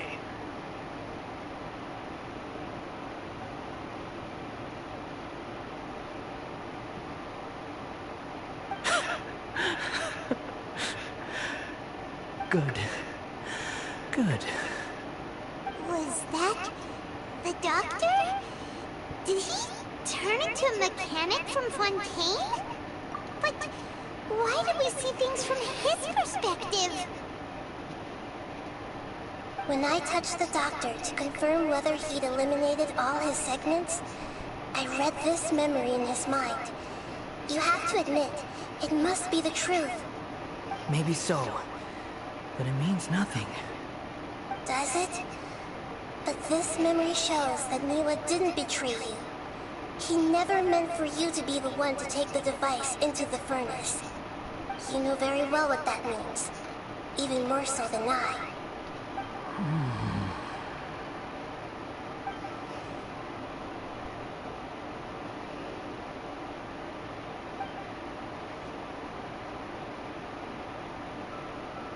Let's give him some space.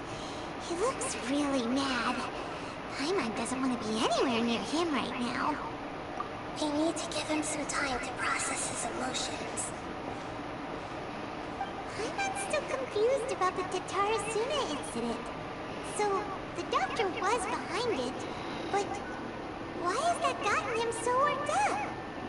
Nobody has ever deceived you like that, Paimon. It's natural that you find it difficult to understand. Perhaps you needed to learn this someday. So now you have the complete picture. Katsuragi took the Kabuki Mono to live with the people of Tatarasuna. Later, The doctor showed up, disguised as a mechanic from Fontaine. And that's when the trouble began. It was all a horrific experiment planned by the doctor. Everything he did was just to plant seeds of disaster in Inazuma that would bear fruit in the future. Of all the unwitting participants in the doctor's experiment, the balladeer became the main test subject. After the events you just saw in that memory, the doctor put Miwa's heart into the device and handed it to the balladeer. Then, he instructed him to enter the furnace and absorb all the filth caused by the smelting process. The load was far beyond what he expected, but the balladeer survived. He left the furnace in sheer exhaustion and said to the mechanic, "This device seems to have protected me. What's in it?" The mechanic answered, "Miwa fled this place for fear of punishment, but he left you a gift. He said it's the one thing that you've been looking for." He took it straight from the chest of one of his innocent servants. The mechanic removed the withered heart from the device as he spoke. The balladeer was stunned that such unthinkable cruelty had brought him the thing he'd been longing for his entire life. A heart acquired through cold-blooded murder is a cursed thing, but it had protected him from the filth. He thought Miwa had completely betrayed him, and yet this very betrayal had ensured his survival. Overwhelmed with anger and sorrow, the balladeer threw the heart to the ground and left Tatarasuna without looking back. Holy moly.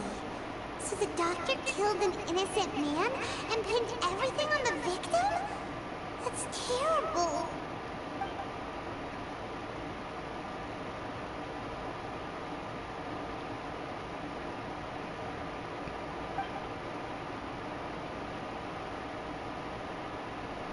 Yes. Only if he understands this can you choose a new path forward.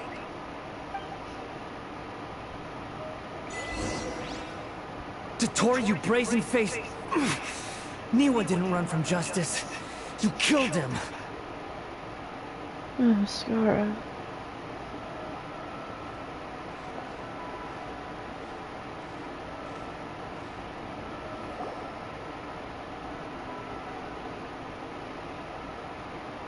Shall we see how he's doing?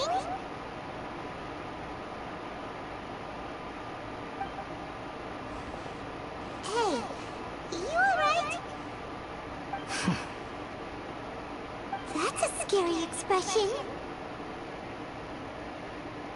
Are you worried about me? If we didn't have such a history, I'd almost think that qualifies me to be your friend. It won't. I'll keep my end of the deal. Hey, are you investigating the stuff we want to know about? That's why we're here. But unfortunately, there's no information about the Descenders in Irminsul. Even if you can't find anything, that seems to confirm it. Irminsul does not keep records on the Descenders. Anyone who comes from beyond this world is not counted as part of Teyvat. Oh, does that mean we have to leave empty-handed? Don't thank me just yet. You look really upset. Well, since Irminsul was a dead end, I guess I can share some other info that might interest you. Huh? About what? The reason why there are records about your brother in Irminsul. It might have something to do with Conria. Apparently, Conria was his first destination when he arrived in this world. Plus, he only came to this world because the heavens responded to the summoning. The heavens responded? The Jester told me this himself. You can take his word on this. He was a royal mage in Conria, and lived with your brother for a time. Hello? I don't know the details. It's up to you whether you want to believe me. All I can say is, I wouldn't lie to you about this. Did you get all that, Lesser Lord Kusanali?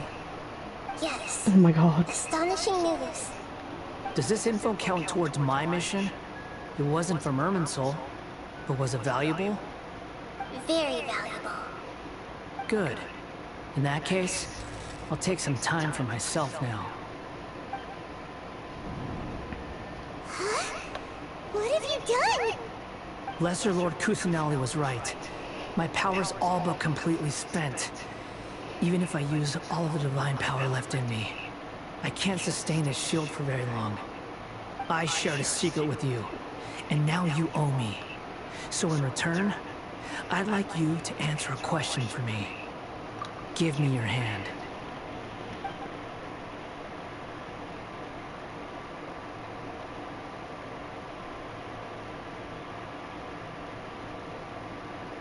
Can you hear my voice inside your head?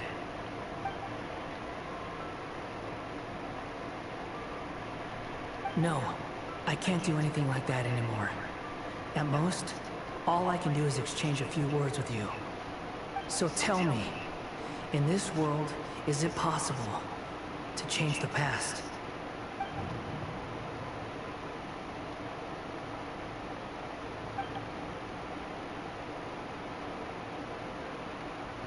Done. Huh? What the? What happened? Paimon only saw you hold hands for a second. Nothing. I was just thanking her for helping me.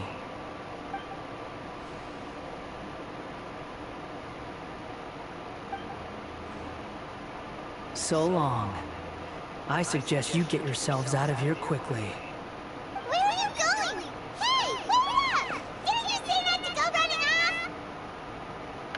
off? Fast reaction time. But I don't think we'll be seeing each other again. From this day forth, the names Balladeer and Kabukimono will cease to exist. Those who died in Tatarasuna because of me deserve another chance at life. Hey, Balladeer! Don't do anything stupid! You know, I never did like insects. Hordes of the puny things swarming together can be a real nuisance. And I enjoy nothing more than to stamp them out like the pests they are. But if a colony of harmless ants isn't threatening anyone, I guess they deserve to be left alone. Luckily, everything can be set right. It's time to solve this once and for all. Balladeer! Balladeer! Uh-oh, he disappeared. Come on, we've got to find him somehow.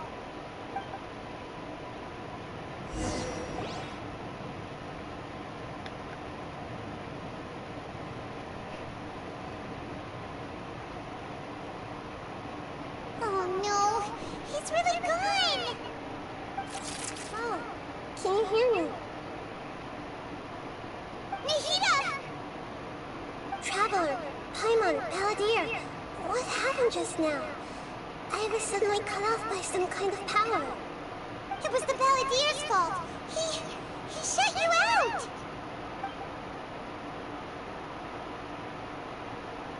I didn't think he'd be capable of something like that with so little power left. Did he keep some of his power hidden when he was defeated? Or did he achieve something beyond his abilities, and it took everything he had? Where the heck did he go? Ugh, it's all our fault. They were supposed to keep an eye on him. Sorry, Nihida. Don't be. It's not your fault. Please, let me handle this from here, even though I'm not sure I can solve it. We're running out of time. Follow my lead and get out of Irminsul as soon as possible.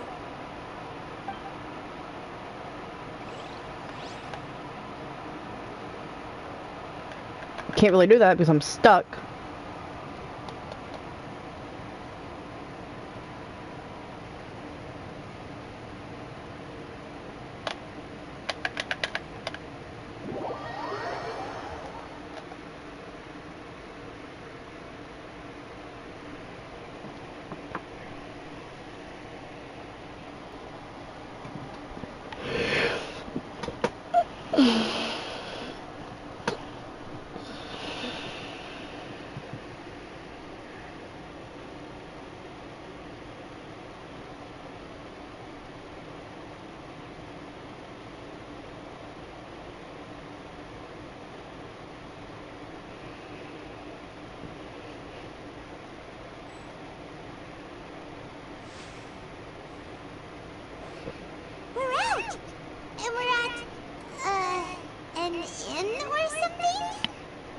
this is an emergency. I'll have to ask you to stay here for now. Everything's arranged, and nobody will disturb you. I'm sorry, but this isn't something I need your help with. Leave this one to me. An emergency? How bad is it? Nagita, will you be okay? Don't worry. If my assessment is correct, though there may be some minor disturbances, it won't lead to a disaster. Please rest and recover your strength here until I say it's safe. Her voice is gone. Paimon can't shake the feeling that something really big has happened. What do you think the Balladeer meant? And why did he suddenly grab onto you before?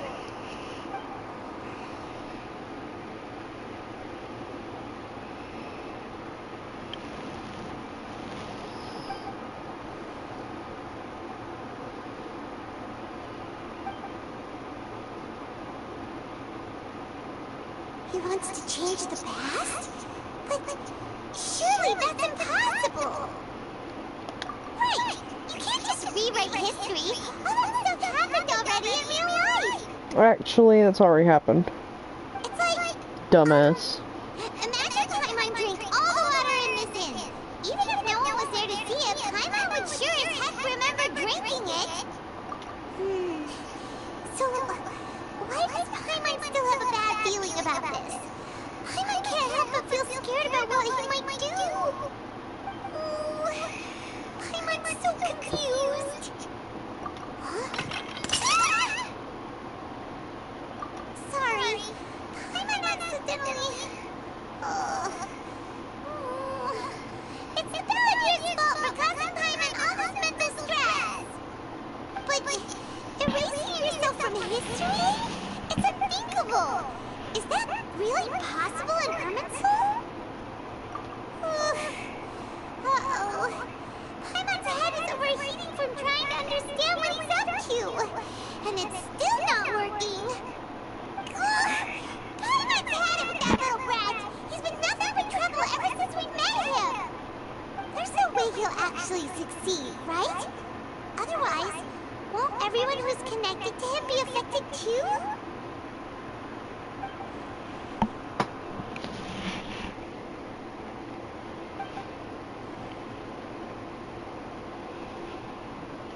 There's nothing we can do about it at this point. Hey, have you got any ideas on what we should do next? Seems like now there's nothing left for us to do but to go to sleep. But Paimon's still so worried. Paimon won't be able to sleep a week tonight. So, how about, we list all our favorite foods to take our mind off things? Heck, if that doesn't work, Paimon's probably gonna collapse of anxiety here. Alright, Paimon will start. First dish. Munchkin grilled fish. Oh, and chicken mushroom skewers. Tea break pancakes, cream stew, sauteed matsutake, and Korean chili chicken, almond tofu, satisfying salad. Oh, also Adeptus Temptation, golden shrimp balls, triple layered consomme, lotus seed and bird egg soup, and...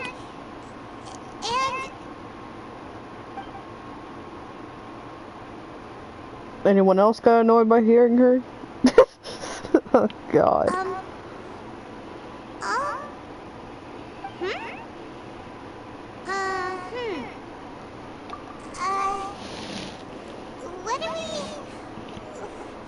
What was Paimon supposed to be doing just now? Paimon was, talking? Huh. Paimon suddenly can't remember what she was talking about. What was it again? The Balladeer? Is that a food too? Huh. Weird name though. Oh shit.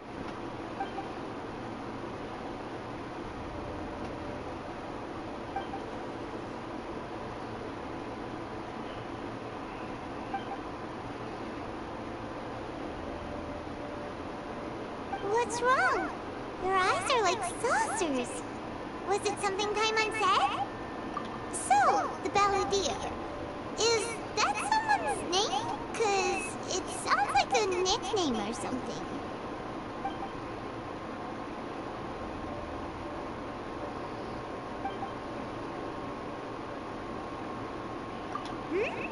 Okay, sure. Where are we going? Fine by Paimon, but is everything okay? You're acting like this is an emergency.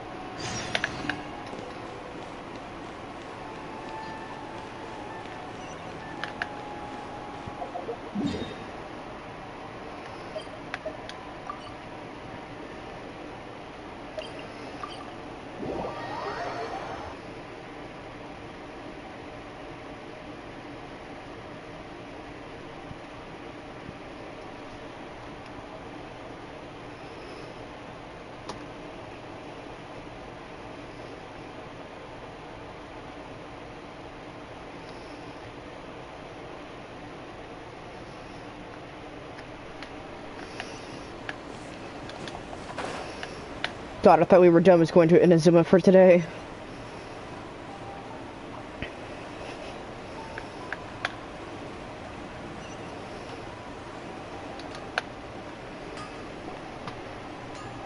We made it! The Amanuma Smithy! Ah, it's been a while. Of course. Go ahead.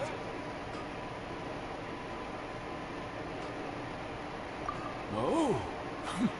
Now there's a question I wasn't expecting. Very well. I'll tell you what I know once more. The once renowned Raiden Gokuden, comprised of 5 branches. Amenoma, Futsu, Ishin, Hyakume, and Senju. The art of forging practiced by these 5 clans was first taught to them personally by the almighty Shogun. Over time, the 5 branches diverged from one another as generations of bladesmiths honed and perfected their craft until they became 5 distinct traditions. Most of the great swordsmith clans of old have since fallen into decline, and for a long time, only the Amenoma branch kept its art alive. But fortunately, Kaedehara Kazuha recently returned to Inazuma and took up the mantle of the Ishin art. Now, 2 clans remain of the original Gokuden 5. If my memory serves me right, you yourself were present when he forged the Ishin blade. Oh, yeah, we were! Paimon remembers that now. They learned a bit about the decline of the Raiden Gokuden then, too. It seems like such a shame. That, my friends, is a tragic tale indeed. And this is why I had to do fact, his story quest first. This was not made known to me for most of my life. All these years, I knew of those great clans' demise, but never the cause. Only recently, when the question was on my mind, did I ask Kaedehara Kazuha about this. He told me that, as we are both heirs to a branch of the Raiden Gokuden, it was right that I should know the truth.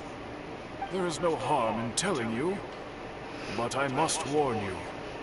It is a dark and sorrowful tale.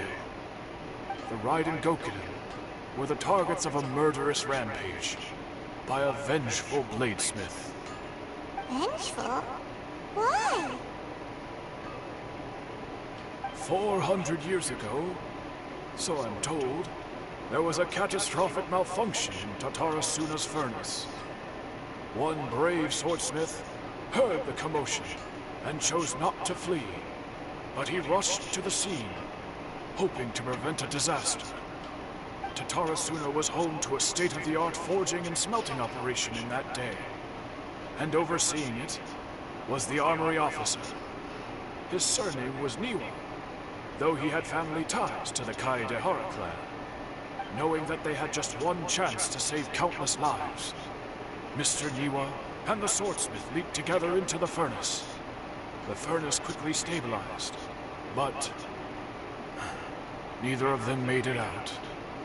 The smith's death, though heroic, dealt a devastating blow to his family's fortunes. His orphan son was left to fend for himself, and grew up deeply resentful at the world. In his heart, the whole of Inazuma was culpable in his tragedy. He hated the almighty Shogun for her apparent indifference towards his father's death, and he hated everyone who had done nothing to try and save him. Powerless and destitute, the only legacy he had to pass on to his children was his hatred. Generation after generation bore this grudge, living in utter misery. Alas, if only the story could have ended there. But 100 years ago, the then head of this family reached the end of his wits. He could bear their fate no longer, and yet he could do nothing to change it. Finally, he made a drastic decision to take revenge on the Raiden Gokuden. In doing so, he sought to vent his pent-up anger and shake the very foundations of Inazuma's forging industry. In his fury, he murdered indiscriminately, killing even bladesmiths from the Hyakame clan which he belonged to. His goal was absolute, the devastation of all of the Raiden Gokuden. But when he came to the Kaedehara and Kamisato clans, his killing spree came to an abrupt end. He failed to catch them unawares. They fought back, fiercely, and they did not spare his life. That is why the Kaedehara clan and their Ishin art survived that day.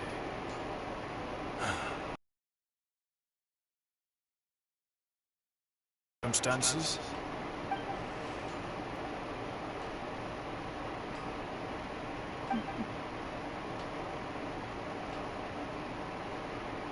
Was there anything else you wanted to ask? Kazuha? Why, yes. Just yesterday, in fact. We spoke for a while over some tea. He seemed well.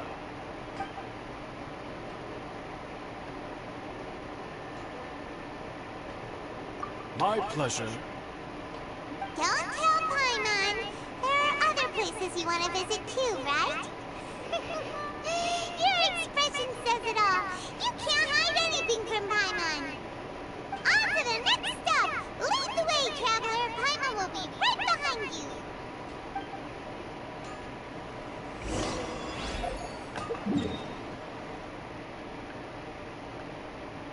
I currently try to see if everyone still fucking exists correctly, and Scary just gotta fuck up the entire timeline.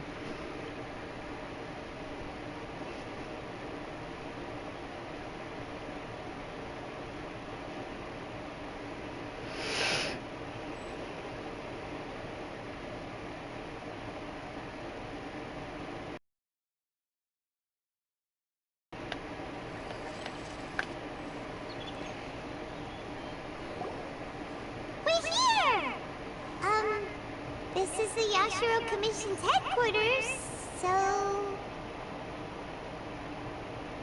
Traveler, it's been a while. If you're looking for the Commissioner and Miss Kamisato, I'm afraid your timing is unfortunate. They're not here right now. Are they out on business? The Commissioner is out on business, and Miss Kamisato is standing in for some meetings in the Commissioner's place. If it's urgent, you're welcome to wait inside until they get back. What do you think? Shall we go in?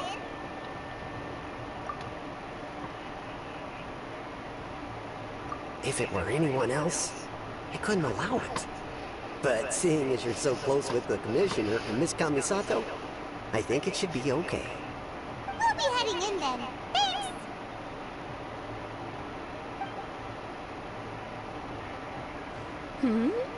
Hello, dears. Is there something you want to say? Of course, traveler. Yes, I know who you are. Miss Kamisato has told me about you. What would you like to know?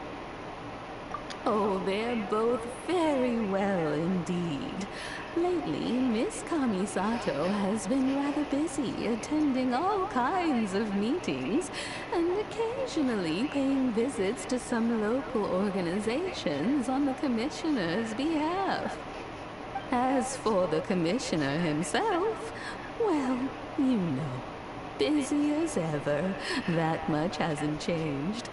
Although, he does seem to be in a rather good mood these days. So pretty much business as usual in the Yashiro Commission, huh? Very much so.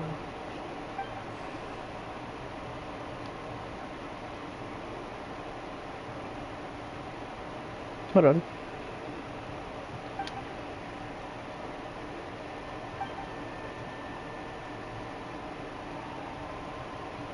Well, got any more questions?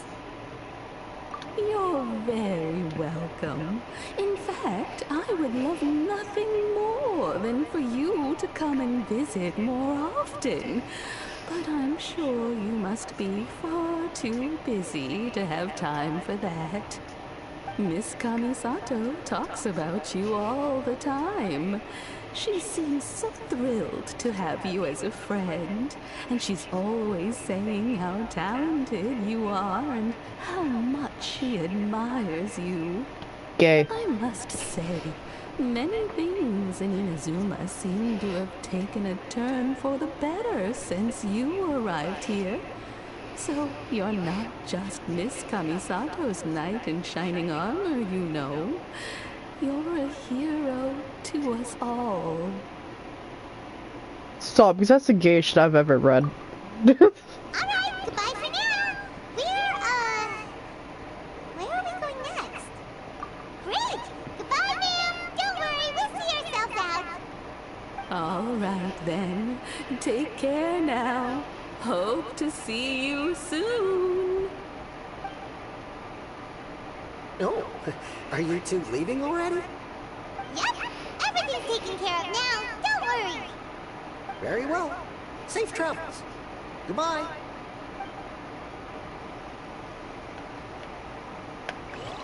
Wait a minute.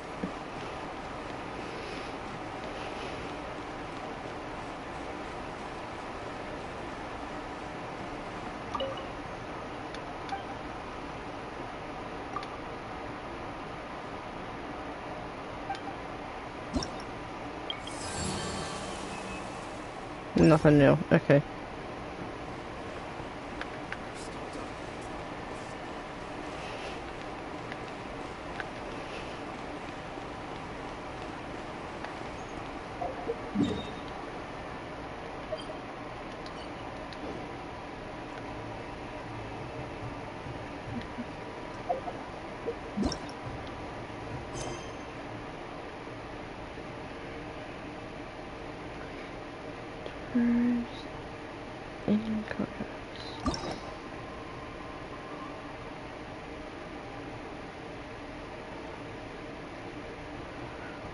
Fuck.